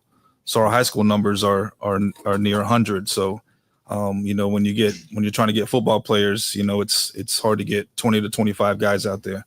So that's the reason for the 8-man. Once the enrollment goes up, in some of these schools, like there's some that have gone up this year from 8-man to 11-man. Your enrollment goes up, then you're able to go up and compete a little bit more. And I know that's, I guess, you just mentioned that some of the schools have gone up. So that's created a little bit of a scheduling issue for y'all. So Yes. talk about that, when that happens, what does it do for y'all in terms of that? Because I know that kind of makes it a little difficult, but I know that that's no fault of anybody in that situation. Right. No, it's actually, as teams go up, there's teams that come back down.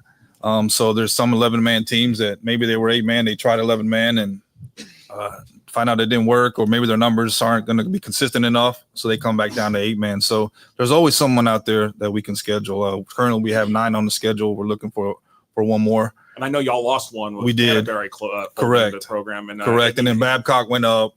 Masters went up. They were both on our schedule as well. So, but we've got it filled up. We're looking forward to the schedule that we've got now. And how do you guys feel, in terms of playing, this kind of football with being 8 on the field versus, 11? How do y'all, do you enjoy it, or do you, how do you adapt with it, considering, you probably, I bet y'all probably, at some point y'all have played on the 11-man side too. Yeah, I mean, I think it's a lot easier. You can really put your mind to it. You're not getting confused with how many receivers you got out there, knowing that you're not passing to them, but it's a lot quicker of a game too. And it's just, easier to play. I'm going to say the strategy with it's got to be a little bit different, right? I mean, positions are going to play a little differently as well. You're asked to do a little bit more, but it's football, man. It's all the same thing. It's blocking, tackling, and it's football. It's finding the space, it's matchups. It's all the same things that they do in 11-man. We just have a little bit of a shorter field and less guys out there. But I mean, it's football. 100%, yeah. I think it's like this with any other football, but like everybody has to do their job. Mm-hmm. It's like you can't have one slip up or else the play goes to like nothing. And also on like the line, it's more one-on-one. You're not going to have anybody helping you, especially in like pass pro. Like it's almost every time to be 1v1. So it's more focused on the position itself, kind of like what you're saying, Coach. Mm-hmm. More one-on-one, yeah. In my opinion, it's a lot simpler than 11-man. Just less guys on the field, of course, and you just got to focus on yourself, not worry about what your teammates are doing. You got to just focus on your own responsibilities. I think it is a lot simpler to make yourself a better player too, because you're going to get the ball, you're going to be able to make tackles, you're going to be able to make plays. It makes you a better football player, and then also makes you a better person because you get to grow closer with your coaches and player and your other teammates, and it makes you just like you really get to know people and you really get to know the game better. Since you have the mic, get a lot of bands in your arm. Let's talk about this. What do they represent for you? I mean, some are from my school. Some's from just like things my school has done. Like I've been here since first grade. Oh, so wow, this school okay. means a lot to me. My dad works there. My grandpa works there. This school is like really just a life for me right now. Oh, so you're really embedded there. Yeah. That's awesome. That's real awesome. What did y'all do over the summer to get combined as a group? What is the secret sauce that's happened over the summer with the players? Right now it's just working out, but like accountability is a big part of it because the more players that show up, the closer we get, the stronger we get. Like sometimes on workout days, we'll play like 7-on-7, compete a little bit, but also have fun while we're doing it. I think that's also a really important part is to make sure you're having fun with it. Because if you're competing, you're not having fun, there's no point in it. No, yeah, you got to have fun with it. I mean, when I played O-line, it wasn't fun until you hit somebody. So stepping up into the leader roles here as we go down the line, what do you feel being on the smaller team, the smaller side, this accountability is really large, right? So what do you feel will be the key to success as a team from the player's perspective to get that mold together? I think like it starts with coming to workouts, but as a team, you can't miss any. You can't try to make excuses unless it's like you really just can't make it. And then the more you grow together as a team, when the season starts, you start hitting the field, you start seeing that the workouts have started working. And then when you start banging together, you start realizing, oh, I got something behind these pads. What about the O-line? Did they do anything special this year?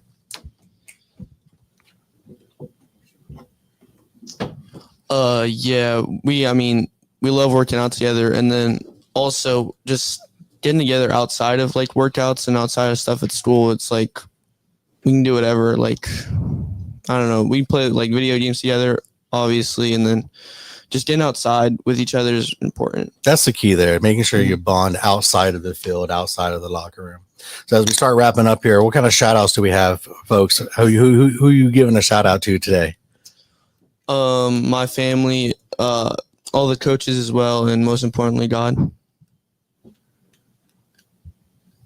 You mean for like teams or like family? Just whatever your shout out. Yeah. It could be team, family. I mean, for teams, I don't really have anybody in particular. I mean, we do got some teams that we want to win against, but we're going to keep that on the table. There you go. Hey, ain't nothing wrong with that. But I want to shout out to my parents. There you go. They brought me far, and they've always helped me in the process of playing football. Sweet. I want to thank God, and of course, I want to thank my dad for helping me get better throughout the years, for helping me get to Lakeside and everything, really. Yeah, I want to thank God, but I also want to thank my dad. You know, like I said, me being here since first grade, I've been watching football forever. I've been started playing when I was in fifth grade, and it helps to get up to where I am now. Coach, you got a group of great young men here. What kind of shout outs you want to give to anyone out there? Really no shout outs, man, but just a tribute to these guys and the hard work that they put in since I took over in the spring. We're changing the offense, we're changing the defense, we're doing a lot of changes and a lot of things, and these guys are all in. They bought in, and we talk about burning the boats. We don't look behind us, we don't look at last year, we don't look at yesterday, we look at everything's moving forward every day and trying to get better. Awesome. Well, thank you for coming up today for Media Day. Really appreciate it. No, thank you. And at least being able to share the 8-man experience, because I don't think a lot of people realize there is that 8-man that the league here in the state of Florida, and to be able to give it some exposure. And thank y'all for allowing us to do that for you. Absolutely. No, thank you guys. All right, that's your 2025 Lakeside Christian Lions with Coach Dennis Vela. Thank you guys. Appreciate it. All right, next up, we're going to be bringing up Tampa Catholic Crusaders after this quick break.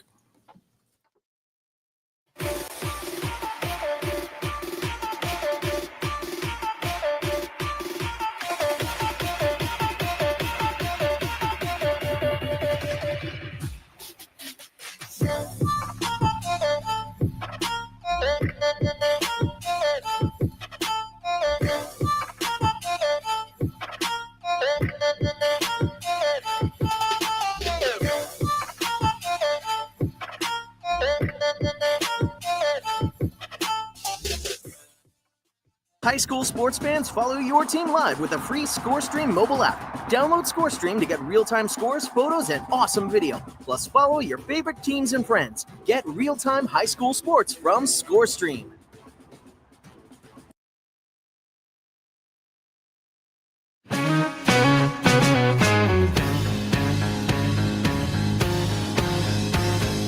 Under the sun, the fields are alive.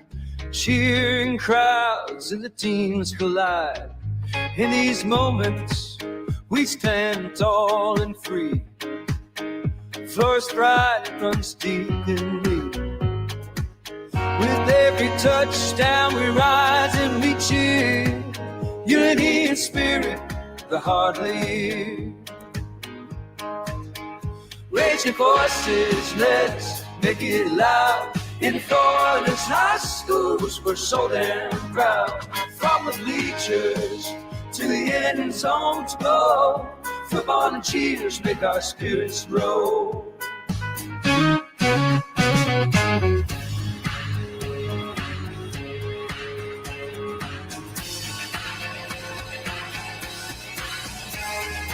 Girls in the game, they're fierce and bright. Flag in hand, they give it their might. From every town, they bring their dreams. On this field of gold, nothing's as it seems. Together we shine, together we play. In Florida's heart, we own this day. Raise your voices, let's make it loud. In Florida's high schools, we're so damn proud. From the bleachers to the end zones go, football and cheers make our spirits grow. So here's to the game, we'll rise and stand. In Florida's field, we're a nightmare.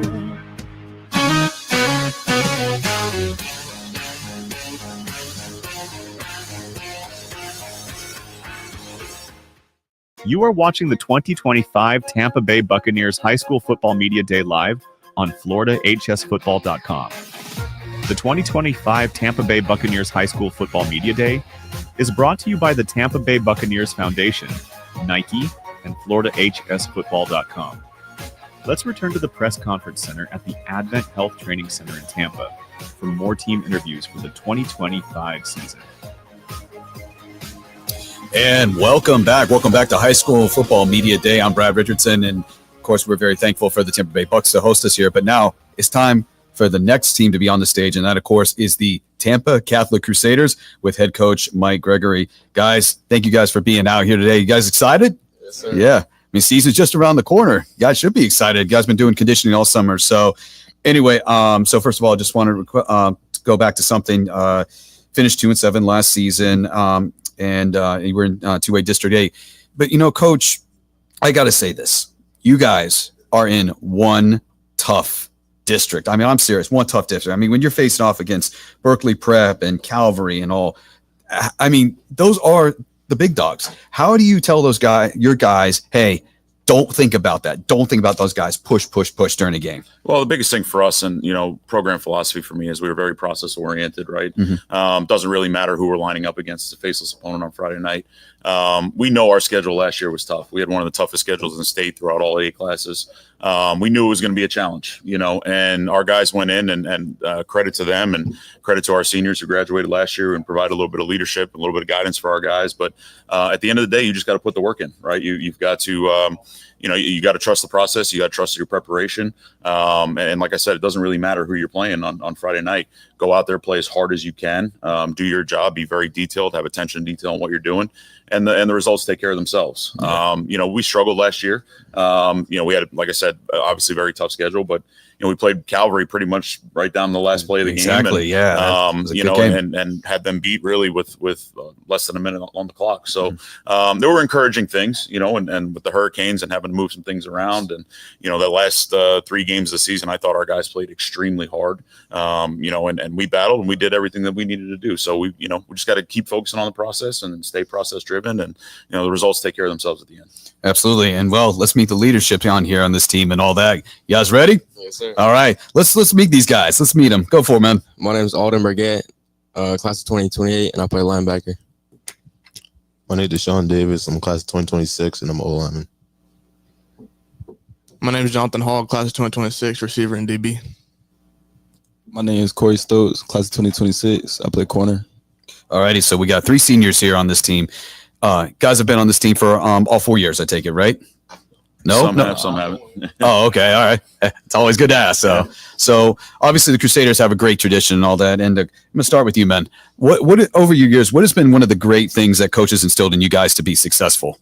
So I haven't been here for years. Oh, you have not? I've been here about 6 months. But I think something that he's instilled in us is competition, mindset.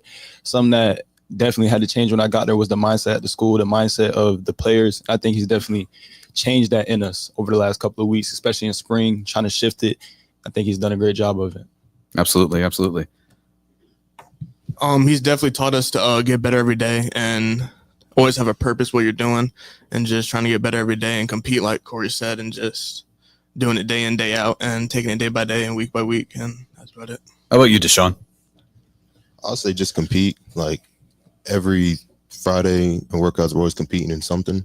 So just got to have the dog in you. That's all I'll say. Just dog in you, huh? Yeah, All right, there's always work to be done. So like there's always something to do, always something to get better at. Sharpen the blade every day. You go into the summertime and all, and then that's of course conditioning time. You guys got to get yourself ready. What has he told you guys to do to improve on? I mean, with you guys, okay. What did you guys want to improve on this summer in your stats or whatever? Yeah, me personally, my season was ended due to an injury last year. What happened, if you don't mind me asking real quick? Is after a game, I had 17 tackles and basically I was hospitalized for a week. Oh, wow. And yeah, through that, I was kind of humbled because of the position I was in. I was leading tackles like as a freshman, and God could use me in all these things. And I give all the credit and glory back to God because he got me here. Absolutely. Go for it, man. What's the question? The question was, what did you want to improve on stat-wise and everything? I'd say just be a better leader. Just a better leader? Myself. What did you want to do to help yourself be a better leader to this team? Speaking up more. Okay. Yeah, because my first year was last year, and I didn't really speak up as much going into the whole season. So I'm gonna do better at that. So coaches encourage you to be more upfront and all that, and be loud. Yes, sir. Awesome. Me personally, I'm not really like stat hunting because it's not really what you do to play football. You just go out there and win. So just like practicing hard in practice, going hard, and just communicating with everybody, like the young guys, older guys, getting everybody together and just talking to everybody. Mm-hmm. Honestly, kind of like he said, I'm not really stat hungry, but I think a stat I would want to do is win more, improve the record. So that's what I'll do if I had to do anything. But most importantly, the other thing you guys got to do to be a good cohesive team is you have to bond. So during the summer, what were some of the things you guys did to help bond? Was like any activities? Did you guys, go bowling, hold like events, get-togethers, and all that? So we actually had, what is it called again, Coach? The lift-a-thon. We had a lift-a-thon where pretty much everybody came together. Our parents were able to come out there and see us lift. We had like a combine. It's kind of like a combine thing. So I think that's something that brought the team together right before 4th of July weekend, and, going to beaches, stuff like that. But really just lifting, being around each other every day. Awesome. I was gonna say, like, after like some workouts, like you get hungry, so like we all go get something to eat together and just like have a fun time doing that. That was about it. Where was the restaurant you guys would hit up? Chick-fil-A, Waffle House, Zaxby's, McDonald's. McDonald's. Oh, okay. Yeah. Which is better, Chick-fil-A or Zaxby's? Zaxby's. Oh, okay. I'm trying to get the school to buy stock in Chipotle right now. So. I'll say like in the locker room, we're always dancing to music. Oh, really? Like what artists are playing? Oh, come on. All of them. All of them? Not one in particular? Kodak Act? Kodak. Did I hear Kodak Act down there? Yeah. All right. But yeah, someone would play music. Everyone was dancing right before workouts, after workouts, all the time. Yeah, just having a good time in the locker room, hanging out after practice, just bonding during practice, getting through the list together. Just everything is together. Absolutely. So, I take it everything's on huddle for you guys, right? All the stuff that we can see. That's for coaches. We got to talk about the fans now. Fans, family, and all that. During the season, where do you want people to go to see all your great highlight moments? Is it going to be on Twitter, Instagram? I mean, what's yours, man? Where do you want people to go see your stuff at? Yeah, mine's on Twitter, Alden Brigette, Instagram, Alden_BU. Mine's Instagram, D.Deshaun, Huddle, D_Davis50, and Twitter, D_Davis50. My Instagram is __J Hall, and my Twitter is JHall_08. My Instagram's __ Corey Stokes, and then my Twitter is Corey_Stokes. It's funny I always thought it was funny with Twitter handles, the amount of underscores that's in there just to make it distinctive. I mean, Josh, you got to agree with me on that one. Yeah, I mean, I see a lot of underscores. I see a lot of or it's a person's name and it's a number right behind it. Or you're like, wait a second, what's the number mean? What's the number represent or something like that? But I got to give out a shout out to Coach Gregory here. Fred, we got a Tampa Catholic helmet now to add. Yeah. Helmet collection of that'll be beautiful. Shows and it's definitely. Wait. Okay, here it is. It's gonna be premiered. Look at that. Look at that. Look at that. Hey, when I'm watching it now, I better see it somewhere. It better be on that back wall. It's got to. You're going to give a special Josh. It's got to make a cameo now. But, It's got to make a cameo now. For sure. I know we talked about the stuff. As Brad mentioned, the district and everything. That's a tough district, but in terms of just the competition that Tampa Catholic has played over the years, you've continued that, and obviously, your experience. You went to IMG for a bit, the coach down there. Mm-hmm. I mean. What do with the experience you had down at IMG, and then coming back to Tampa Catholic, obviously this is a second stint here. For you, what have you been able to implement so far in that what you learned down there at IMG? I think it's understanding that you can do things a certain way at the high school level. You don't need a whole lot of crazy resources to do it. And obviously IMG has some resources that we don't have, at the high school level here in the Bay Area. But, being able to take a college style program and apply it to our players, it's important to me. It's important for me that we're preparing our guys for the next level as well. Obviously we're trying to build a team that's going to go out and compete for championships, districts, regions, state championships, but also to prepare our guys, and the way we meet and the way we lift and the way we practice is just like a college program would be. And very similar to what we did at IMG. We have great facilities there. We're able to do that stuff. And the guys have bought into that. They bought into understanding that it's more than just the team development, but also from an individual development standpoint. And I say this to people all the time. In today's world of the transfer portal in college and how things are happening, I mean, you got to walk into college ready to play ball. You got to walk in ready to understand how to sit in an install meeting, to understand how to watch film, to understand how lifts look and how practices are supposed to run and things of that nature. And now the onus is on us as high school coaches, and we got a lot of great coaches in this area, and guys have done a great job. And Earl sitting back there, he's the godfather around here, has done it for a long time. But being able to apply it, and really teach our guys so that way when they get to the next level, they're ready to go really early on. So. And you talk about buying into the program and all that. The other part of that is, of course, being student athletes, being students first, athletes second. So, but anyway, so I think we're going to wind this down. First of all, Tampa Catholic, thank you guys for being out here today. Look forward to seeing you guys this season. A lot of great personality here and all. And we'll look forward to, once again, that was the Tampa Catholic Crusaders. Thank you, guys. And, thank you, Josh. Appreciate it. Thank you, guys. And we're going to take a quick break and coming back in just a minute, the Dunedin Falcons. Dunedin Falcons.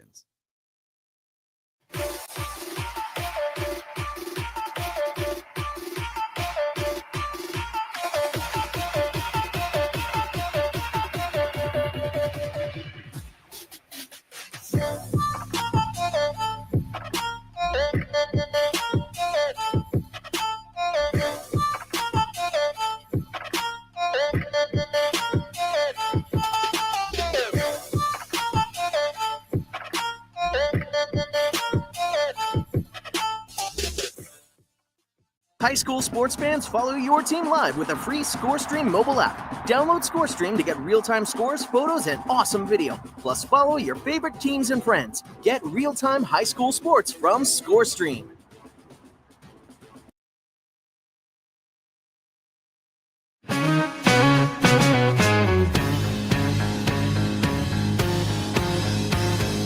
Under the Under a sun, the fields are alive. Cheering crowds and the teams collide. In these moments, we stand tall and free. Flourish pride, it runs deep in me. With every touchdown, we rise and we cheer. Unity and spirit, the heart lead. Raise your voices, let's make it loud. In Florida's high schools, we're so damn proud. From the bleachers to the end zone to go, football and cheers make our spirits grow.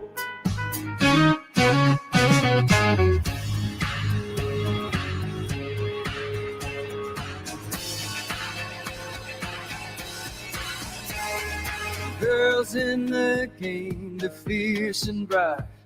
Flag in hand, they give it their might.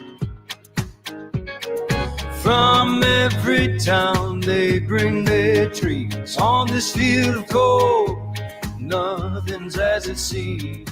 Together we shine, together we play. In Florida's heart, we own this day. Raise your voices, let's make it loud. In Florida's high schools, we're so damn proud. From the bleachers to the end zones go, football and cheers make our spirits grow. So here's to the game, we'll rise and stand. In Florida's field, ready or die there.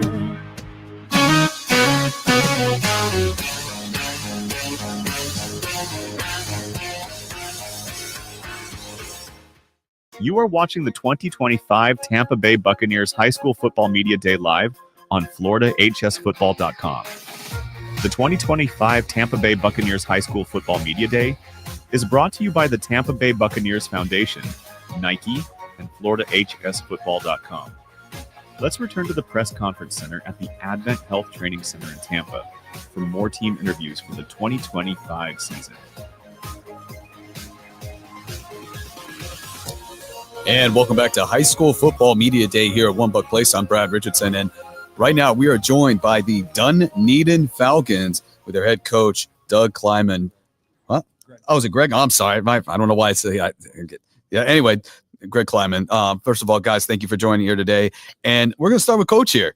You are a new coach this year, but more importantly, you are back on your home stomping ground and all that. You are a alumni of Dunedin. What year did you graduate? 04. Okay. So anyway, let's go back in time a little bit. You were under Coach Mark Everett. We just talked a few minutes ago. Tell me about the Dunedin then, the traditions, everything like that, the competitiveness of Dunedin back when you played. Yeah. So the summer before my senior year was the first year of choice schooling. So there was much more like loyalty and pride in school and things like that. I'm not saying that there isn't now, but there's much more back then. And the inter county rivalries, the North County rivalries in Pinellas County were a lot bigger then because, everybody was at the same school for 4 years. So we saw the same people for 3 or 4 years if they were playing at Hollins or, Tarpon or whatever. Okay. So, that was big and every game seemed to be a big game. So that was fun. Absolutely. And, playing for Mark Everett, just want to talk about him real quick. What did you learn from him as a coach? What advice did he give you as a coach and all that? So the great thing about him was after I graduated and went off to college and everything, I've stayed in touch with him ever since. He's been the mentor for me coaching wise. And so wherever I've been at, he's mentored me through any sort of situations I've had. And he came to one of our spring practices and he's been there kind of the whole way. So, to say I've learned everything from him would be a lie, but I've learned a whole lot from him. So absolutely. Well, you know what? I think it's time to meet these guys and all that. Let's meet them and all that. Let's start with you. Go for it, man. I'm Joe Magnan, class of 2026, O-line. I'm Pierce Atkins, class of 2026, safety and receiver. Matthew Hill, class of 2026, middle linebacker. So you all are all seniors this year. So this is it for you guys. So new year, new regime, everything, last year, guys, you did finish 3-7, but that's, of course, in the past. We're going to leave it right there. So, Coach, coming in this season and all with these guys, what needed to change? What was some of the things that needed to change with these guys in terms of how they approach a game? The big thing that kind of I saw from an outsider's perspective is that Dunedin seemed to always kind of be on the cusp, maybe lose a couple close games here and there, be close to a playoff spot, that type of thing. So my main focus with them was to find out kind of where that shortfall was. And so the big thing was just focus on everything that we're doing, whether it's in the weight room, in the classroom, whatever it is at practice, just making sure that we stayed focused kind of in the moment. Mm-hmm. And that way, when we get on the field in the game, maybe we won't lose a close game because we have that focus and we have that discipline. So absolutely. Hey, Joe, I want to start with you real quick. So with Coach Kleiman coming in and all that, what did he want you to do this summer to help improve? He wanted me this summer to gain some weight. You know, I'm sort of smaller. I came into Dunedin my freshman year, so I've been there all 4 years. We didn't really have a lot of depth. So with my size and my frame, I kind of just got thrown on the O-line, and I was really light O-lineman. Came in around like 210. Right now I'm sitting at like 230. So I've been putting on some weight to try and kind of give myself an advantage during the season. Mm-hmm. What about you, Matthew?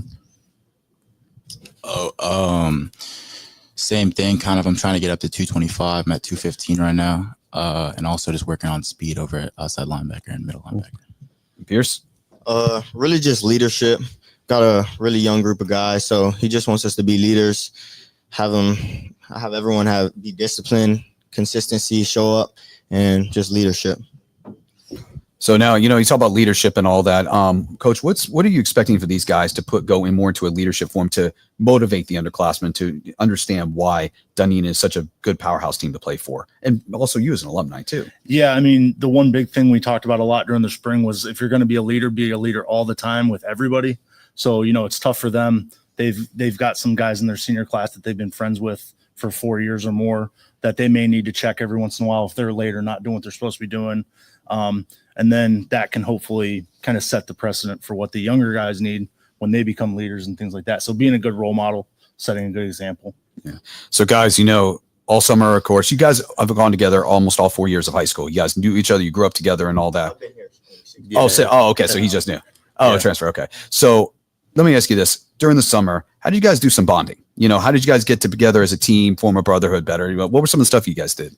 So like after workouts, we would go get food. Sometimes we go to the beach. Sometimes we go jump in the pool, cool off. And we would go get food at this place. It's called Dodge's, a little chicken spot. Pretty good. What was the main thing you guys would always order? Come on. Spicy chicken sandwich with cheese, 2 corn dogs, and they always got specials Monday through Friday. All right, nice little shout out there. Go for it, man. What else? Really, like after some practices, coaches would bring us in some food, some pizza, some cold snacks, and we have a team camp coming up, so we're all really excited about that. That'll bond us pretty good. Yeah, what Pierce said, I'm excited for the team camp this week. It's going to be a 3-day sleepaway at Rubber, so I'm excited for that. Yeah, you guys don't exactly do the 2 days anymore. So that kind of those days have gone. You of course remember those in your days. So, guys, all the season, we're going to see all the big plays on Huddle, everything we're going to see on Huddle and all. But of course, today, Coach, it's all about social media. Dunedin football also has they also have a Twitter account and all, so we can learn more about. But how about you guys? I got to know, with your X/Twitter accounts, is it going to be there or is it going to be on the gram? Where's it going to be at? I have mine on my Twitter, Hill Mathin, and on my Instagram, Mathin Hill. Nice. Yeah, you can find me on Twitter at Pierce Adkins or Instagram at Pierce_Adkins. You can find me on Twitter, Joe M1025. Awesome. So, always talking about brotherhood and trying to get everybody together. Obviously, when game day comes around, okay, I got to ask on the team, even though you guys are coming into a new year, is there someone already on the team that kind of hypes you guys up, get you going, get you motivated, even though it's just summer conditioning? Is there one guy on there that already does it? Yeah, so he's actually out of town right now, but Mike really always has energy, always hyping everybody up. It can be freshmen, anybody, just the whole team, really big team guy. Yeah, piggyback off what Joe said. Mike, energy guy, gets us right. It's motivation. Yeah. A big shout out to Mike there, huh? Yeah, same. Mike Matos. Even in the weight room, like you're doing your final rep, he's going to make you do another rep. It's always loud, hyping everybody up. Yeah. So you guys got an interesting schedule this year. Obviously, you have the standard district games that you're going to have. So, but I mean, there's got to be one game, a rivalry game you guys can't wait to have, right? Countryside. Oh, yeah, they were here earlier. I could have sworn they said your name too. So what is it about Countryside? Just tell me, what is it about them? What is it about the Cougars? I transferred from there. So it's more personal, It's huh? a little bit more personal. Yeah. All my old friends play over there, so I'm excited to play against my friends. Gonna be a different perspective now, huh? 100%. I mean, Tarpon's always fun to play against. I used to play at East Lake, so that was a big rivalry for us. I know it's kind of a rivalry over here, but always the energy, stadium be packed. It's always fun to play Tarpon. Countryside. The past couple of years, I've been here for 4 years, so I've played them 3 times so far. We're 1-2 right now, so I'm trying to even that out. So 2 Countryside, 1 East Lake. So Coach, I just got to ask from a perspective of an alumni. I mean, the moment you go out on that field for that first Friday night match, either at home or away, you must be excited for that. Just in general, to be an alumni, to say, I am the head coach of Dunedin, that's got to be going to be a great moment for you and just in general. Yeah, and we had a home spring game, so I kind of wanted to get rid of that early. But it was very, very weird being in the locker room and being in the coach's office and things like that, where I was a player the last time I was in there, or so that was interesting. But that's all kind of worn off. It's the best thing is that getting to know these guys and seeing what they can kind of elevate themselves to through summer workouts and that type of thing. So yeah. All right, just real quick, one of you can answer this. Obviously, new traditions are going to come into play, but is there a game day tradition that you guys can talk about right now that you think is going to happen, or is that still on the down low right now? Just like team meal or something like that? I mean, we might have team meal. Oh yeah, we probably will, but might just keep it on the down low right now. All right. So real quick, any of you guys want to do a quick shout out to someone, family, friend, someone who's motivated you, kept you going, even coaches?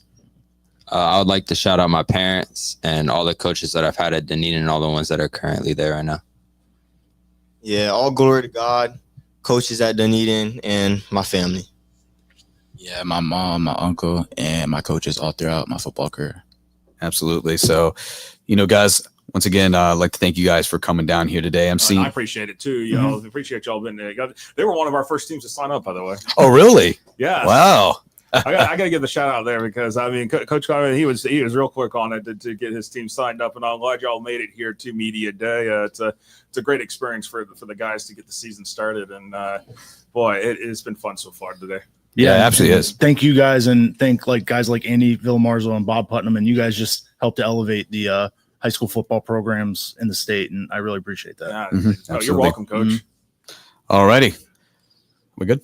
Yeah, all right, cool. Yeah. All right, cool. Well, ladies and gentlemen, of course, that was the Dunedin Falcons. And once again, we look forward to seeing them. Coming up in just a few minutes, it's going to be the East Bay Indians. And then we got Hillsborough coming up afterwards. Oh, we got a good lineup coming up, Josh. One of the oldest programs in the state. Yeah. Yes, it is. All right. All right, we'll see you back in just a few minutes. We're going to take a quick break.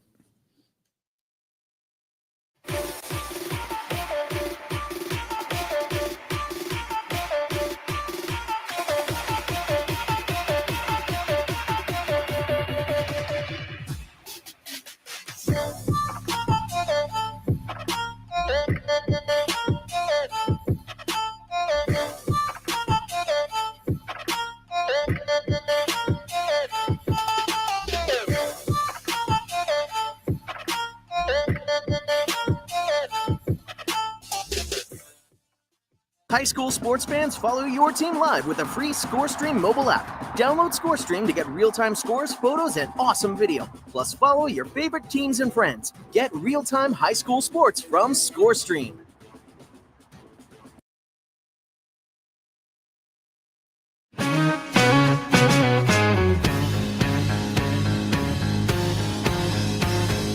Under the sun, the fields are alive. Cheering crowds and the teams collide. In these moments, we stand tall and free. First pride runs deep in me. With every touchdown, we rise and we cheer. Unity and spirit, the heart lead. Raging voices, let's make it loud. In Florida's high schools, we're so damn proud. From the bleachers to the end zone to go. Football and cheers make our spirits roll.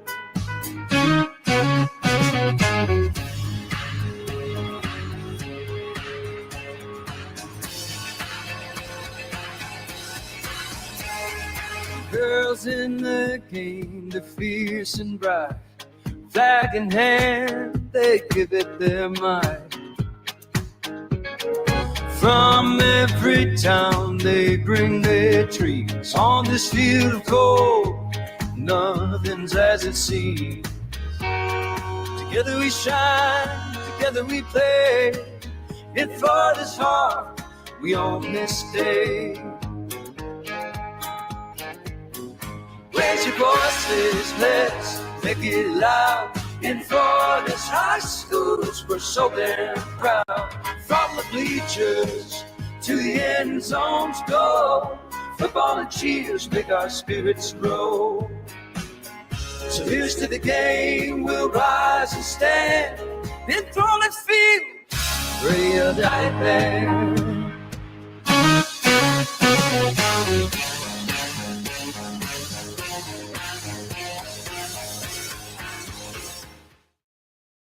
You are watching the 2025 Tampa Bay Buccaneers High School Football Media Day live on FloridaHSFootball.com. The 2025 Tampa Bay Buccaneers High School Football Media Day is brought to you by the Tampa Bay Buccaneers Foundation, Nike, and FloridaHSFootball.com. Let's return to the press conference center at the Advent Health Training Center in Tampa for more team interviews for the 2025 season. Welcome back, everyone, to the 2025 Florida High School Media Days here with the Tampa Bay Bucks, Nike, and Florida HS Football. Mike Reno here, and I'm sitting here with a brand new team of East Bay Indians on the deck. Coach Andre Simmons. Coach, how's it going? Good. Players, how are y'all? Awesome. Coach, you and I were talking beforehand, and 8 years of coaching, but this is your first HC role, huh? Yes, sir. Yes, sir. So where have you been and to get down here to get to here? Well, I moved down here in 2021. I'm from Memphis, Tennessee. I've been blessed. My first year of coaching, I was an offensive coordinator. So I've pretty much been in the offensive coordinator title since, this year. When I moved down here initially, I was in Cape Coral High School. I made the transition to Ida Baker High School. And then I took a position at Paul Meadow, which made me move down to the Tampa area. And from there, I was at Braden River last football season. And then this came up, and that's where I'm at now. So Memphis, Tennessee, huh? Yes, sir. That's a big change coming down to this part of the South. Hold on. Is the barbecue good as they say it is? Oh, yeah, most definitely. It's as advertised for sure. But is the football as good as it is down here? Yeah, the linemen are. And they got us on the speed, but we got the big dogs for sure. How's that transition been for you, Coach? Because I know, like, even in high school, it is different set of talent, a different set of kids when you start – as we say, the Mason-Dixon line at that point. So what would you say has been the biggest change moving from north to south? And then actually not even just that, just OC to head coach. As far as the change from coaching down here from in Memphis, it's just the things that come with the kids outside of football. In Memphis, it's a real, only the strong survive in Memphis. So, the problems that some of my kids will have was, it was just kind of mind-blowing, which I'm saying, it's a lot of situations here, but I mean, here the kids, they have kid problems, like just need a ride home, different things like that. So that's been kind of easier to juggle. But as far as coaching, it really hasn't been a change. I mean, the football in Memphis is great. Like I said, it's more speed here, but I mean, honestly, it comes down to, the players that you can get. I mean, it's, far as the transfer thing, I mean, that's, that goes on everywhere. So it's like, you kind of build your team year by year by what you got or what you lose. So, I mean, as far as that aspect, it's pretty much the same, honestly, as far as just coaching. Now let's talk about that as you're talking about reloading here per se. Last year, 7-4, 2-1 in district. So when you're inheriting this new team with this new set of young leadership, what's the motto? What's the message now as you and your staff coming into this season? Well, this has been a great situation. I mean, it's nowhere near a rebuild here. I mean, East Bay has been having a lot of success. I mean, the biggest conversation is the offense. They've been running the wing T for years, which has been very successful. A lot of the people that have some bad things to say about the wing T on Friday night when they was winning. They was all smiles. So 100%. So as a coach, it's kind of. It kind of makes me nervous coming in, just totally changing something that's been working. But, I think, that change has, it has lit a lot of excitement. We got a lot of eyes. Right now I'm in the honeymoon phase. Like everybody around here, as far as I know, they love me. They don't know what they don't like about me yet. So, we knock on wood, we haven't lost anyone. That's right. We just been getting guys, the right way. So, good. Yeah. So, it's a good deal right now. I'm just hoping we as advertised. And who we got with us today? Let's go down the line. Let's introduce who we got with us. Tell us your name, your position, everything. My name is Johnson Marcellus. I play O-line and D-line. I'm class of 2026. Nice. Andrew Cree, class 2026, O-line. Darren Thomas, class of 2026, DB and wide receiver. Dorian Edwards, running back and outside linebacker, class 2027. So, guys, this year, as we keep talking, you can stay down the end. What is the key to change this year to increase that number and go deep in the playoffs? I'll probably say just a lot of teamwork and team bonding and chemistry. I would say working as a team. Got to stay together, build a family. I would say working as a team, building that connection. Building brotherhood and bonding as a team, building better chemistry, and be able to win more games and not be in our heads throughout the season. What do we do over the season to build that brotherhood and get that camaraderie between everyone? What's the secret sauce for East Bay? Workouts, lifting, spending time with each other outside of practice, bonding with each other, just being ourselves, being with each other, being with your teammates. I would say bonding outside of practice, like us O-line and D-line, go to the field, do some drills, training. Bonding and working inside and outside of practice. Well, we had a couple of team workouts last year, like with our skill positions when we go to the field and get some work in. What is your individual goal for this year? I know every goal is to win district and win a title, right? That's the thing. But you as an individual, what are you trying to accomplish this year? I want to accomplish getting more offers and getting better stats and more picks, because last year I barely had any picks, but I want more picks, more sacks, and more tackles, stuff like that. That's good. That's ambition. Getting better stats and going D1. There you go. Probably getting some more offers, just working to win some games. More sacks, more tackles, a lot of pancakes, both sides of the ball. Both sides of the ball. You know you're speaking to a true O-line when the pancake word comes out. There we go. Pancakes, that's not what you eat for breakfast, right? Well, we eat D-line for breakfast and the pancakes, that's for sure. Yeah, that's pretty much it. Now, all of y'all pretty much have said offers. So let's talk about that a little bit. You have the transfer portal in high school. You've got offers of recruiting. What is that like in the mentality state for you as a young player? Can you put that in a better question? Sure. So there's that high school transfer portal. I'm sure you may be involved in that a little bit. You may get some offers from that. So that's a distraction, right? College is coming around, agents in your ear, another distraction. How do you mentally stay prepared with all of that stuff happening in the background? You mentally stay prepared by staying in the field. You don't worry about college coaches if they come. They're there for you, they offer you, give you offer, but you don't ever stop grinding. You keep on grinding, keep your mentality, keep your head clear. Don't let the offer, don't let a D1 offer, D2, D3, NAIA, any offers confuse you from what you actually can be in college. You got your favorite you want to go to? No favorite. I'm open. You're open. I'm open. Good answer. Anybody. I would say just keeping your head down. If you're a good player, the offers will come. The colleges will come to you. You got your favorite? You got a favorite conference? I'm keeping my options open. But overall, you got a favorite conference at all then? I would say SEC. It's a good answer. I would say practicing the same way every time. So if a college coach come, it's not like you're doing anything different. Well, you're going to get the same question. Favorite or favorite conference? I don't have a favorite. Oh, man. I'll probably say just being humble, because being humble can get you a long way, because it can all disappear in an instant. humbleness, that's what they're looking at. You've got your showboats out there, and not everyone needs to be a showboat. That's really, you're right about that. So what's going on in the locker room? I mean, we had all these summer workouts. Y'all did all these outside, maintaining the field drills. What's the talk in the locker room coming into this new season? Just dominating every play, playing smack in the mouth football. I like that answer. Everybody trying to figure out who's the best, who's going to be starting. Who's starting? You starting? I hope so. Oh, okay. Just keeping the mentality to win games, do good, play smack mouth football. Our old head coach used to have this acronym called "Gotta Get After That." A word. Mm-hmm. We'll let you slide on that one. I don't really have anything. No, you're good, brother. You're good.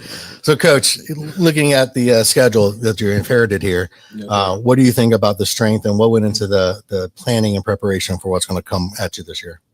Well, I mean, honestly, like I mentioned, I'm new here, and some I preach to the guys that it's all about us. Like the only people that can beat us is us, So that's the kind of mentality we've taken on. So, I mean, honestly, besides watching film to prepare for the game week, I'm not overly, interested in getting to know much about other teams. I still got to get to know these guys. There you go. Haven't been here too long. So this is where all my focus is. I feel like if we take care of what we supposed to take care of and be the best version of us, the skies will be the limit. Like you said, the honeymoon period. Yeah, that very beginning. Yeah. Real quick, as we wrap up, guys, how do we find you? Where do we see you? Where do these recruiters get to see more film on you? My Twitter, Jonte M57, and then my Instagram is _Vaughn57. Andrew Curry, KRYCH, on both Instagram and Twitter. Darren Thomas 123 on Twitter. At Dorian Edwards on Twitter. And any shout outs as you come back down? I want to shout out God and my mom. My mom got me a long way. I've been playing football for 11 years now, and she's been by my side the whole way. Good job, Mom. Shout out God and my parents and all my siblings. All glory to God, my coaches, my siblings for getting me into football. Jesus Christ and my coaches for getting me my football. It's my second year. I thank them for getting me into the sport. And my mother, being a single mother, carrying out, pushing me to be great.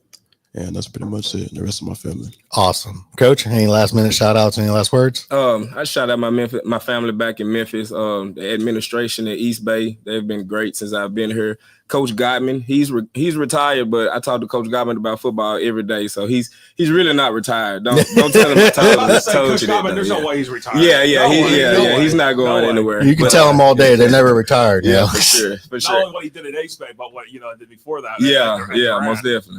Most definitely, and the parents, the parent involvement and the community involvement in the program this summer has been amazing. As far as feeding us, all the camps we go to, they help with transportation. Anything we need, they've been there. So I just want to make sure we shout them out. Congrats to the parents of the East Bay players. All right, your 2025 East Bay Indians, Coach DeAndre Simmons. Thank y'all for coming up on a Saturday and doing this with us. Yes, Appreciate Thank you. Thanks for having us. Now we're going to move on to our next segment. Who's up, Gosh? Who's up next? Oh, yeah. Who's up next? One of the oldest programs in the Sunshine State, the Hillsborough Terriers. Hillsborough Terriers. All right, we'll be back in just a few minutes after this quick break.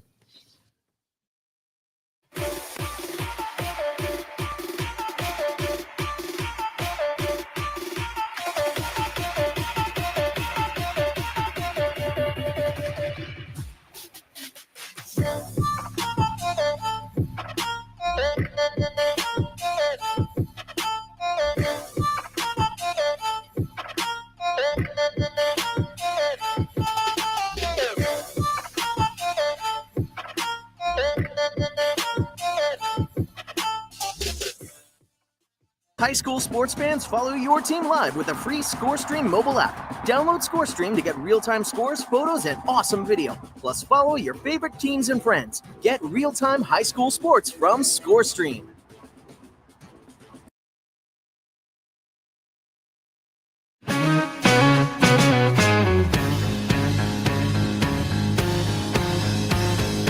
Under the sun, the fields are alive.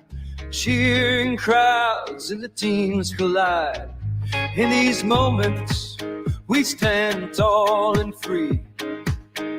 Forest pride runs deep in me. With every touchdown, we rise and we cheer. Unity and spirit, the heart lead. Raise your voices, let's make it loud. In Florida's high schools, we're so damn proud. From the bleachers to the end zone to go, football and cheers make our spirits roll.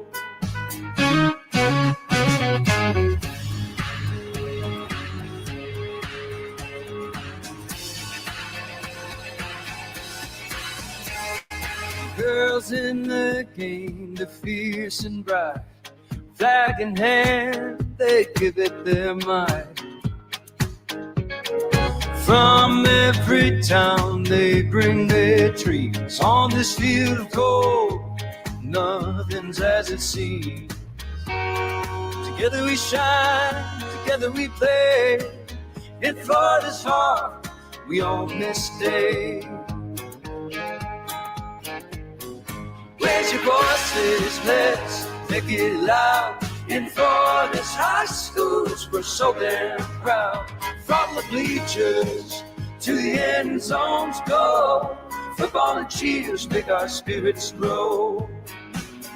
So here's to the game, we'll rise and stand. Enthralling field, radio night band.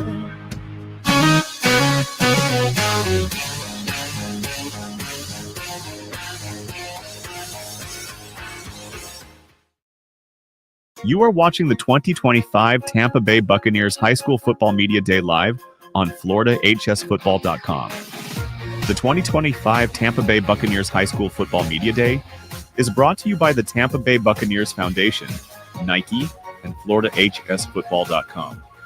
Let's return to the press conference center at the Advent Health Training Center in Tampa for more team interviews for the 2025 season.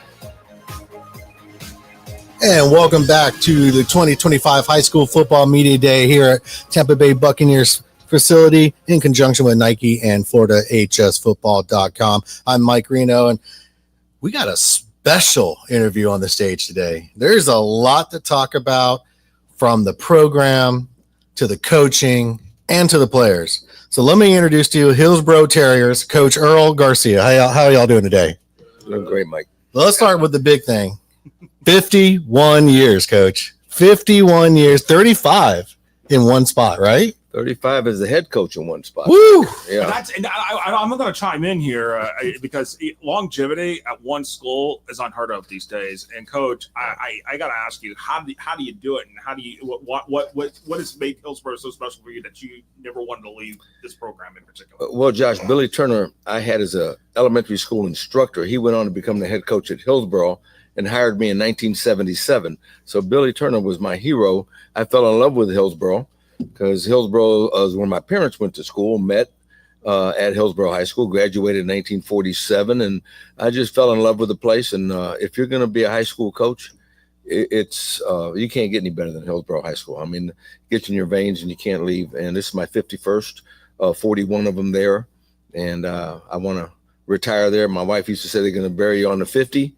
But now we have a synthetic field, so we'll spread you on the 50. And I think the wife is here today, too. The wife is here. She's got the cue cards back there. She's telling me what to say. She's sitting right there doing the other recording. I got to give a shout out to your wife because, that's it takes a special kind of person to be able to handle the schedule that, you have to go through, especially in this day and age with coaching, the way things have changed over the last. Well, Josh, I had the easy job in the house. So she's a retired principal of 41 years. Oh, wow. Oh, yeah. Who wants to be a principal for a day, much less 41 years? So we'd go home and bounce things off of each other, and she was always the voice of reason. But I wanted to choke an assistant or choke one of these guys, and she would tell me, "No, you don't do that." So keep it clean, Coach. I'll go let Reno take the shot.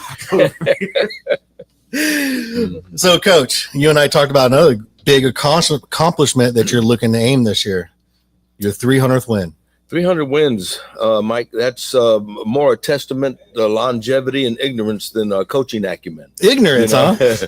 One spot and one place for 41 years. No, that's actually, it's a blessing. My wife did some research, and we'd be the 7th to do it in the state. And what better place than Hillsborough High School? I'm very proud to represent them. If we can get that this year, we're only 4 away. These guys say after 4 games, we'll get it. There you But I go. know, it's up to them. I just watch on the weekends on Friday. It's a big accomplishment, and I want to say congratulations, Coach, and thank you for sticking in for so long. I appreciate that. So let's really get into what this is at the heart about these players over here. Absolutely. And there's something else we talked about, Coach, that I want to merge into as we start doing introductions, but we'll dig into that in just a few. But let's go ahead and go down the line. Introduce yourself, your position, what you're grateful for with this program.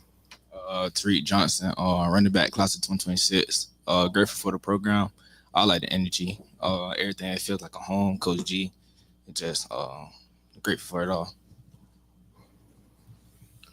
Raw receiver DB Darrell Hans, class of 2028. Hillsborough felt when I first got to Hillsborough, Coach G, he the one that got me to feel like a home, a lot of energy, lots of love. Came there, come my cousins, just lots of love and energy from them boys. EJ Garcia, class of 27, receiver, and Hillsborough High School is like a home to me. It makes me feel loved and love to be there with my brothers and my teammates. Make me feel great. Jacob Pleasure, athlete, class of 26, and I'm grateful for the coaches and like the way they develop people and like how they inspire like people to go to college and stuff like that. So you go ahead and hold on to the mic because here comes the hard part. You ready? So I learned a secret about you guys. Y'all are all Hillsborough original natives. There was no transfer. There was no recruiting. You all are from Hillsborough and played your time there, right? Let's talk about what that portal is doing to the young players. Is it rough? Do you get hit up a lot? Is it the recruiting going into college on top of that, adding on, and then also your day-to-day life? Let's talk about how all that comes to be, because when you stay at one place and you're good, people are going to want you. Yeah, so it's a lot of coaches that come by and like probably like text you off the scene trying to like recruit you, but you got to like stay loyal to your team and like day-to-day life is like it's hard how people talk about Hillsborough and like how they want to come and how some people want to leave, and you just got to stay together. Yeah, I'll say the same thing you said right here. Like, you can't just leave. You got to stay with your teammates and create a great bond with your teams and like just make that love with your brothers. To be honest, I feel like transferring from one school to another, like what you need to do that for? Like, what other school got for you that they don't have at the same school as you at right now? So I feel like when I got to Hillsborough, then nobody want me. Like, only Coach G wanted me. Other schools know about me. So I balled out this past year, and a lot of schools hit me up. A lot of players tell me to come. I'm like, nah, I'm with Coach G. I'm loyal to my man. Real from the heart. Makes a difference, doesn't it? Yes, sir. Yeah, man, staying loyal. It's hard to trust people that you don't know, but staying with everybody that I know, I trust all my guys. Like up here, if I know they get the ball in their hands, I know they're gonna do something with it every time. Now, also, Coach told me all of y'all are track athletes on top of this, right? So that's like a secondary skill that not a lot of people are able to bring into their game. So how does that track aspect and training bring that over into your football career? It brings it over with the speed, stays in condition, but also with the team bonding. We all get to stay around each other, create a bigger bond. Absolutely. What he said, with a bigger bond, and I feel like when you do track, it's like better to bring the skills you got from track and put them on the field, like, because track teach you technique on running and getting faster and speed, endurance, and stuff like that. Conditioning, it's not just speed. You do conditioning a lot too, so that's really helping with football. You do 4 quarters, 12 minutes. Yeah, I say the same thing. Track really helps you a lot with speed and fundamentals and just meeting a lot of new people and coaches and a lot of connections. Track. It definitely prepares you mentally and physically, and it enhances like your competitiveness. So what was the secret sauce over the summer, guys? What have y'all done to get this camaraderie together and build this partnership and this teammate brothership? Definitely team bonding, and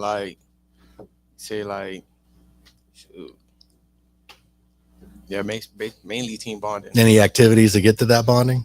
We did activities like paintball. Oh, paintball. Yeah, paintballing, eating out, cooking out, going to the pool, people's houses, having fun, playing the game, stuff like that. Yeah, when we outside of football, when we isn't doing football, we all at the field, encourage each other. We all, when Coach G not there, well, he always there, but when we go to the field, after we get done hitting in plays, going over the plays, we stay at the time, do drills. You know, everybody got different type of positions, so work with each other, help each other get better. Yeah, we just all been bonding. Like, we go to the pool, play the game. Most of us stay like at each other's houses and stuff, you know, just get a good team bond.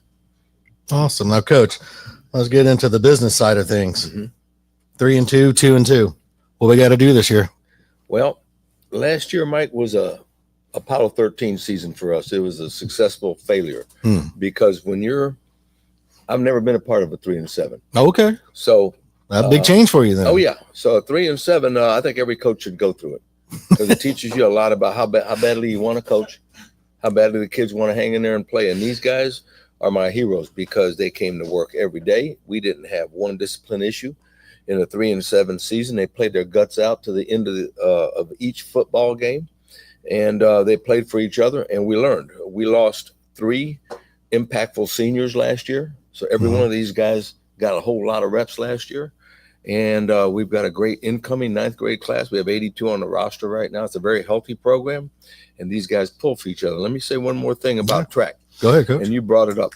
You have these guys that not only are on the track team, but competing all year long. You know, so they're competing the whole school year. And there's places to hide on a football field. You can't hide on a track. Nope. You can't hide in the long jump pit when it's you and there's thousands of people watching you. So it teaches you how to compete under pressure. We push our kids to play every sport they can. Baseball, basketball, football, track, swimming, doesn't matter because this is the last stopover in childhood before they become the next step. So have fun, man. Don't forget this is high school sports. That's right. Well, we said earlier, kids are kids, seniors are teenagers, but at heart, that's who they are at the beginning, even though you're maybe an extremely great athlete. Yep. And I want to ask Coach something because of, you know, with the schedule and stuff. You know, one of the things I loved, and it was on the schedule last year, and it's obviously this team's making the return trip down to Tampa this year is Columbia. Yep. You know, 2 of the oldest programs in the state, and honestly, it's exciting just to see that on the schedule. And I mean, now they get to come down here. Yep. I mean, what came about last year to get that game on the schedule? Was it just that y'all were both needing the game, and or it was more about the history of the program? It's a great question, Josh. You know, our athletic director for the district, Lannis Robinson, gave us the option of either going out of town anywhere within the state of Florida or playing a jamboree or a spring game. So to be able to take these kids on the road halfway across the state, feed them on the way there, play against a legendary opponent like Lake City, Columbia. All right. They beat us pretty good, but we're going to return the favor when they come down in 3 weeks.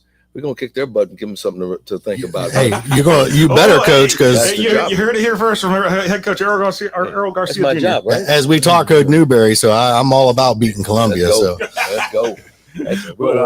All right, we got to wrap this up, fellas. Before we go, though, where can these people, the recruiters, the folks out there watching, where can they find you? Where can we see you? Real quick. On Twitter, Tariq Johnson _0. You can find me on Twitter at Darrell Hans Jr. and Instagram Rel4PF4. You can find me on Twitter, EJ Garcia 1225. You can find me on Twitter, Jacob Pleasure, PLAISIR. And Coach, you know, one last thing before I know I'm trying to wrap up. You and I had a great conversation ahead of time. How good does it feel to play with family, to be out there with your family, man? Man, I got my son as my defensive coordinator. All right, that's job security for both of us. So that explains it now. My grandson's on the field. My wife comes to every practice. So I have my wife, my grandson, and my son every day. I win, man. 3 hours a day. I get my whole family. You win, brother. That's Absolutely. For sure. Yeah, it's more than I can get, and I wish everyone could do that. That's amazing. Well, thank you so much. Here's your Hillsborough Terriers, your 2025 players with Coach Earl Garcia. Thank you so much, guys. I appreciate you coming up today on Saturday with us here. Our pleasure. Yes, Josh. We're going to take a break. We're going to take a break. Yes, we're going to roll on next. Who is up next, though? I don't have the schedule. Well, it's going to be Cambridge Christian that's going to be up next. We actually had our original a couple of breaks here, but since I think we're doing all right there, I think you want to take a break for a minute and then we'll come back or bring them in. Oh, I mean, if you he's want ready. More minutes, if he's ready, we're going to roll on in, so we'll get this stage set. We'll be back in just a few minutes. Thank you so much. No, thank you. Appreciate the helmet. Thank you so much, man.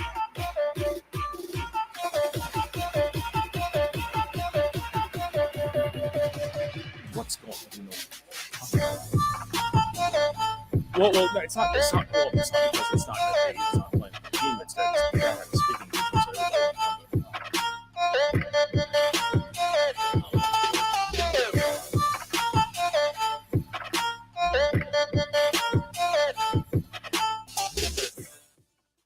High school sports fans, follow your team live with a free ScoreStream mobile app. Download ScoreStream to get real-time scores, photos, and awesome video. Plus, follow your favorite teams and friends. Get real-time high school sports from ScoreStream.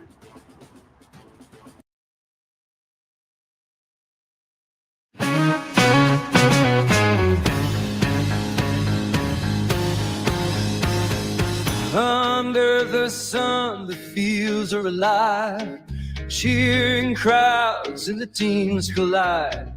In these moments, we stand tall and free. First pride runs deep in me. With every touchdown, we rise and we cheer. Unity and spirit, the heart lead.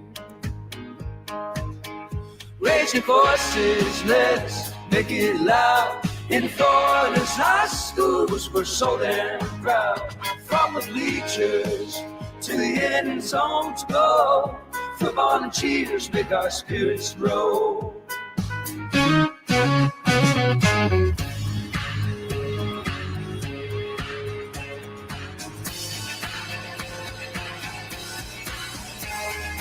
Girls in the game, they're fierce and bright.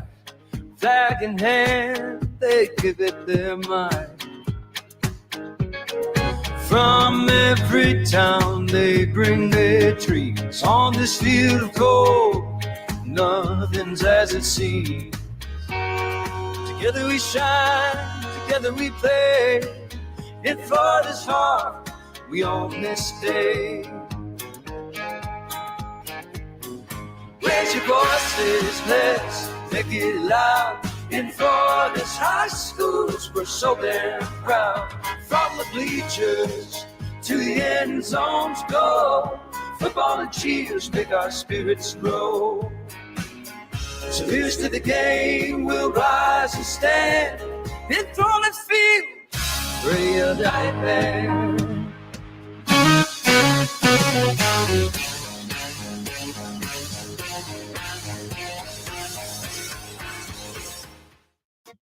You are watching the 2025 Tampa Bay Buccaneers High School Football Media Day live on FloridaHSFootball.com. The 2025 Tampa Bay Buccaneers High School Football Media Day is brought to you by the Tampa Bay Buccaneers Foundation, Nike, and FloridaHSFootball.com. Let's return to the press conference center at the Advent Health Training Center in Tampa for more team interviews for the 2025 season.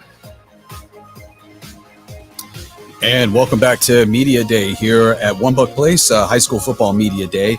And now up here is the Cambridge Christian Lancers. Guys, welcome today. Thank you for being here. You guys happy to be here today? Absolutely. Yeah, I mean, season's just right around the corner. So let's meet everybody.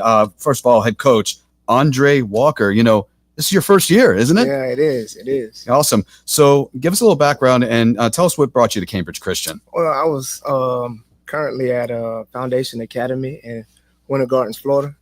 And I had a successful run there. I did 5 years as the defensive coordinator, turned head coach, and did 5 more years. During that time, my family, we wanted to make a change. We actually wanted to come back out west. I'm from Polk County, graduated Lakeland High School, as you know, well-known program. Oh, yeah, very well known. Storied program for sure. Yeah, we're rich in football history. So wanted to get back to sort of like my roots. There's nothing wrong with Orange County, but the brand of football is more finesse. Good athletes over there, but it's more grittier over here out west. So wanted to come over west. Awesome. Well, hey, also one of your coaches here today is Josh Knight. What coach are you too? I'm the defensive coordinator. Defensive coordinator. Okay. So, but real quick, I think it's time we should meet the players as well. They're the stars here, of course. So let's start with you on the end, man. Introduce yourself. I'm Lucas Layton, safety, class 2026. Okay. Next up, Carter McCullough, safety and receiver, 2026. Okay. Kayla Massey, center and D tackle, class 2026. Awesome. Well, hey guys, thank you guys for, of course, being here today. So, first of all, let's just get this out of the way real fast. You guys are in the Sunshine State Freelance District. Coach, I've known a few teams that are in this, and it gives you an opportunity to choose which teams you guys want these guys to play. How do you make that choice of the teams that they're going to play during the season? Well, we try to match up with teams that are like-minded programs like ours, and we definitely want to make it competitive. So when we get into our tournament playoff, that we're able to compete, and by doing that, I mean, it gives us a chance of like gauging like where we are as a team. So I think we did a pretty good job, which half of the schedule was done before I had even got with the program of setting our guys up for success. Yep. And then right now we're just working on the internal, so working on self. Pretty much. Elaborate on that. Working on the internal. Was that something of an issue that was last year that you were trying to fix for this season, or?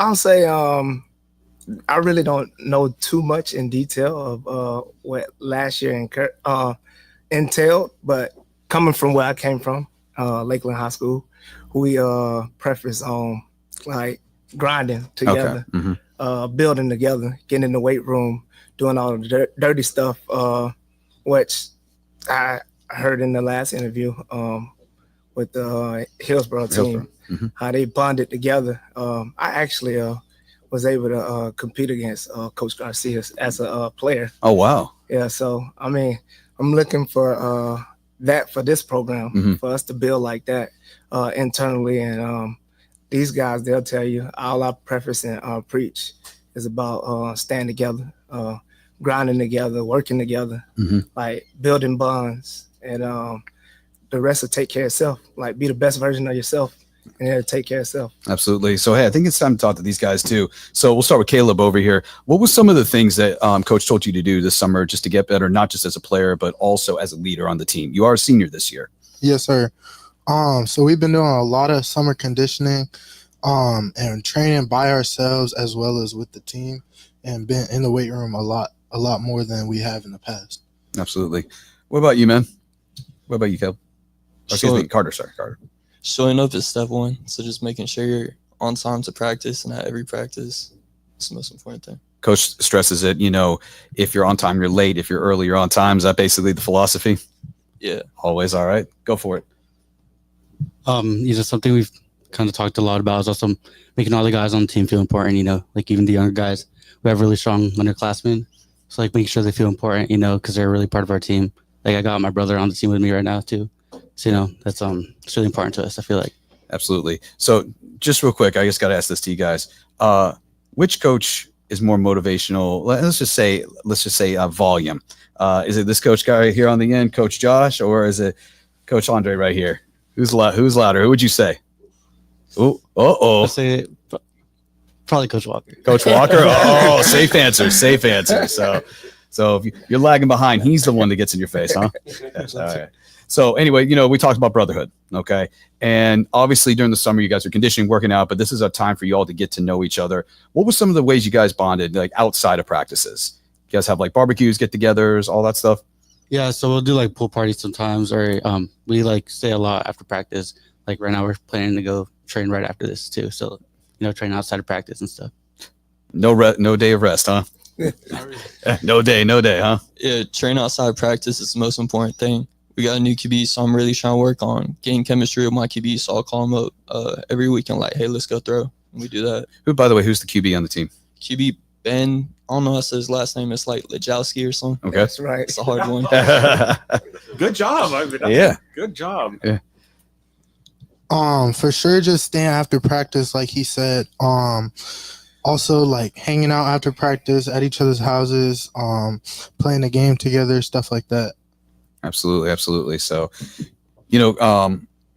one of the things I just want to ask real quick, this is kind of a name that's been associated now with Cambridge Christian. That, of course, is Gaston Grammatica. Mm-hmm. He, of course, is not here today and all, but we've seen all of his videos online. You guys, of course, have a chance to see him kick and all. What's the furthest you've ever seen him kick the ball? I mean, it's almost no limit with him. It's like if we're inside the 40 or at the 40, that's easy points. It's like it's playing with greatness. It's 60 yards. Yeah. Wow. Oh, a little bit of distance there, Josh. That's some distance, and indeed, we know how the Grammatica family is. Good genes there. Yeah. I mean, there's no joke. But I want to ask something for Coach, because I think when you're at Foundation Academy, I believe you did. They went through that transition from FHA to SSAA. So what and the fact that Cambridge is already in the SSAA. What is for you that difference between coaching from FHA to SSAA? What did you learn in that short amount of time, and now coming here to Cambridge, where they did transition to that a couple of years ago? So I think what people kind of fail to realize is why teams go into that conference. It's not for easier. It's more so to face teams that are like-minded in programs. Like I heard you guys speaking on like transfer portal, and which is a huge topic here, and it's going to be a huge topic until something is addressed on it. Right. Yeah. So the way that works is the teams in the SSAA, they traditionally have programs that are similar to what Cambridge is and what Foundation Academy was for us or whatnot. And then we'll go out and compete against those teams, which the competition is there, and the conference is actually growing. It's 100 teams in that conference now. Yeah, and between the 8 and 11 man. Yeah, wow. Right. I actually had a guy that I was visiting with yesterday who just got drafted by the New Orleans Saints, who played for me at the Foundation Academy. So, I mean, there's definitely athletes in that program. We're in the state of Florida. So I'd be hard pressed to find one team that don't have a dog on their team that can go out and compete with any level. And it would behoove me in all of this to I know that a good bit of your mentorship, did obviously came at Foundation Academy, especially under Brad Lord, who absolutely, and who's the head coach over at South Lake now. They're in Southern Lake County. So I mean, what did Coach Lord do for you in terms of that mentorship? I learned a lot from Coach Lord. He's one of my mentors who I speak to quite often. We speak on football, we speak on the different programs, but like learning from him in a small program, he attests that he took some stuff from me over to South Lake and applied it. And I continue to try to do the same thing, apply what I've been learning and constantly learning year by year. And I think with growth and experience, I'm able to apply and give these guys the knowledge that I'm obtaining from different guys. And Brad just was one of those guys who played an intricate part in my growth as a head football coach. All right, so guys, obviously we don't like to really think much of the future going forward, but there's got to be at least one game that you guys are looking forward to playing this season. You guys are seniors. You guys have that one game. Which one is it? Who wants to answer this question and why? Definitely Seffner Christian. They're a rival. They've been a rival for years. I've been around the rivalry. My brother played. And yeah, it's just a high intensity game. All that. Oh, definitely. Do you guys agree with that? Yeah, I say Seffner, Keswick, and Sarasota. Oh, Yeah. Keswick for sure. I mean, they're not Keswick. too far from where I live in Seminole, so Mhm. yeah. And they knocked us out the playoffs last year, so we got to get back. Definitely Seffner as well. I've been playing them since 6th grade. So. Oh wow, long Yeah. time, yeah. So Coach, of course they had their spring game against Santa Fe Catholic and all. Right. So So when you saw them play during that game, what was the thing that you really saw? Did you see there's a lot of potential, probably, right? Absolutely. I seen things that we had worked on leading up to that spring game. I can tell there's definitely fight within this team, and they're definitely headed in the right direction, which is what we were taking care of some things over the summer, and we continue to do so with trying to build. And I think come season, it's not a reload for us, in my opinion. We're going out there to compete, and we're trying to change the way people are looking at Cambridge Christian. Awesome. Well, hey, that about wraps it up. Thank you for the Cambridge Christian Lancers for being here today for media, guys. Thank you as always. We look forward to seeing the season ahead. And coming up in just a minute, we will have the Seminole Warhawks coming up in just a second. Once again, guys, thank you all for being here today. Good to meet you guys, and good luck with the season ahead. We'll be right back in just a minute. Take a quick break.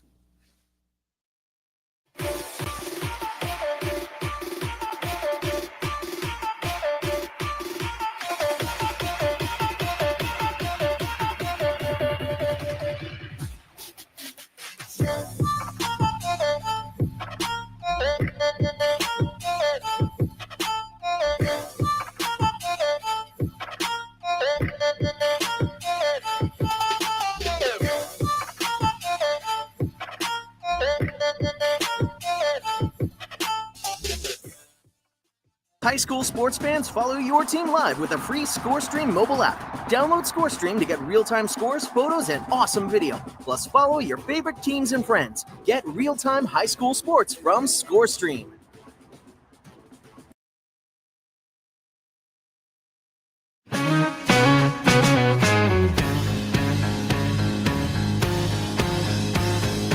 Under the sun, the fields are alive. Cheering crowds and the teams collide. In these moments, we stand tall and free.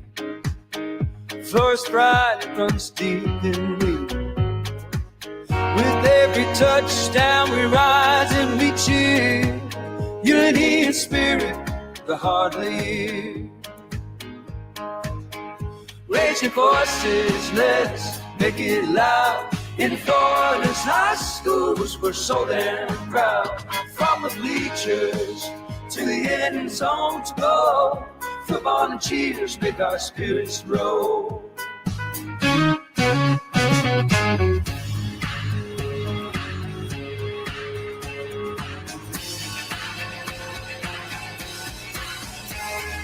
Girls in the game, they're fierce and bright.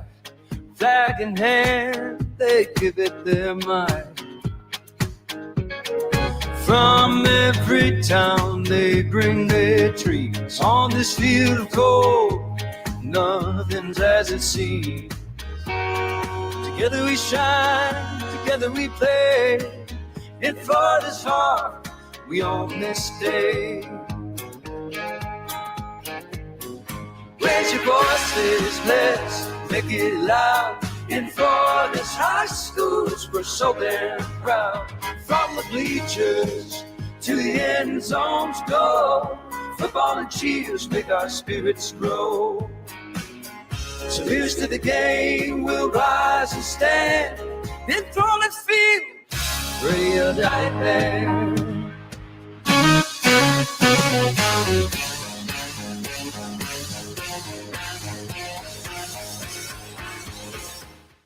You are watching the 2025 Tampa Bay Buccaneers High School Football Media Day live on FloridaHSFootball.com. The 2025 Tampa Bay Buccaneers High School Football Media Day is brought to you by the Tampa Bay Buccaneers Foundation, Nike, and FloridaHSFootball.com. Let's return to the press conference center at the Advent Health Training Center in Tampa for more team interviews for the 2025 season.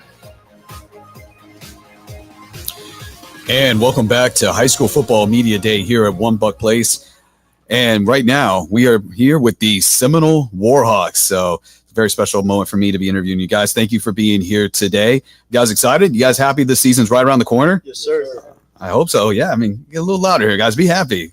So anyway, come on. You guys know you're excited. Anyway, so let's go ahead and meet the guys here. First of all, before we introduce our head coach, let's start down here. Who are you, man? I'm Tyler Lockett, class of 2026, wide receiver corner. I'm Grayson Taylor, class of 27, O-line, D-line. Ezra Addis, class of 26, wide receiver. Jacob May, class of 26, wide receiver corner. Alrighty, and of course, let's introduce our new head coach for the Seminole Warhawks, Mr. Thomas Pipkins.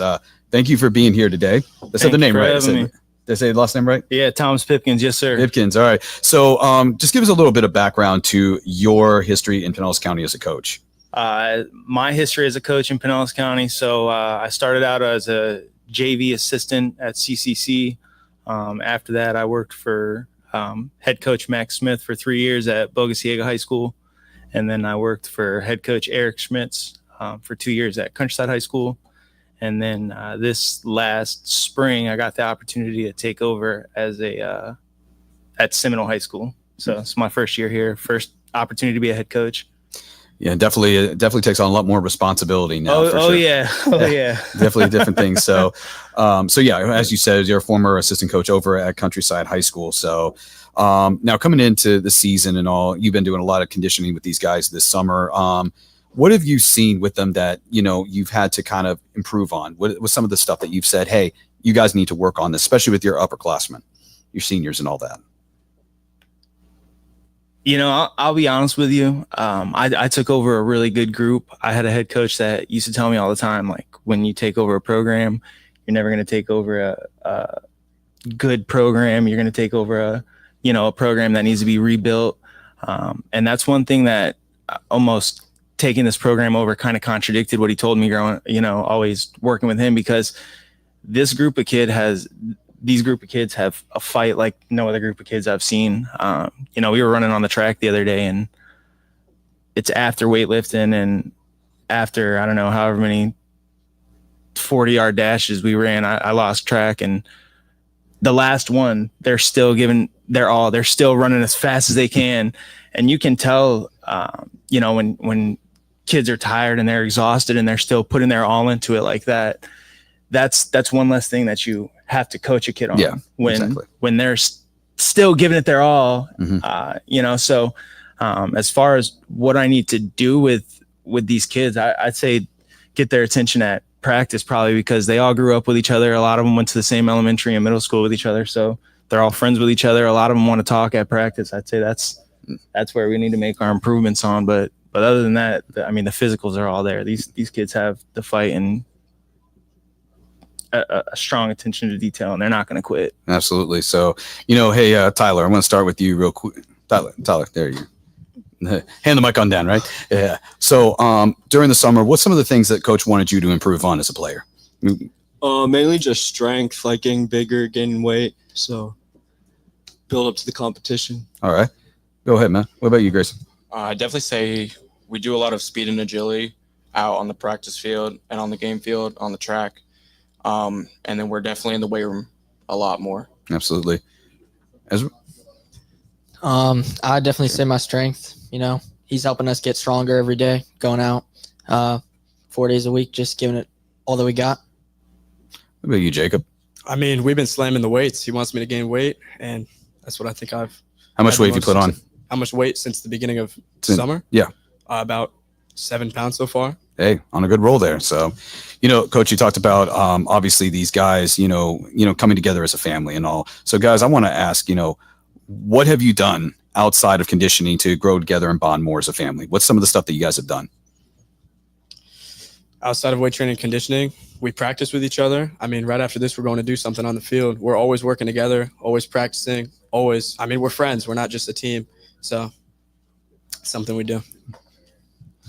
I definitely say building that team bond, just going out, hanging out with each other, making a closer connection. So we work better on the field and outside the field. Absolutely. Like Jacob said, we do work out a lot after practice and on the weekends. And like Coach said earlier, we've known each other for a few years now. So we definitely hang out outside of practice. We're not just teammates, we're a family. Yeah, we do a lot of hangouts. We'll go out to dinner, go to the beach, and then we also do workout on the field, and we'll go to the gym with each other sometimes, Where's the usual? I just got to ask real quick. Where's the usual spot you guys hit up?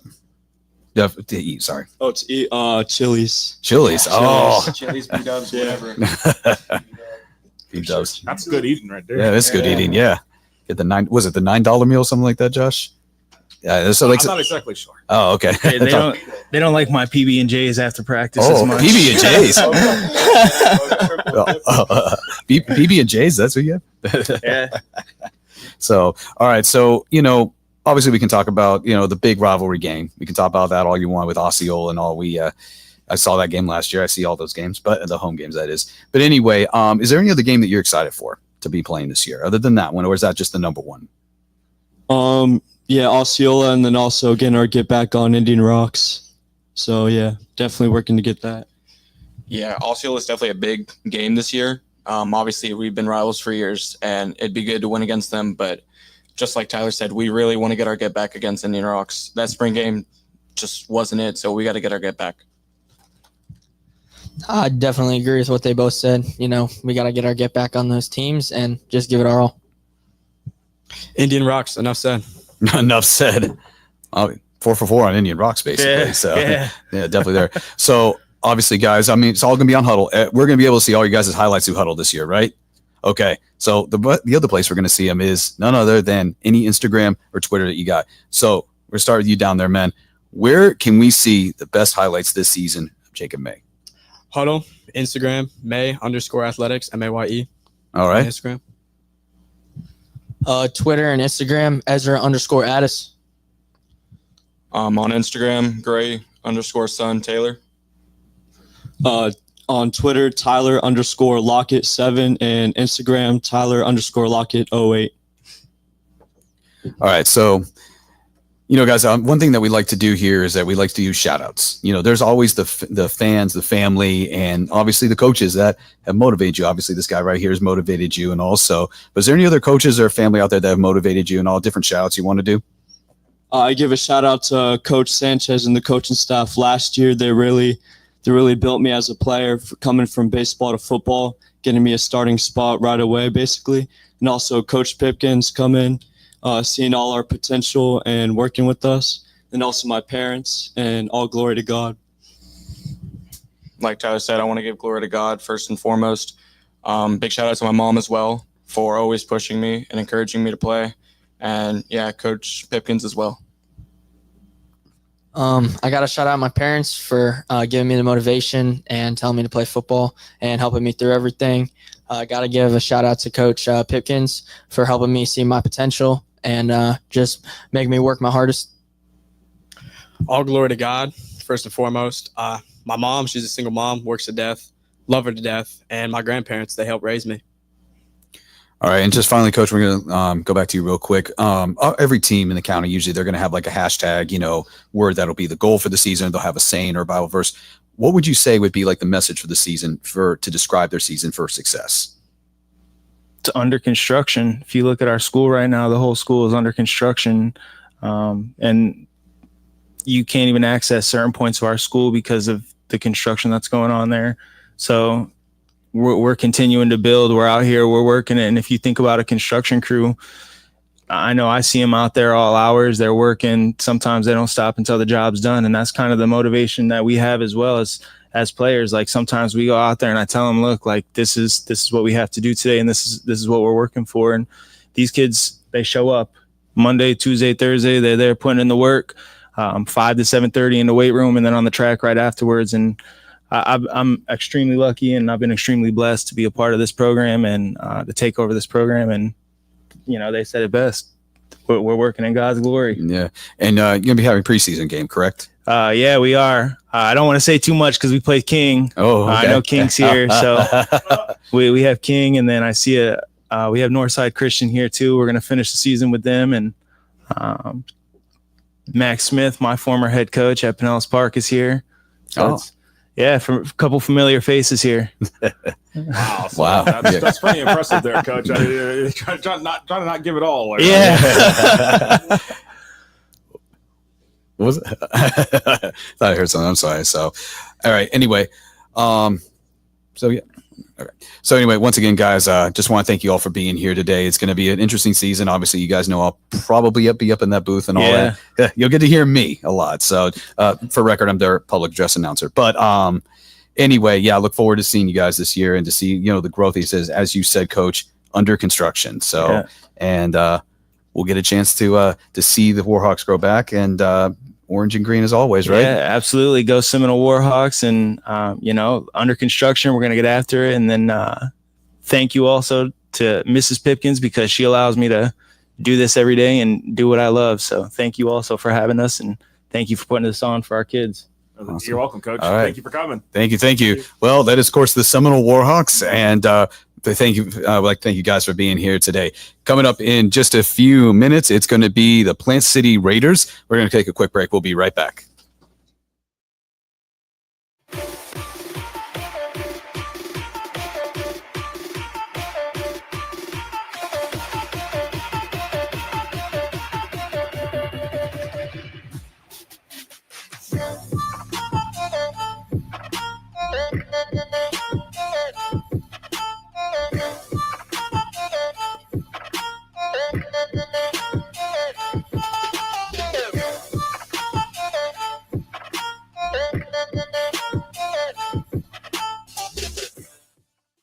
High school sports fans, follow your team live with a free ScoreStream mobile app. Download ScoreStream to get real-time scores, photos, and awesome video. Plus, follow your favorite teams and friends. Get real-time high school sports from ScoreStream.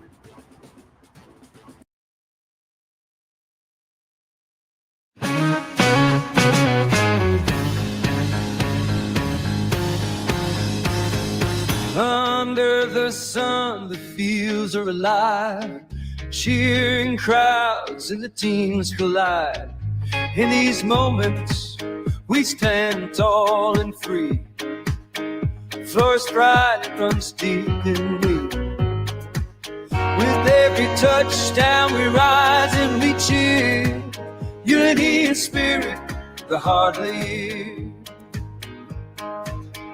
Raise your voices, let's make it loud. In Florida's high schools, we're so damn proud.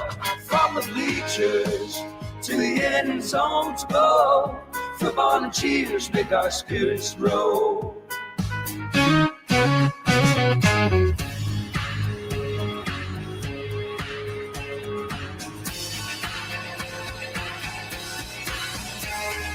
Girls in the game, they're fierce and bright.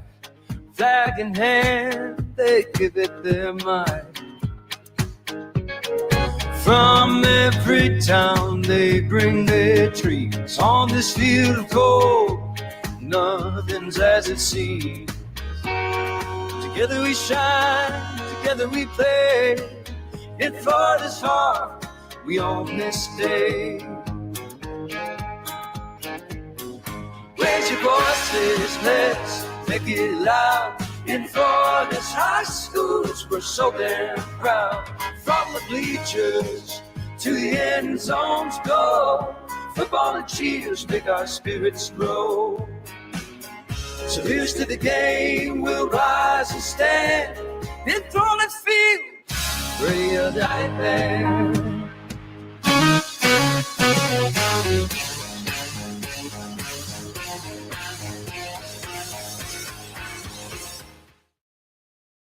You are watching the 2025 Tampa Bay Buccaneers High School Football Media Day live on FloridaHSFootball.com. The 2025 Tampa Bay Buccaneers High School Football Media Day is brought to you by the Tampa Bay Buccaneers Foundation, Nike, and FloridaHSFootball.com. Let's return to the press conference center at the Advent Health Training Center in Tampa for more team interviews for the 2025 season. And welcome back to the 2025 High School Football Media Day here at the Tampa Bay Buccaneers facility in conjunction with Nike and Florida HS Football. Mike Reno here live on stage with the Plant City Raiders with Coach Will Blankenbaker. What's going on, Coach? How you doing today? Thank you guys for having us. We're excited to be here today. Thank you, Coach. Players, how are y'all today? Great. I'm glad y'all can make it here. So what we talked about in the beginning, Coach, I learned something new. It's your first year up here, right? Yes, sir. It is. Now, overall, is it your first year as a head C or? It is my first year as a head coach. I've been at Plant City since 2015. I've served in various roles as the associate head coach, offensive coordinator, different things. And then the opportunity presented itself very late, right at the start of the summer, and I took the opportunity to become the head coach. So that's a lot to happen with the head coach taking over a program, especially 9-3, 4-0 in district. So as you start building your coaching staff and your program, what's going to be the keys this year to repeat what you guys did and or do better? Well, the first key was stability, which was right after the transition was named. I called these guys along with pretty much every one of the players on our team that night. Because in this free agency market, we wanted to talk to the kids personally, get their buy-in, and then also wanted stability with the coaching staff. So we were able to bring back a lot of the assistant coaches as well. There's this familiarity breeds trust with these guys, and that goes a long way. So these guys have done a great job of buying in. We're averaging right at over 100 kids a day right now in our program. So the summer's actually been way better than I could have ever dreamed for. That's amazing. It's amazing, Coach. Well, let's get into the heart of it because it's all about the player. So why don't we go down the line and introduce yourself, your position, and what's your main goal as an individual for this year? Haven Pierce, class of 2026, slot receiver, outside receiver. My biggest goal this year, I'll say, is probably just to go to states. That was one of our goals last year. We fell short by 1 point, second round of playoffs. So that's definitely a goal. Build the team up after we just lost our head coach. A lot of kids are down, but just building back and getting stronger together.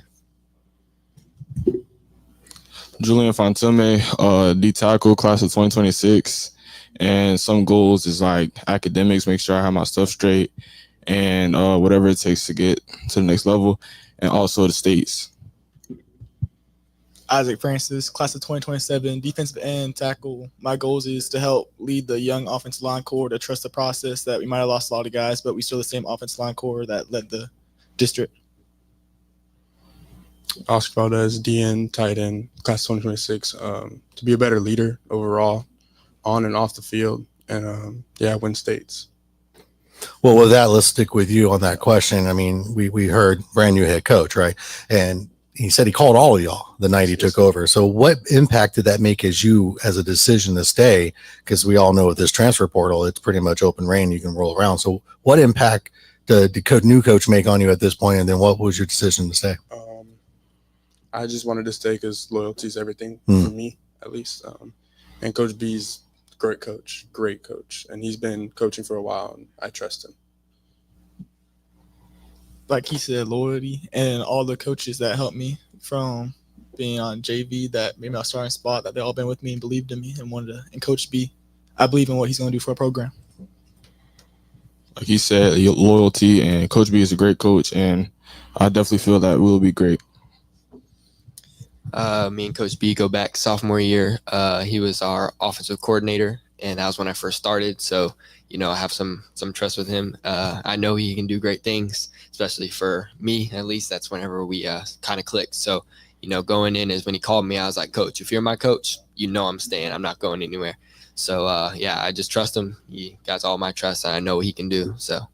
Coach, that says a lot about you and the program right there. That stands out with the coach, with the kids, like going right with you from day one right there. Honestly, it means the world. Honestly, it meant a lot. It gave me a lot of confidence and knowing, because it was a lot of thought going into taking this job on, because I knew it was a big responsibility to take on in the manner and the time frame, especially when it happened. It was a lot to get done. So their response meant everything to me. That's so good to hear, especially in today.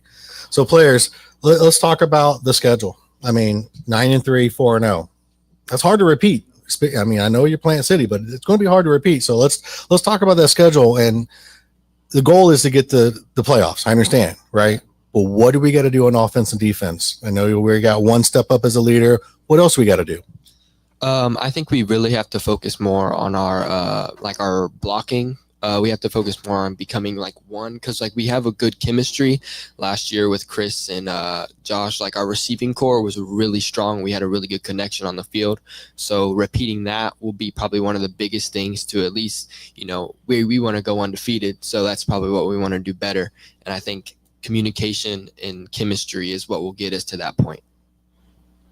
Like he said, but like playing as a team, staying together, keeping our cool when times get rough, just staying calm, and yeah. More or less just chemistry, like Haven said, because with the new offensive line, it's a completely new offensive line, but we've been playing the game together, going to each other's cookouts, all learning each other, how we all act, and just becoming one. Oh, you said cookouts together? Yes, sir. Oh, no. What does this O-line like to eat? We got to pause here for a minute. We have mac and cheese, steak, wings. It's all gone. Aren't we supposed to be putting on good fat here? Not with our coach. We eat good. Definitely what Haven said. Chemistry is a big one, and just staying together, like staying strong and trusting one of each other. It's a big thing. Coach, what's going on in the locker room? What do you feel is going to be the key in the locker room this year outside the field? I think the key is, and I talked about it at the first meeting, was we don't practice to the opponent, we practice to the standard. And these guys have really done a good job of, from the day one, the summer program changed from what they were used to, is kind of rolling with the change and just buying in and giving effort. I think talent-wise, we have the talent now. 9-3 was a great season last year. We lost a lot of great players.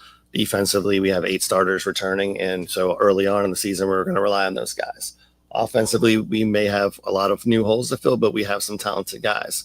So I think just the continuity between the offense and the defense, and just staying together, staying as one, staying on that singular mission that these guys want. These leaders, like Oscar, is the ultimate vocal leader for our team, and these other guys are all leaders in their position groups.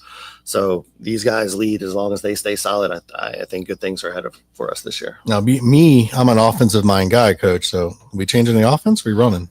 Well, I was the offensive coordinator 2 years ago, so they kept some elements of my offense last year. So it has been some transition this summer back to some terminology changes and some things. But it'll look a lot like last year as far as personnel and things like that. How do y'all feel about it? You picking up on it pretty quick, pretty easy? Yeah. Staying smooth. Good. So now let's go down. I got a couple questions for you. One, where can I find you? Where do I see you? Where do people see you? And then also, what's your favorite college conference? You can find me on Twitter, Oscar5 Valdez, SEC all the way. Oh, yes. There we go. Twitter, Will Isaac Francis, and SEC 100%. Twitter at Julian Font _ and SEC. You can find me on Twitter at Haven Pierce. Definitely SEC. You heard it, ACC. It's the SEC around here. Wow. Hey, that's my role, Josh. That's why you brought me on, my friend. Yes. What kind of shout outs we got? Who has been an impact in your life for this year and the future? First, I want to shout out God. He gave me the ability to play this sport, so I got to give all the glory to him. Shout out my mom. She's been there for every step of the way. Shout out my grandpa. He passed away a couple years ago, so he got me into the sport. So he was there before he passed away. And shout out Coach B, first one to believe in me on the field. So he saw my potential. So we love it. I want to shout out to God and my family. They always been there with me through all this, and yeah. Shout out, all glory to God, my parents, and Coach Buck for the first person to see who my potential was. Shout out God for sure. I play for him. He gets all the glory. Shout out my parents. They've been there for me like all the way. And shout out Coach B for taking this role. It's not hard. I know it's not. I know it's hard, but I think he's going to do good. And Coach, we're going to just change it up a little bit for you. What game do you think is going to be the one that matters this year? The first one. It's always the first one, right, Coach? The rest of them are irrelevant right now. He's a one game at a time guy. That's right. You'll want to know every week. That's the goal. That's right. Well, fellas, thank you for coming out on a Saturday for us. We really appreciate it. I'm looking forward to the season, and definitely want to be highlighting on this year on the show. Josh. And Coach, I know we've chatted much back and forth. The first time we're probably meeting face to face here today. But I'll be honest with you. I feel like you're the right guy for this to come in and just lead this team. And I wish you the best of luck here. Thanks so much. I appreciate it. Yeah, it's evident you got the respect and support of the team, Coach. Thank you. Thank you. All right, so we'll take a quick little break here, and then we're going to come back with the Pinellas Park Patriots. See you in just a few.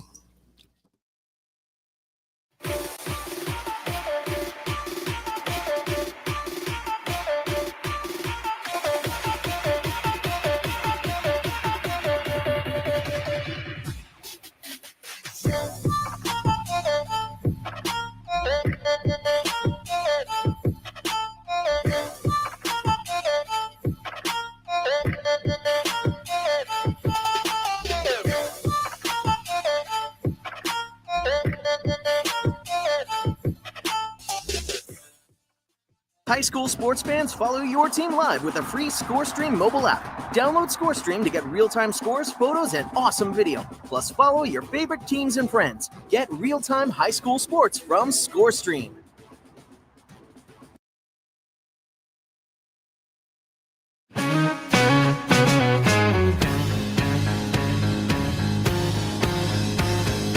Under the sun, the fields are alive.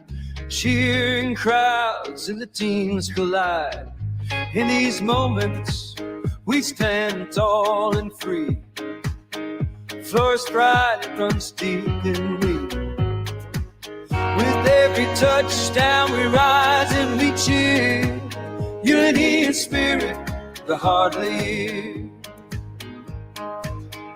Raise your voices, let's make it loud. In Florida's high schools, we're so damn proud. From the bleachers to the end zone to go, football and cheers make our spirits roll.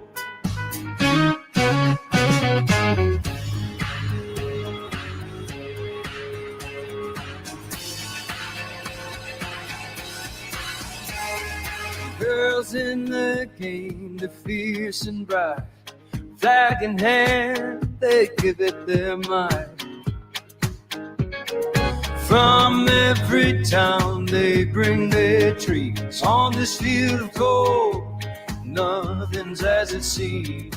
Together we shine, together we play. In Florida's heart, we own this day. Raise your voices, let's make it loud.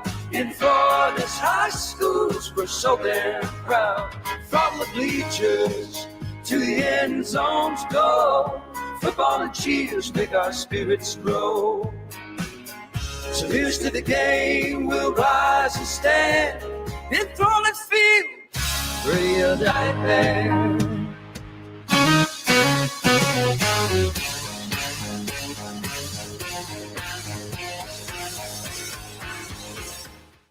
You are watching the 2025 Tampa Bay Buccaneers High School Football Media Day live on FloridaHSFootball.com. The 2025 Tampa Bay Buccaneers High School Football Media Day is brought to you by the Tampa Bay Buccaneers Foundation, Nike, and FloridaHSFootball.com. Let's return to the press conference center at the Advent Health Training Center in Tampa for more team interviews for the 2025 season. And welcome back to the 2025 High School Football Media Day here at Tampa Bay Buccaneers facility in conjunction with Nike and FloridaHSFootball.com. Mike Reno here. And on stage, we've got the Pinellas Park Patriots with Coach Max Smith. Welcome, Coach. Welcome, players. Thanks for having us. Thanks, Josh and FloridaHighSchoolFootball.com, and thank the Bucs for having us. This is a pretty cool event for the kids. Thank you, Coach. Thank you, Coach, for showing up. Y'all. Without you, we don't have a show right here. So we appreciate everybody coming in on our Saturday. So, Coach, let's just dig right in. 7-4-1-1. You and I had a quick conversation last year. You released, you got 25 seniors that disappeared on you. No, we have 25 back. Back. I'm sorry. My we lost apologies. a good class, about 16 seniors. And so what do you think this year is going to be the big difference to get that record even better and go even further this year with all these seniors? Well, hopefully we don't have 2 hurricanes hit us because that kind of messed us up last year. We do not need a hurricane again Yeah. this year. All right. Please, seems to be the problem all the time. Please do the dance of keeping the hurricane away. So that threw our season for a loop a little bit. But no, I mean, we got to get off to a fast start. We got to win week 1. We were unable to do that last year. It was a pretty close game, and we fell a little short. So our big focus is start off fast. We have to have a good camp, and once you win 1, you just keep stacking them. But I feel very confident that our team will have a better record than last year. Yeah, I mean, looking at your schedule, it's a pretty straightforward schedule, and I think you're going to have a pretty good run with that schedule. Anything special to win the thought with that schedule, or is that just the tier system? Well, in Pinellas County, they make us, you got to get with the coaches and you got to work together to build your schedule. And, with different leadership and administration, we've some schools would try to go out of the county to go schedule probably lesser challenging games. And I'm kind of the old school way. I'm kind of one of the veterans in the room that we kind of stay in county and play the best teams. And we got some good teams on our schedule. Now our district, both schools are from Manatee County, so that's been a little different, but they got some good football down there. So yeah. For sure. Yeah, Coach. And then speaking of leaders on the team, let's introduce who you brought with you. Start off with your name, position, class, and what you expect for this year. My name is Javon Cooper, O-line and D-line. I'm ready to play Manatee. That's all it. Manatee is my first priority. I had a feeling that was coming after Coach said it. Yes. My name is Gabriel Dilworth, class of 2026, linebacker, middle linebacker. I'm just trying to win. That's really it. Nathan Lauren, class of 2026, wide receiver and DB.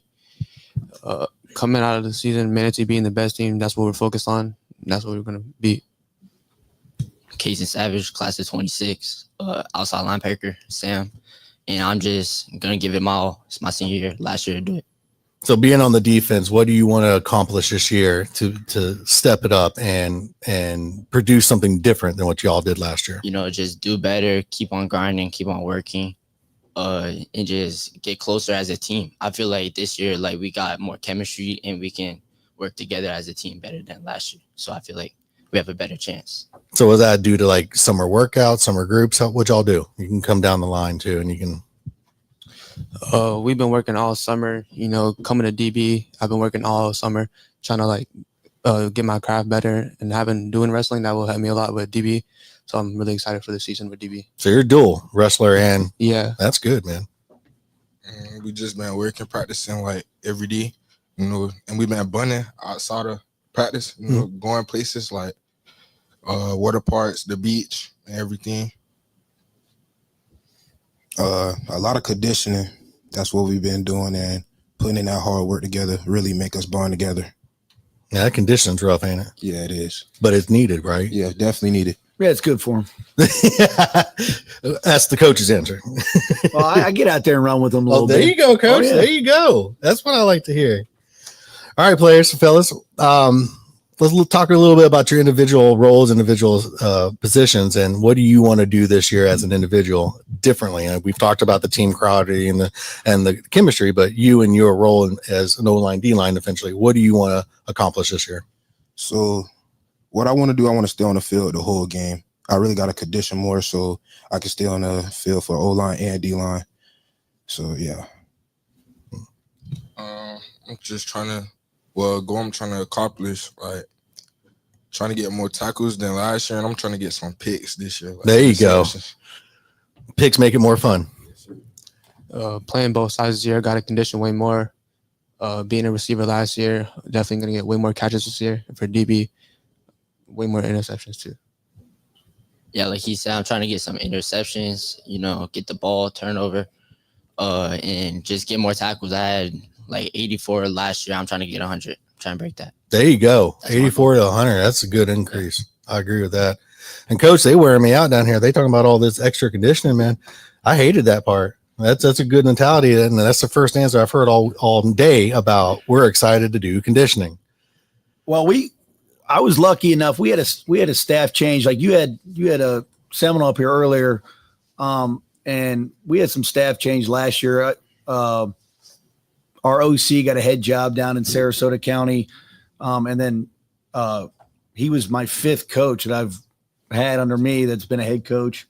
So that was pretty cool that he got the opportunity. So we had a shift in staff, and we've been lucky enough to bring in Coach Moore. He's our strength and conditioning O-line coach, and he played at University of Florida, played in the league a little bit, and he's kind of changed how we operate as far as the strength and conditioning program. We've put a big emphasis on running this year because, when it comes to district play, Manatee's obviously the team we're chasing, and they got guys that can run. And as far as offensively and defensively, our explosive plays wins football games. So, you need some speed. You need to be able to run for 4 quarters. So we put a big emphasis on that this offseason. The kids have done really well. They're out there grinding. And that's what I love about the kids, man. They show up, they work. We had another media group come out to practice. He said he's been at like 6 or 7 other Pinellas schools. And he was telling us that the way we work is a lot better than what he's seen so far. So that was a good compliment.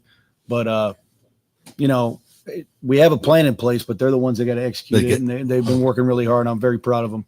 Yeah. You as the coach, you give the idea, but they got to execute. Right. Yep. 100%. Yep. And I always tell the kids, if you want to get on my good side, if you show up and work hard in the weight room and work hard, you'll be on my good side. Right. You got to put the effort in. That's the big key of it. I see a big old chain and with a picture on it. You want to talk about what that represents for you? My uncle, rest in peace, my uncle Chris, I wear it every day. I wear it at practice, do it for him, my family. Perfect. Any other shout outs y'all want to give? To my grandparents, my great grand, my mama, all my family that have been giving me motivation. That's it.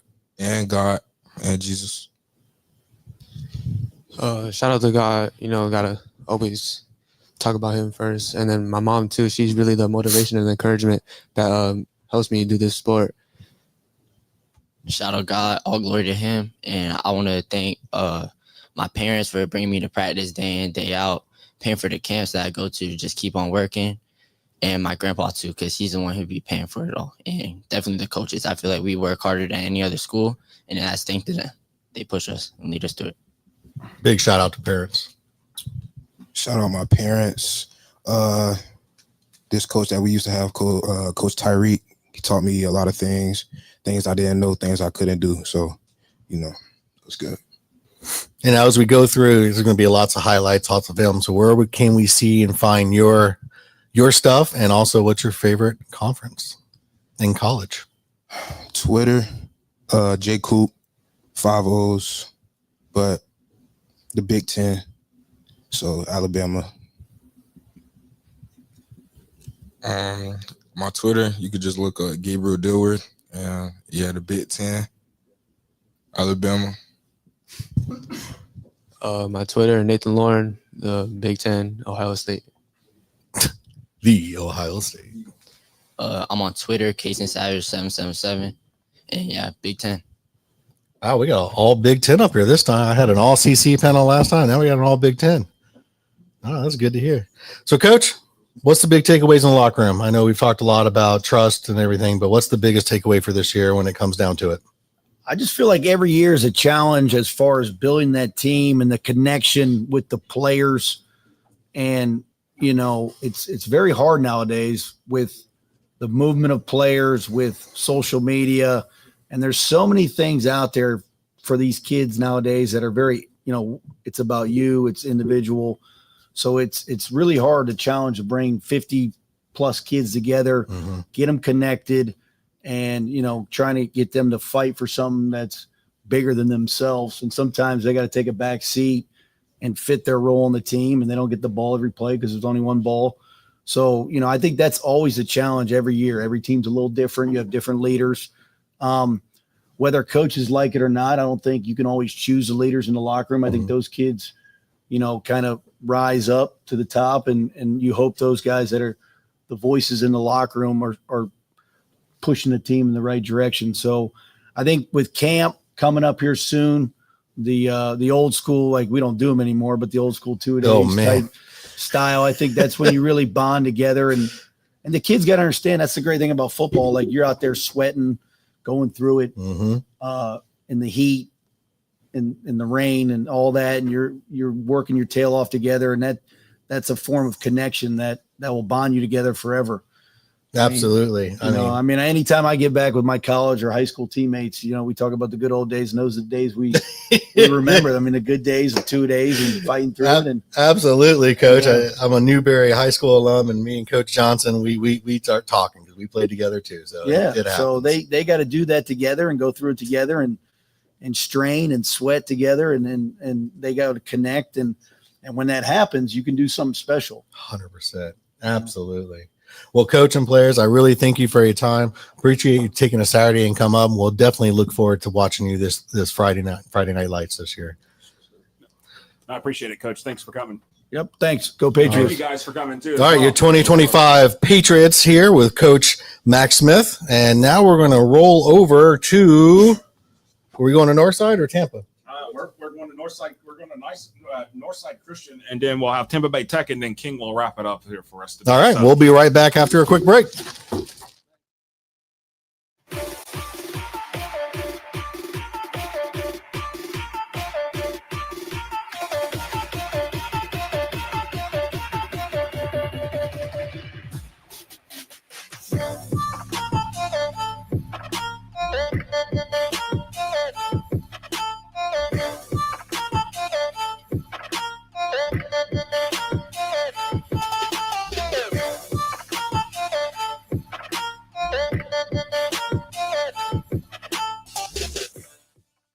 High school sports fans, follow your team live with a free ScoreStream mobile app. Download ScoreStream to get real-time scores, photos, and awesome video. Plus, follow your favorite teams and friends. Get real-time high school sports from ScoreStream.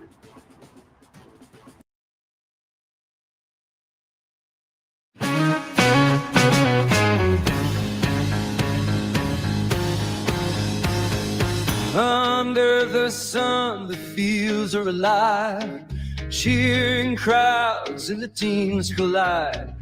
In these moments, we stand tall and free. First right, it runs deep in me. With every touchdown, we rise and we cheer. Unity and spirit, the heart lead. Raise your voices, let's make it loud. In Florida's high schools, we're so damn proud. From the bleachers to the end zone to go, football and cheers make our spirits roll.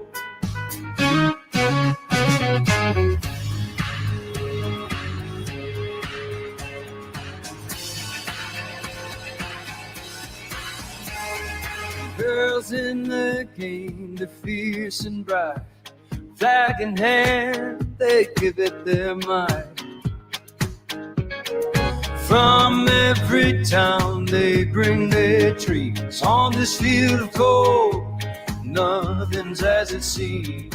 Together we shine, together we play. In Florida's heart, we own this day. Raise your voices, let's make it loud. In Florida's high schools, we're so damn proud. From the bleachers to the end zones go, football and cheers make our spirits grow. So here's to the game, we'll rise and stand. In Florida's field, ready or die band.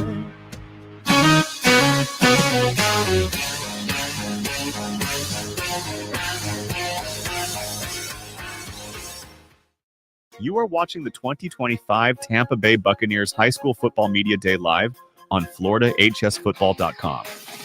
The 2025 Tampa Bay Buccaneers High School Football Media Day is brought to you by the Tampa Bay Buccaneers Foundation, Nike, and FloridaHSFootball.com. Let's return to the press conference center at the Advent Health Training Center in Tampa for more team interviews for the 2025 season.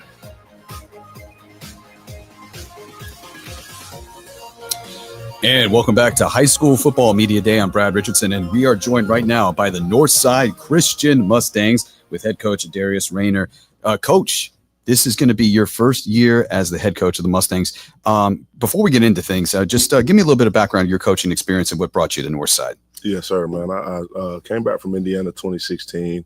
I wanted to get into coaching, so I went back to my alma mater, Largo High School, 2017. Marcus Pascal? Yes, sir. Under Pascal, man, and my mentor is my high school coach, Coach Rodriguez. Oh, that's a name I haven't heard in years. Yeah, man. I remember covering Largo football with Rodriguez. Anyway, continue. Yep. So started off there 3 years, did some DC, defensive line coaching, and made my way over to Northside Christian under Mike Allstott. Yep. And from there, 2020 to 2025, it was a blessing, man. Got to learn a lot. Couple coaches changes, went down, did some middle school head coaching for 2 years, came back up, and then 2 years under Coach Grenier, and then the Lord opened up the door for me to be able to step into this role. So it's a blessing, man. Absolutely. And of course, getting a chance to work with these guys every single day is definitely a blessing in itself. So now I think it's time to meet these guys. Of course, you guys ready for the season to be here? Excited? You got excited, right? Yes, sir. Definitely. Make some noise, guys. You're here. It's media day. You get happy. So anyway, let's meet these guys right now. Go for it, man. First of all, I want to thank you for having us here. And my name is Jack Griffin, class of 2030, quarterback. 2030. Wow. Yes, sir. Jaquay Ferguson, class of 26, DN. Jace Jones, class of 26, athlete. Gavin Carriazis, class of 26, offensive line. All righty, guys. Well, once again, thank you for being here. So summer conditioning has been going on, and you guys have been getting ready. Coach, you have a lot of expectations, these guys going in every single year. Now, I want to ask you first and foremost, what have been some of the expectations that coaches wanted you to do in order to make the season successful this year? What have you had to improve on? Definitely my conditioning. My stamina, stuff like that. I got to run faster, got to be on the field more, playing a little defense this year. So definitely have to get my conditioning up for sure. And that's something we've been working on. Absolutely. Go for it, man. Start fast, finish strong, and coach expects me to be the leader of the team. What about you, JJ? Just to build in my motor and become a better leader. All right. Well, hold on. We'll stick on that. How does he want you to become a better leader? Be more vocal or? Like every aspect of it, because I'm a senior. So he wants me to just guide. Just got him forward. Okay. I would definitely say my footwork and conditioning. And yeah, probably just those two. All right. So just looking back at last season, you guys were 5-6 last season, and of course you were first in 1A District 9. Not too bad overall. Coach, going into, of course, spring football, you got a chance to see these guys play, obviously, after many months of not being on the field and being in pads. Right. What were some of the things that you noticed that needed to be worked on this summer? Well, definitely focusing on ourselves in the locker room. A lot of distractions out there, man. You got people transferring left and right. You got the dynasties trying to build overnight. But if we focus on us, we focus on our locker room, I think on the field we're going to be successful. And that's one thing I've started preaching to these guys. Keep the main thing, and focus. It's a you versus you battle anytime we step on that field. And so, they start to buy into that. Definitely starting fast and finishing strong. Like Jay said, man, that's our motto. I was going to ask that actually. What is the motto for the team this season? Yeah, that's our motto. Like we want to stick and hold on to that, because when we went into that spring game, we definitely started fast. We played Tarpon. A lot of my old coaching staff is there. Oh, really? Jeremy Freehu. My Jeremy. Defensive line coach. Rick Rodriguez is still out there. You got Leonard Johnson out there, man, and it was great to go up against those guys in the spring, and it definitely showed us what we had under the engine. Absolutely. So it was good, man. I just got to say that, just the whole atmosphere over at Northside Christian, when I've gone to the football games or even some baseball games, right. It's electric, very, very electric, very loud, it has a lot of pride there. So, over the summer, obviously every coach that we talked to today is talking about preaching brotherhood to these guys and bringing them together. I just want to know what all have you guys done this summer just to get more cohesion as a team, come together? What all has coach had you do? What have you guys done on the outside? I would definitely say like NCAA. We always be playing each other. Oh, really? Yeah. And then like throwing after practice, I would say too. Just getting working after too. Who usually wins at NCAA? Me, and then Only person that can beat me is Coach Rayner. Oh, really? Coach Rayner's he's a gamer? I get on there with him sometimes. Oh, really? Yep, get that personality, get that mindset. What about you? I'll say go out and get like food with my friends and stuff. And probably just work out like on the weekends together, get better together. I'll definitely say get some routes in after practice with the receivers and the quarterbacks, and definitely whooping them in NCAA. NCAA. Did you ever beat Coach? I didn't play them yet. No, you haven't played him yet. Oh, you scared, man. He's scared, huh? Yeah, definitely just spending time with your teammates, like outside of football, outside of practice and stuff, and NCAA too. It's a common theme here, NCAA and all. Oh yeah, playing every day. Oh. Hey, gotta have some downtime, so that's how you do it and all that. So, all right. So, obviously you guys have your typical district teams you're going to play and all that. But Coach, let me ask you this. I know we talked about the tier system, how everything's set up with Pinellas County schools. Right. Other teams that you put into the schedule this season for them, what made these teams stand out in terms of playing against these guys? Yeah, so we definitely want to fit with guys who kind of fit our program. So it takes some juggling around. You definitely got to call around and see, who's willing to play and who's available. But also you want some stiff competition on there just to, see what these guys got before we get into playoffs. So definitely wanted to add teams like Calvary Christian in there. I was going to ask about Calvary, we hadn't seen them in a while. And I felt like that's a healthy relationship to build back up. Indian Rocks Christian? Indian Rocks, they're going to be on there every year. Yeah, Indian Rocks, I mean that's kind of a given, right, guys? Yeah, those are givens. Like those are not giving games, but just giving as well, like being on the schedule. Yeah, and they've to be on the schedule, and they've gone through a regime change as well. Right. So it'll be interesting to see. Yes, sir. Yeah, and, so definitely Evangelical. That's a new team that we've seen that we added on there. Then I'm trying to think of. I know we got Hudson on there as well. Seminole, so, you got my home team. Right, So, we got Seminole on there. So. We want to have a strong schedule. We wanted to, like I said, play like-minded teams, and we want to compete, man. Absolutely. Every time we step on that field. Great model and all that. So, all right, guys. So of course, I just got to ask. Everything we can find out about you guys is going to be on Huddle, right?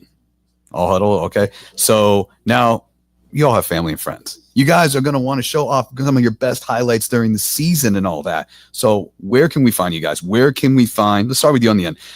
Where can we find the highlights that are going to be for Gavin? Sorry. Yeah, so definitely on Huddle for sure. Then my Instagram is Gavin_Curiazis. That's where you'll find me. Twitter is Jace Sonnet. And then on Instagram, it's JAYC3, the guy, _. My Twitter is Jaquay Ferg Jr. And my Instagram is JaquayX. My Instagram and Twitter are both JackGriffin_11. Easy. That's just easy and all that. So, I want to ask just real quick about, the environment at Northside Christian School itself. It's always supportive, as I've talked about. Tell me about how the school and the administration is just backing you guys in every single step of the way. Coach, you can probably answer this better. Yeah, definitely. We want to be in lockstep with administration, man. And the program, man, the mission is, creating champions for life with the Christ-like character. And we felt like that should be the forefront, definitely, because one, it's a Christian school. And two, it just goes hand in hand with the mission of the school. So our pillars are heart, discipline, and integrity. And all of those kind of go together with our program. And all I'm asking them to do as players, bring effort, energy, and enthusiasm. Absolutely. And so we mesh those together. We fit all, we all kind of go down the same road. So awesome. It's good. Yeah.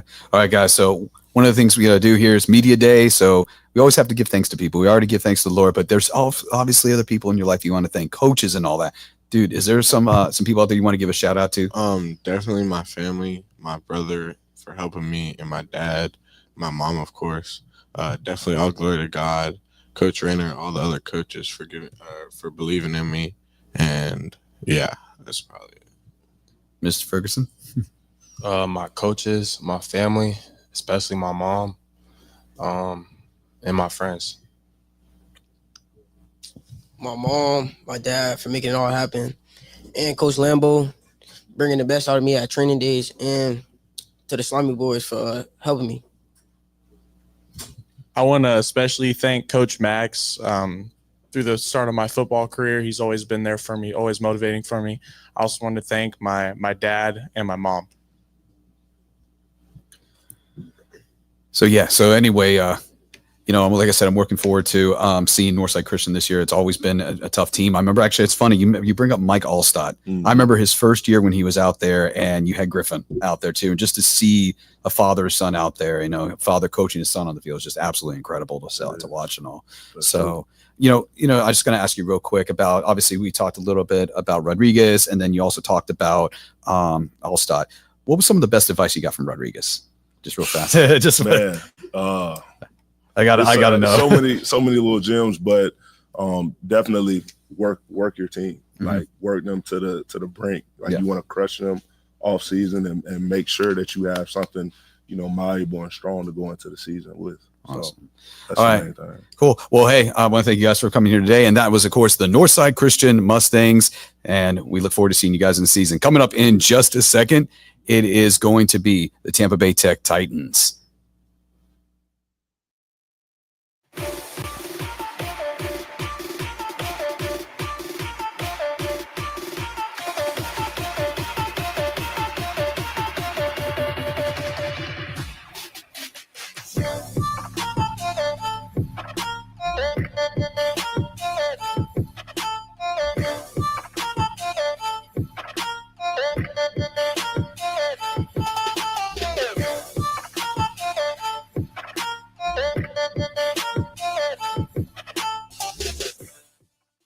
High school sports fans, follow your team live with a free ScoreStream mobile app. Download ScoreStream to get real-time scores, photos, and awesome video. Plus, follow your favorite teams and friends. Get real-time high school sports from ScoreStream.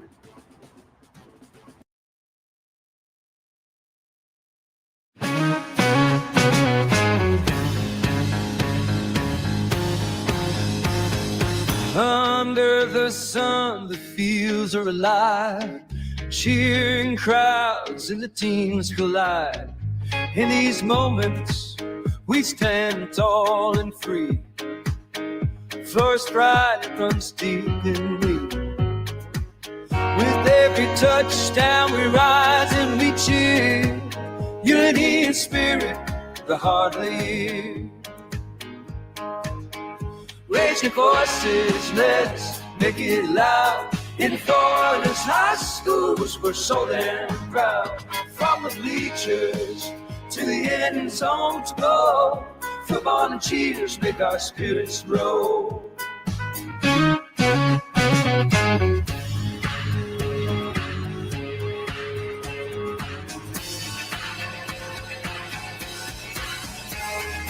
Girls in the game, they're fierce and bright. Flag in hand, they give it their might. From every town, they bring their trees. On this field of gold, nothing's as it seems. Together we shine, together we play. In Florida's heart, we own this day. Raise your voices, let's make it loud. In Florida's high schools, we're so damn proud. From the bleachers to the end zones go, football and cheers make our spirits grow. So here's to the game, we'll rise and stand. In Florida's field, pray or die there.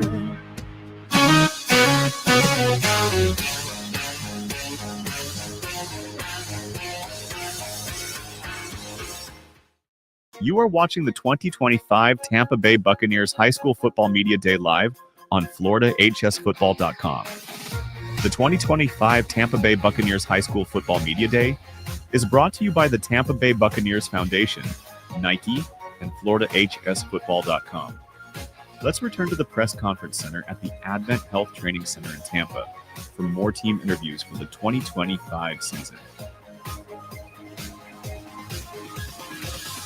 And welcome back to High School Football Media Day here at One Buck Place. I'm Brad Richardson, and joining us here right now is the Tampa Bay Tech Titans. Guys, welcome. You excited for the season to be starting soon? Oh yeah, yes sir. Definitely. Absolutely, it's about time, right? Yes sir. All righty. So let's get on this way. So first of all, head coach Jason Roberts. This is your 11th season. Is that correct or no? No. Nope. I'm going into year 15. 15. I'm sorry. Say it's a little bit longer. Yeah, I think so. Like I said, I wanted to check. I had to check. I miscounted. He's been like the head coach of Tampa Bay Tech since I started with what Like I said, I thought I'd ask just to get that right. So I thought I miscounted somewhere. So anyway, all right. So we've met Coach, but now it's time to meet the players and all that. Go ahead, man. Yes, sir. My name is Tyson Shroud, a DB, class of 26. Eric Parks, safety, class of 26. Jabbar Barnett, running back, class of 26. Yadier Neves, center D tackle, class of 26. All right, we got all seniors here. All senior leadership, of course, right? All righty. Cool. So, guys, I want to start with something. Last season, 9-3. Pretty good and all. Number 5 in 5A, number 7 in Tampa Bay. Now, I'm just going to come out point blank and say this, okay? Was Armwood a little bit of a thorn in your guys' side in some ways? Not really. Not really? No. Good football team. Really good football Okay. team. We played a close game that we were winning into the last 40 seconds of the game. Yeah. 31-27. I noticed that. I was like, oof. So, that game must have been tough for you guys. That last season game was tough. Yeah, it was. Been a great battle, though. It's been a great rivalry the past 7 years. It's been a back and forth thing between us two. Yeah. So, guys, I just want to talk about this because, in the summer, you guys have been conditioning and all that. What's some of the things that Coach wanted you to improve on this summer? Man, just as a team, just come together, team bond, and for us seniors to build leadership and take this team all the way to states. Absolutely. Really just for us, just to be more leaders to the team and have everybody thinking of the same goal, really. That's really it. Leadership, bonding, and making sure everybody doing the right thing. Sure. Like they said, leadership, pretty much it. So, we talk about just locker room stuff and all that. What were some of the things that records that you guys want to improve on? Like any records that you guys want to break and all that, or nah? Go win states. No, that's just states. It's just one goal. Nothing more than that. Statesman, that's it. So we want to beat the 14-1 record we had in 2020. We want to go 15-0. Yeah, exactly. Last season it was a tough loss, obviously, too, to Lakeland. So that was another tough one. Yeah, that was another tough one. So obviously, like I said, how have you guys been bonding this summer and all that, just to get the team cohesion right? You talked about being leaders. What all of you guys have been doing? Like the O-line will go and train at one spot. All of us together, we'll go train, get a lift and speed, and train with our trainer.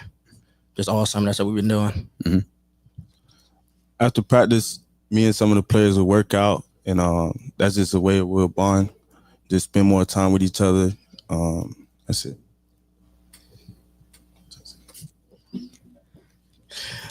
For everybody in general, we'll do some team bonding things, go out, have some fun. I know the DBs after practice, we'll just go work out on our own.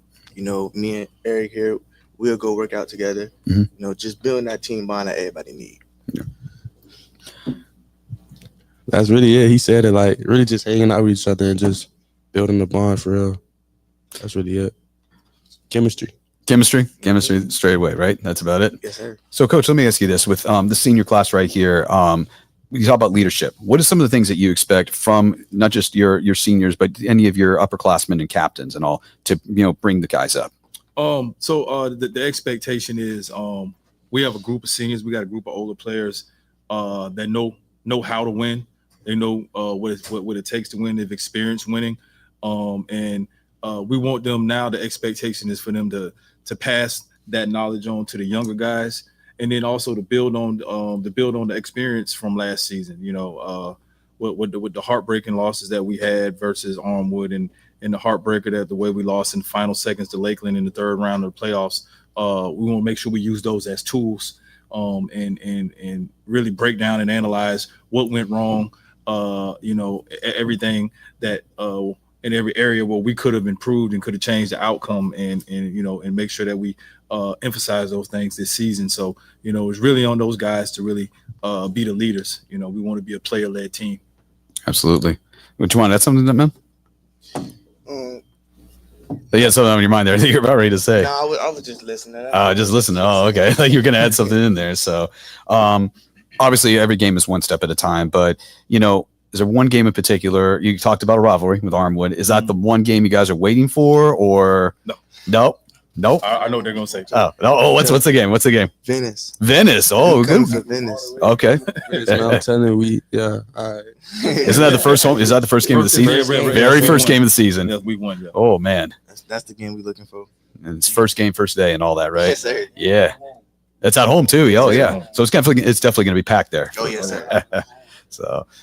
So anyway, so now obviously, we can all watch all your stuff on Huddle, like I've talked to and all. So because we want to know all the big highlights from you guys, all of them. Where can we find those, man? Where can we find those? Come on, tell us the Insta. Is it Insta? Is it Twitter? It's Twitter and Instagram. On Instagram, you can just find me just Shroud. On Twitter, it's just Tyson Shroud 1. Mm-hmm. Yes, sir. Twitter, you could catch me on my Twitter name is airpark6__, and Instagram SG Spoon. My Instagram is bigmoves.d1. My Twitter is Javar Barnett 1. My Twitter is Yada 2026. All right. So one person that's not here today. I thought you were saying. No, I was just grabbing him. Oh, okay. So one person that's not here today, I just want to bring up real quick is, of course, Dallas Wilson. Of course, he is the UF commit. Hey, by the way, any of you guys committed to colleges yet or no? Yes, sir. Yes. Oh, okay. I'm sorry. Where are you going to be going? FAU. Nice. Alabama. Roll Tide. Yes, sir. Anyway, so actually, just real quick, why FAU? What drove you to FAU? It was the coaching staff for sure. Mm-hmm. Since day one, I got to offer everybody. It just felt like family. They contacted me every day. It was a school that was on me the most, so that led for my decision. Absolutely. Same thing with you, man. Yeah, same thing. Really, that's it. Yeah. How about Roll Tide? They're going to be helping me academically, socially, and just make sure I'll be a man off the field. Just like, what I'm saying, they'll just be a leader all around. Yeah. And Coach, I just want to say that, with them, they have bought into the program that you've laid and established for them and all. And, the one thing I always say is that you have student athletes. First and foremost, it is student. They have to be that before they choose that. Because, look, you guys wouldn't have gotten FAU. You wouldn't have gotten Alabama. So tell me about how much Coach really emphasizes the fact of being student athletes. He keep that. No, I'm going to keep it honest. Coach, I think he's the best when it comes to academics to anybody because he makes sure you know your stuff before you even get out on that football field. If you don't got your grades right, you're not going to be playing. And the thing I love about Coach is he will want you to graduate early. That's what he got us doing. Oh, really? So yeah. We'll be graduating early in December. That's the thing. Really? Oh, congratulations. Yes, sir. Nice. I just feel like he is more like the guidance counselor to you. Basically, he does everything for you, and like he said, he helps you get up out of there early. So that's really all you need. He's sitting over there dropping the phone. Yeah. Trying to take that selfie. Huh? He's trying to take the selfie. He's like a father figure to me. He checks on me daily. He sends me texts. He's just like a father figure. Like they said, he great all around. He got us doing what's it called? Study hall. He has us doing study hall. Every day during the season. We went before practice an hour and a half getting our schoolwork done before we got ahead and practice. And with study hall, the phone is somewhere else, right? He sees the phone. It's like, okay, more laps, more laps. So, I think one of the things that's interesting is that, we talk about the portal and all, when you see that with, different players coming in or some players deciding to transfer out, how much does that upset you as a coach, especially when you hear that some could transfer out from Tampa Bay Tech if they wanted to? Honestly, it doesn't bother me because it mirrors what the college game is now. And at the end of the day, I've always had the mindset that if you're treating your players right and you putting them first and you're doing what you're supposed to, they're going to want to be there. So the guys leaving, you're not going to have very many unless it's because of playing time. And then secondly, if you truly are about this and you really are about the kids, if they go and they find a better situation that suits them, then I salute you for it. I'll be the biggest cheerleader for you. And he's definitely the cheerleader, guys, right? He's the loudest down on the field during the game. Yes. No. Calm, cool, collective. Oh, Bill Belichick. He's the chill one, laid back. Oh, okay. So it's the assistant coaches. It's your other coaches that get loud. Pre-game though, he'll turn you up though. Oh, really? Oh, pregame? Yes, Oh, good pregame speech and all that. So it's not an individual player that gets everybody riled up. It's he who gets everybody riled up.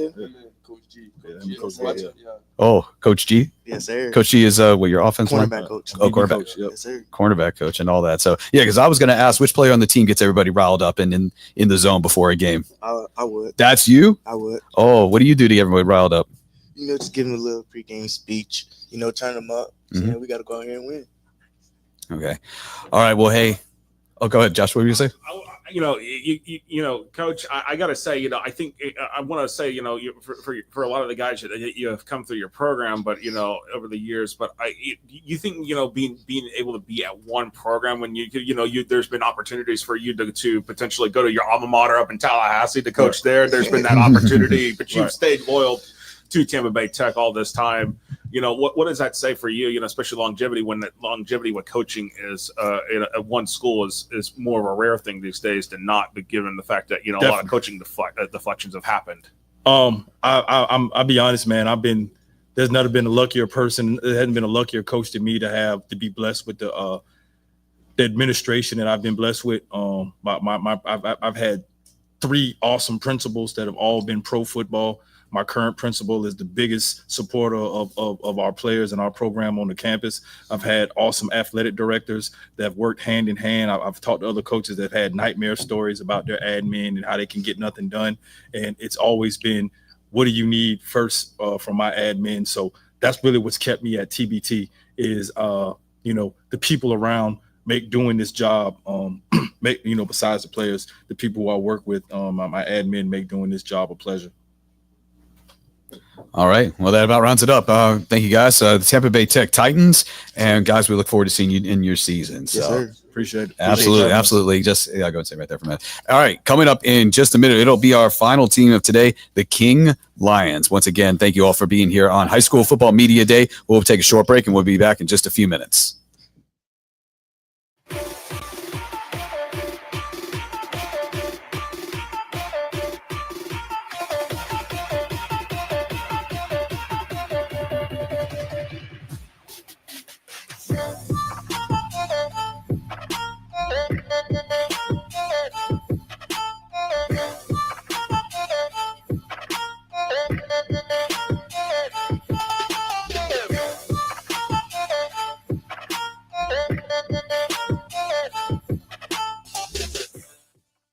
High school sports fans, follow your team live with a free ScoreStream mobile app. Download ScoreStream to get real-time scores, photos, and awesome video. Plus, follow your favorite teams and friends. Get real-time high school sports from ScoreStream.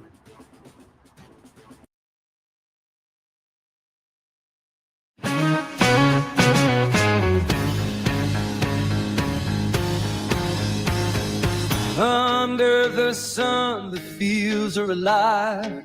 Cheering crowds and the teams collide. In these moments, we stand tall and free. First pride runs deep in me. With every touchdown, we rise and we cheer. Unity and spirit, the heart lead.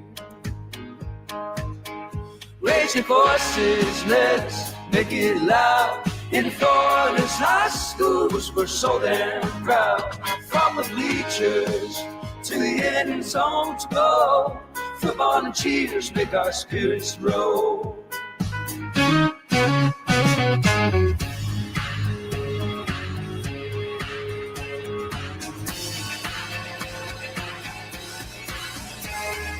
Girls in the game, they're fierce and bright. Flag in hand, they give it their might.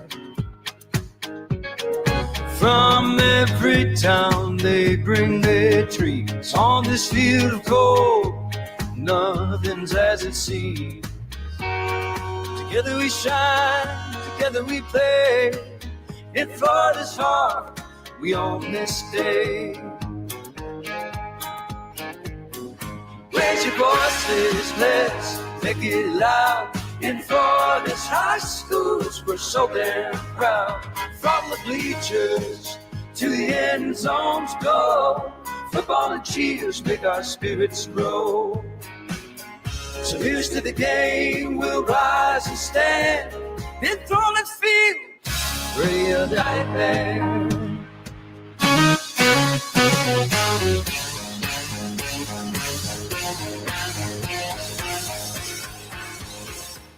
You are watching the 2025 Tampa Bay Buccaneers High School Football Media Day live on FloridaHSFootball.com. The 2025 Tampa Bay Buccaneers High School Football Media Day is brought to you by the Tampa Bay Buccaneers Foundation, Nike, and FloridaHSFootball.com. Let's return to the press conference center at the Advent Health Training Center in Tampa for more team interviews for the 2025 season. And welcome back to the 2025 High School Football Media Days here with the Tampa Bay Bucks, Nike, and FloridaHSFootball.com. Mike Reno here, and on stage, we have the King Lions with Coach Doc Pollard. What's up, y'all? What's going on? How you doing? How's it feel to be here, guys? That's great. Big stage, right? It feels a little different having that flag behind you, right? And it's been a hot minute since I saw that coach up there on a media day stage. Well, yeah, and then me and Coach were talking earlier. We have a lot of connections together, Coach. That's right. So let's talk about that a little bit, because I wasn't sure where we were going to go with this conversation. Then you and I talking first year here at this program, but we do know a lot of the same folks. So, I think based on that conversation, Coach, we're going to be watching you guys this year. Yeah, that's cool. Well, I want to say this first, preface this. I remember I was a year out of football, and Josh Wilson gave me a job where I was writing for FloridaHighSchoolFootball.com. Yeah, he was writing, yeah. I think, one of my last pieces was covering Gainesville High when Derrick Henry came into town, and when he was a man amongst boys back then, rushed for well over 300 yards that night. Gainesville High won the game. But Derrick Henry, that's a hot minute. Yeah, that was a while. Yeah, that was a while. Went and broke that national rushing record. Right, correct. He definitely had a performance for the ages that night. But Gainesville High School came out on top, which is ironic because I ended up being the head coach at Gainesville High School. It kind of came full circle for you. So, but yeah, definitely have some Alachua County ties. Was a head coach at Gainesville High, Santa Fe High School. Spent some time with Bill Wiles at Santa Fe before I became the head coach there. Was a defense coordinator for. So hold on, Coach. When were you at Santa Fe? I was at Santa Fe 2 times, once as a coordinator, once as a head coach. When I was there with Wiles for like 2-3 years, and then I went to Tallahassee Leon and coached for Tim Coakley at Leon.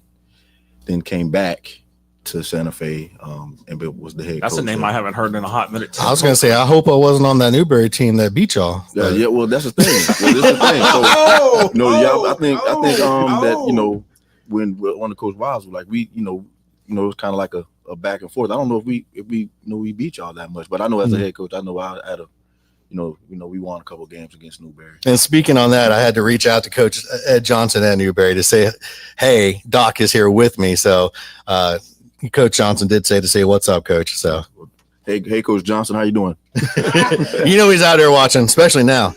So, all right, well, let's dig in, Coach, a little bit. So, first year in the program, we won't talk too much about it, but we'll just quickly say 0-10-03. So that's got to be something really that sticks out to you. It does, but it doesn't scare me at all. When you're used to, I've been an underdog before, so. The underdog story kind of resonates with me. And, I try to impart that to these, young men, to these players, to the students on campus, that you can pretty much achieve anything that you want, but you have to trust the process. I know you hear a lot of people say that all the time about trusting the process. But it's you have to have a means of attacking the process. You have to have deliberate, structured steps to see the goals and the results that you want. You also have to focus on what you control, what you can control in the present moment. You have to be consistent, and you have to be resilient when things don't go as planned. And if I think you apply those vehicles to the process on the daily, you'll find yourself coming out on top more than not. And you're right, Coach. I mean, thinking about it, we've heard all day, you got to trust the process and trust the program, but it really digs in a little deeper than that. Like you're mentioning, it really comes back to the students and how they execute, and then staff. What's the interaction like? So I'm with you on that, Coach, wholeheartedly. Now, you got 4 good seniors here with you today. Let's go ahead and go down the line and get these guys introduced and give us a shout out of who you are, your class, and I want to know your favorite conference. My name is Jamar Silas. I'm an inside linebacker, class of 2026. And shoot, my favorite conference, gotta say Big Ten. It's a lot of competition in it. And then the teams that's in it makes it better. So I just like how it is. They compete, they don't give up, they fight for it. You see them threaten other teams. There's something. At least you got a good explanation.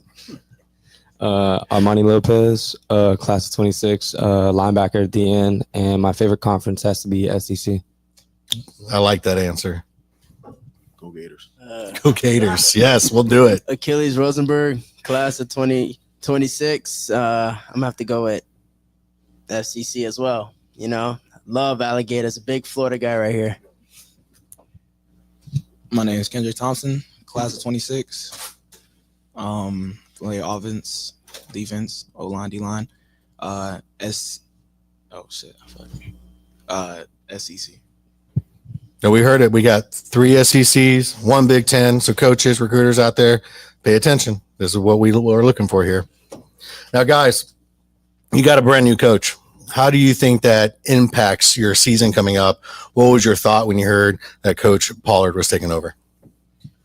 Well, I was ready to try and experience a new coach because I wanted to go out my last season with a bang to try and improve, at least make a district game win, or at least try and make the playoffs in my last attempt. When I heard coach was coming, I said, I seen they was talking about him, then they said the records, and I was very close from transferring until I seen him, and he motivated. He was talking, so I stayed. I said I had people telling me to come to their schools. They had linebacker spots open. I wanted to, but I said I wanted to try it. I keep to the culture. I wanted to try it 1 more year with a new coach, see if it's something. And I feel it. I feel something new coming. So that's all it is for me. When I first met Coach, to be honest, I was a little scared. Previous coaches kind of, damaged the culture a little bit of the program, and it was a lot. But when I first got to know him, it was a blessing, a blessing sent by God. To have a trustworthy man in our program to help rebuild, and especially from where he came from, he could pick us up from, where we left off. So awesome. We played the Stark a little bit too now. Oh, okay. The Bradford guy. Oh no, Bradford. Where's Gene? Where's Gino? Bradford. Now, I'm a guy that believes in a lot of change. I'm a Christian. I believe in, forgiveness, second chances, third chances, fourth chances, how many times it takes. And I also don't put the blame on anybody except myself. At the end of the day, it's the man in the mirror, But I believe what we got going on here. The team's building. We're getting closer together. And at the end of the day, it's like I said, it's you versus you. And the only one that can change your perspective is yourself. Man, when I first met Coach, this is gonna be good. I think he seemed like a good dude. Now, really showing his true colors, he is, and I feel like we can go somewhere this season. I feel like we can improve way more than what we did last year. So, just hope for the best. Coach, those are some strong words coming from the players. So let's do a quick talk about that, because we've talked about the portal pretty much all this afternoon. So what was your thought when you took over? Were you afraid the portal was going to be a disadvantage to you, or did it work in your favor, or was it not even a consideration? I'm just a I'm old school. I just believe in, coaching the guys that are on your roster. Mm-hmm. People are going to come and go just by the nature of what's going on in the sports world today. So, I actually enjoy, coaching the young men and women that people kind of don't believe in. That to me means a lot. And they'll tell you I stay on top of them.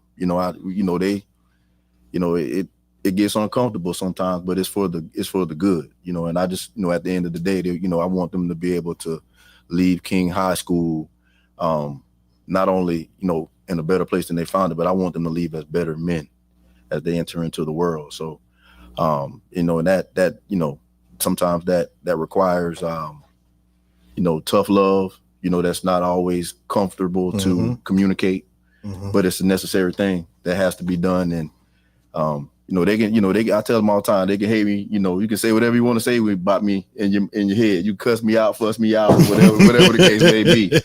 But at the end of the day, I just want them to know that I genuinely care about their well-being. And I want them, to let the game of football, give them the same type of life that it gave me. Absolutely. And, yeah, go ahead. I know we only got a couple minutes left here, but Coach, and I'm going to ask to put this to kids. You said you looked at what he did, but for Coach, for you, what is it going to take for you to win a district championship here at King? You did it at JHS when anybody said you weren't going to do it. You beat the big dog, which was St. Augustine in that district, to get that district championship. So if you could do it there when they were telling you no, that you couldn't do it. What's not to say you're going to be able to do it here? Be able to repeat that. So what is it going to take for y'all? And what was that part of the reasoning for what y'all gave the answers earlier for what he did at Gainesville High? So I'll start with Coach on that one about what was it going to take? Well, I just tell them all the time. I tell them, we won't talk about some of our personal goals, but I tell them that I believe that they're going to win. Mm-hmm. Just get back to, the framework that I believe in. I stole it from, Alabama's linebacker coach. He talks about getting active. It has a double meaning for me, being available. Well, for Alabama, it means alignment, assignment, key, technique, and finish on the football field. But for me, off the field, it stands for being available, being accountable, being knowledgeable, being tough, and being focused. I think, when we align as a unit, coach, player, community, on those things, I don't see why, King High School cannot, why they wouldn't be able to do the same thing and attain the same type of success that, that I've been able to experience in the past. Guys, is that pretty much what it is? That's really what it is. Well, staying on that same note, let's get down to the real fast and let's talk about what you expect out of yourself this year from your position and bring to the team.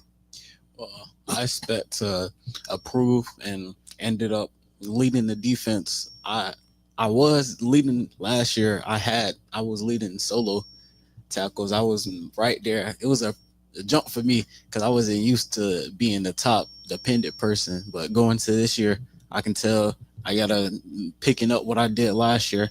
I'm picking it up harder than what I need to just to make sure we compete because we play good teams. I'm gonna give them credit. We play good teams, but with the defense we got, I promise you, I'm picking up better than what it is. I'm in their face all day. For me, I think just everything spiritually. Before games, we say big prayers. We talk to each other, we bond, and I just feel like if we pick it up just a little more and have a little more faith in ourselves and in the glory of God, that we can persevere in a football game, then we can actually do some damage, like people say we can't. So. Well, as you can tell, I'm a pretty big guy. I spend most of my time in the gym. If not in the gym by myself, I'm in the gym with my line boys. On offense, I love to protect. I always see myself as a protector, to protect the quarterback. On defense, try to get those stops, do everything what it takes to, win for the team. At the end of the day, whether you win or lose, you're still with your team, so yeah. Like you said, I'm a pretty big boy. Gotta be fast, especially at every position, really. and especially O-line. So really conditioning, going hard on conditioning, and yeah, that's really it. It's a lot of lofty goals, and it's good to hear that you guys have high expectations of yourself, the program, and for your coach. So I appreciate you guys being candid and honest with that. And Coach, thanks for coming up today, and players, thanks for showing up today. Hey, I'm glad we got to meet Coach. Yeah, likewise. And I want to say thank you to the Bucks and for you all for putting this on for high school athletes, and so they can get the proper exposure that they need and be trained on how to be in these types of situations. Thank you very much. No, I appreciate it, Coach. Welcome. Thanks for coming, man. And that will do us for day one of the 2025 teams. Well, if we're going to wrap it up with a little bit of a panel real quick. Yeah, but I'm just saying teams are done. No, that was the last team of the day. I mean, why are we going to make this more of a? We got to have our show back, Josh. So we're going to have We're going to be coming back. Yeah, That's right. I mean, it's almost that time, and the Blitz shows. And you and I, we just kind of pick up right here where we left off, back and forth. So it's been really great. And of course, Brad too. Brad over here jumped in. It's been a great day with that. So give us just a few minutes. We're going to take a quick little break. We're going to reset the panel, and we're going to wrap up today with final thoughts.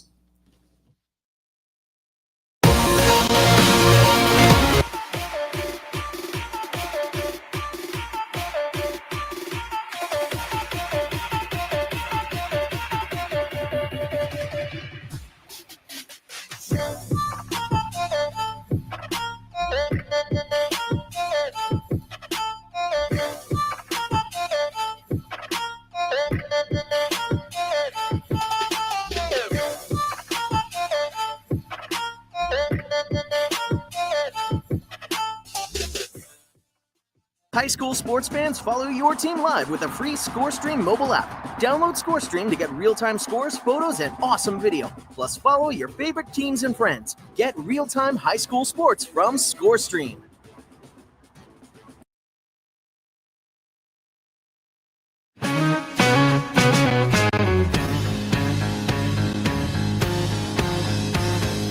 Under the sun, the fields are alive. Cheering crowds and the teams collide. In these moments, we stand tall and free. Flourish pride runs deep in we. With every touchdown, we rise and we cheer. Unity and spirit, the heart of the year. Raise your voices, let's make it loud. In Florida's high schools, we're so damn proud. From the bleachers to the end zone to go, football and cheers make our spirits grow.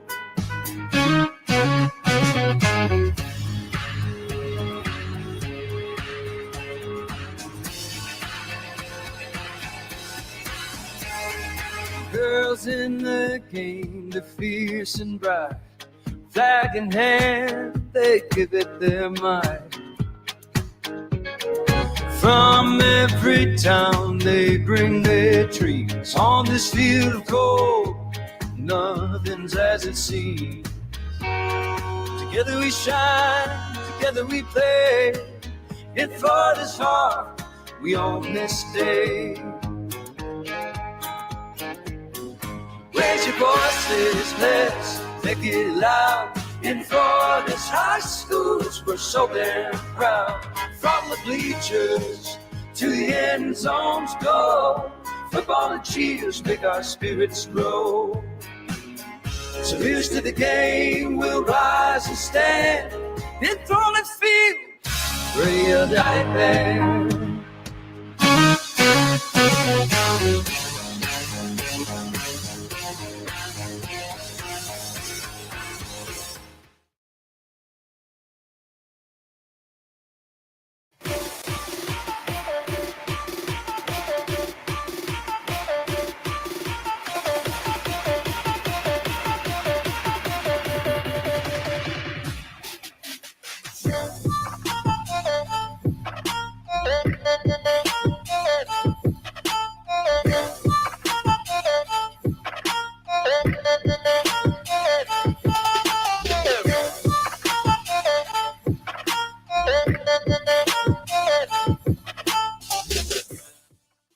High school sports fans, follow your team live with a free ScoreStream mobile app. Download ScoreStream to get real-time scores, photos, and awesome video. Plus, follow your favorite teams and friends. Get real-time high school sports from ScoreStream.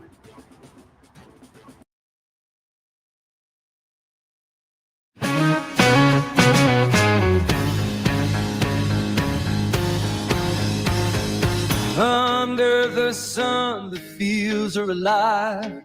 Cheering crowds and the teams collide. In these moments, we stand tall and free. First pride runs deep in me. With every touchdown, we rise and we cheer. Unity and spirit, the heart leads. Raise your voices, let's make it loud. In Florida's high schools, we're so damn proud. From the bleachers to the end zone to go, football and cheers make our spirits roll.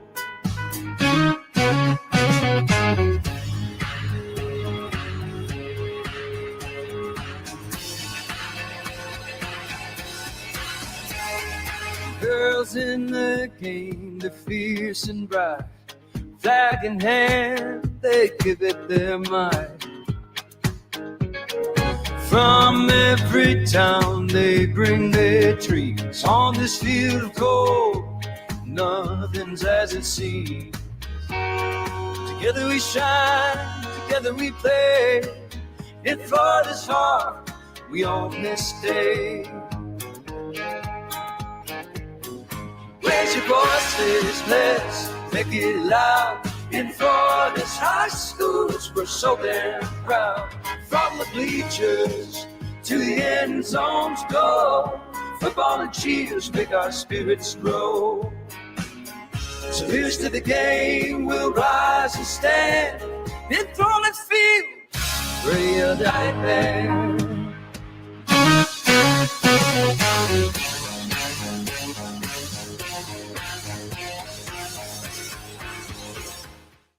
You are watching the 2025 Tampa Bay Buccaneers High School Football Media Day live on FloridaHSFootball.com.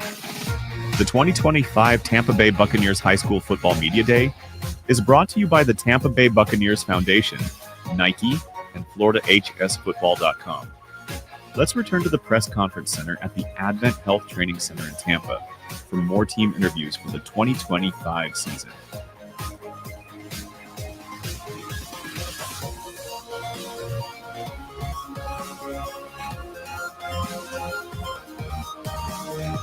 All right, and welcome back to the 2025 High School Football Media Days here at the Tampa Bay facility in conjunction with Nike and FloridaHSFootball.com. Mike Reno, Josh Wilson, Brad Johnson, and Mr. Bob over here. Yeah. Mr. Bob. Mr. Bob. Wait, did you try to give me a last name and a new last name? Yes, I did. I tried. It never works that way. So, gents, I know we can't see Josh on camera, but he is here to talk about it. So, gents, let's talk about today. I mean, we had 30-some schools pop up. We had a lot of conversation. Let's break down what you heard and what you thought of. We'll start with Bob because you had the best interviews after us. Yeah, so there's obviously a lot of talent. Some that didn't even know about. Some Ohio State commit, an Alabama commit, a couple of others too. And then found some teams that could surprise. Like. Blake has quite a bit back. Yeah, they do. A lot of talent. Good O-line. That's kind of the theme, though, I think, when you look at a lot of teams, especially today and probably going to be the same case tomorrow, is there's a lot of depth on the offensive line, a lot of experience coming back on a lot of teams. And I think that's going to portend for some, great things. Yeah, a lot of people brought some O-line, D-line folks today, and they kind of showed that was a presence there for that area. So yeah, absolutely. I mean, you gotta have the hog mollies. If you can't have the hog mollies, then how you gonna either protect your quarterback or how you gonna get after the quarterback? Exactly. Well, you and I have talked about it, Josh, and I've always felt the O-line, D-line's been disrespected over the last few years and not brought to the true respect that's needed from that position. I mean, you're protecting the quarterback and you're killing your quarterback. I mean, it's the best position to have. But what'd you see, Brad? Too. Yeah, it is true. Also the riskiest. What'd you see today? I mean, I tell you what, I saw a lot of personalities today. Oh, absolutely. I mean, it was agree. amazing. You learned that head coach of Indian Rocks Christian is a rap star. So that was kind of interesting. Which the viewers may not know that right now, but we learned that during break. So, but I think what was interesting too is just seeing, a lot of, it's funny you mentioned the coaches and all. A lot of them, the NFL coaches are coming back. They're giving their perspectives to high school kids and basically saying this is what you got to do to be successful, not just make it to the NFL, but the next level and all. And it's good too, because that brings a different mindset, like we talked about. I mean, even being up here on this stage with the flag right behind them, that means a lot to a kid who's coming in and who's trying to make a name for themselves and trying to stick out. So I think it's great to have NFL coaches here. It changes the mentality, and it's not just Friday night football anymore. No, absolutely. And, just for them to be able to come into these teams to be able to come into where the same press conference room where, these guys that have big league contracts, they get to come in here and be a part of that, be able to take that in. It's not every high school athlete gets that experience. I mean, I look at it as, in our state, we're very grateful and fortunate to have 3 NFL teams in this state. The majority of states don't get to have that, but to have the Tampa Bay Buccaneers, be able to be a part of this, and for them to allow them to open up this to these high school athletes. And, I mean, you look at it, it's just 2 counties here, by the way. This is just 2 counties, and there's almost 60 programs in 2 counties alone. If you start adding the other counties that are surrounding, that are part of the Tampa Bay area, the extended reach, you could get well over 100 schools. Absolutely. Josh, just want to comment on something real quick. There's something that each of these coaches have said to you today is that this Florida High School Sports, FloridaHighSchoolFootball.com.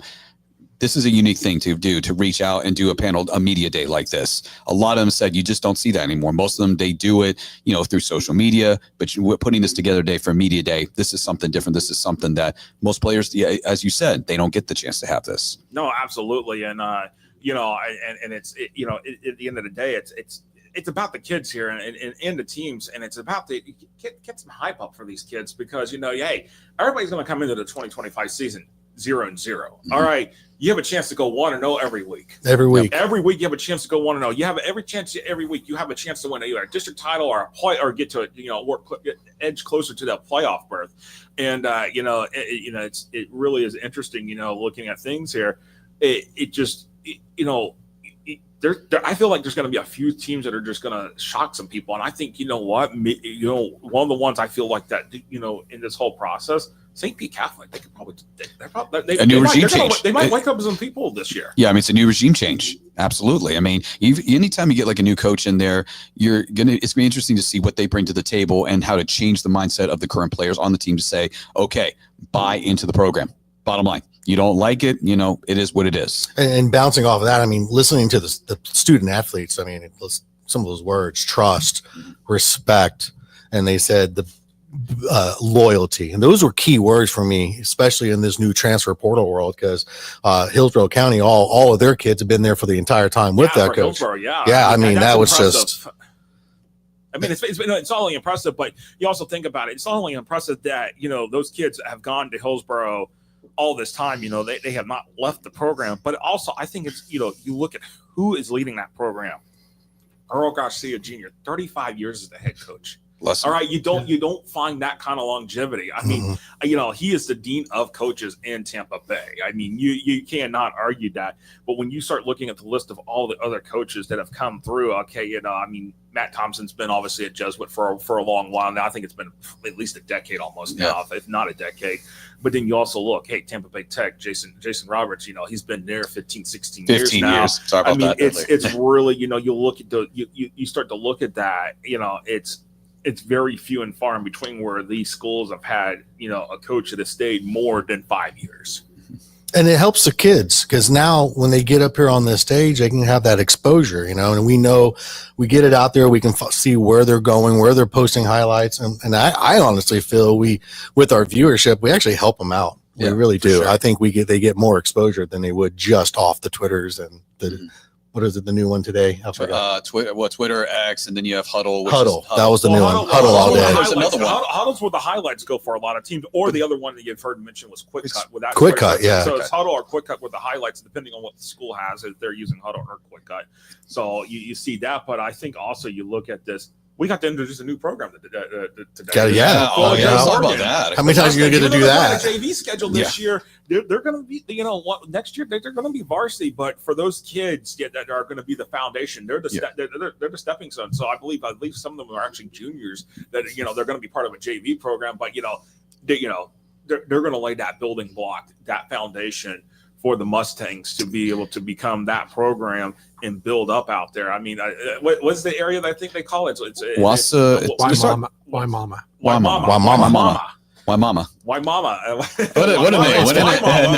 What a name. By the way, it's an old Indian name. So there you go. It's going to explode out there. So, I mean, the whole reason the school was built was already because of overcrowding. So, like Sumner's already overcrowded. That was the newest school. That opened, 2020, I want to say, Bob? It was constructed in 2020. So, this is like a $178 million school, Morgan. And by year 2, like next year, they project to have 4,000 students. So they're going to already, by the time the school already gets in year 2, they're going to have 4,000 students, and they're already going to need another reliever school to be built. Exactly. Yeah, because it's expected. I was just reading some notes I had of that school. Expected to have 3,500 students in the school, and it's a 359,000 square foot building. Yeah. I mean, its school itself is immense. It is immense. Yeah, so they'll have the opportunity to build something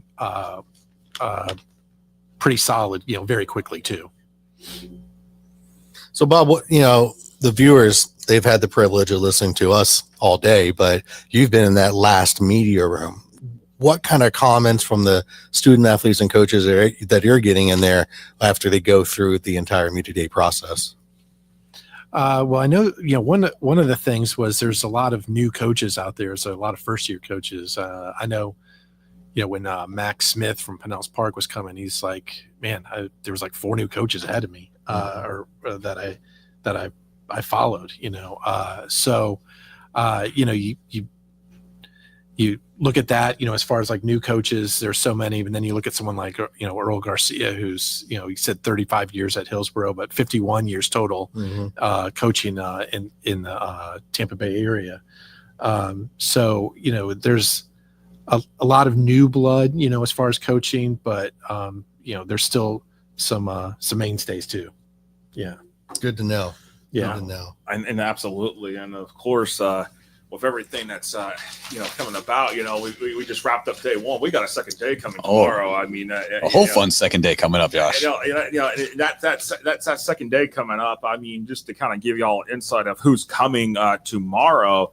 I mean, we got some great teams, like we had today. I mean, we have Sumner coming in, a playoff team from last year, St. Petersburg, Armwood. Armwood was went to the regional finals. Clearwater Central Catholic, third straight year that.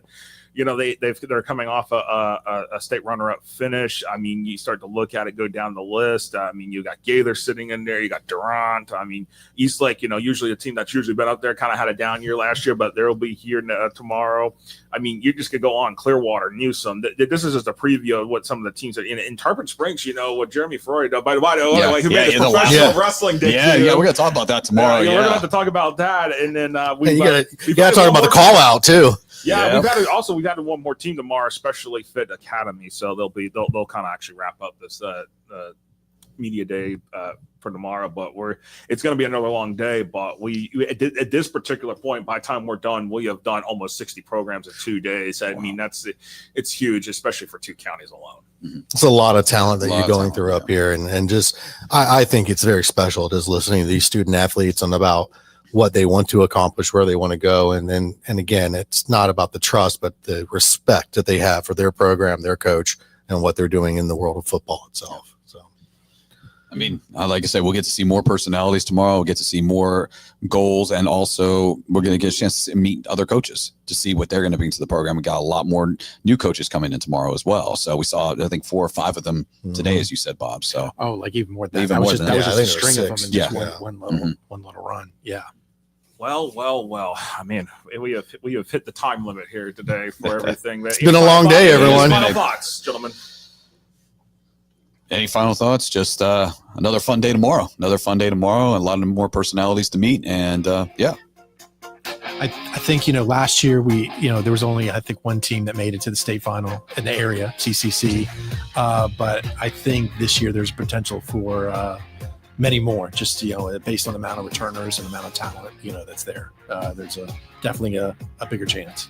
I agree with you, Bob, and I think just the teams that are coming tomorrow and the teams that we had today, I think it's just a lot there. And again, it's I feel like there's going to be a couple teams. Of course, you also have a defending 8-man state champ tomorrow as well. Short press coming in as well, but I feel like there's going to be more FSA teams that will be able to come in and do some stuff this year, make some noise.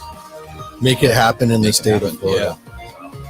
Greeno and for Mike Greeno and Brad Richardson, appreciate y'all doing all the hosting duties today. And Bob, I appreciate you being able to join us here for the media panel and everything as well. And thank y'all for letting me run the show back here. That's right. I'm in the hidden corner. Josh has been running the show, but I definitely want to say a big thank you to the Tampa Bay Buccaneers Foundation for helping us put this on, Nike, and of course, Josh with Florida High School Football. This is Mike Greeno for today. See you later.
Thank you.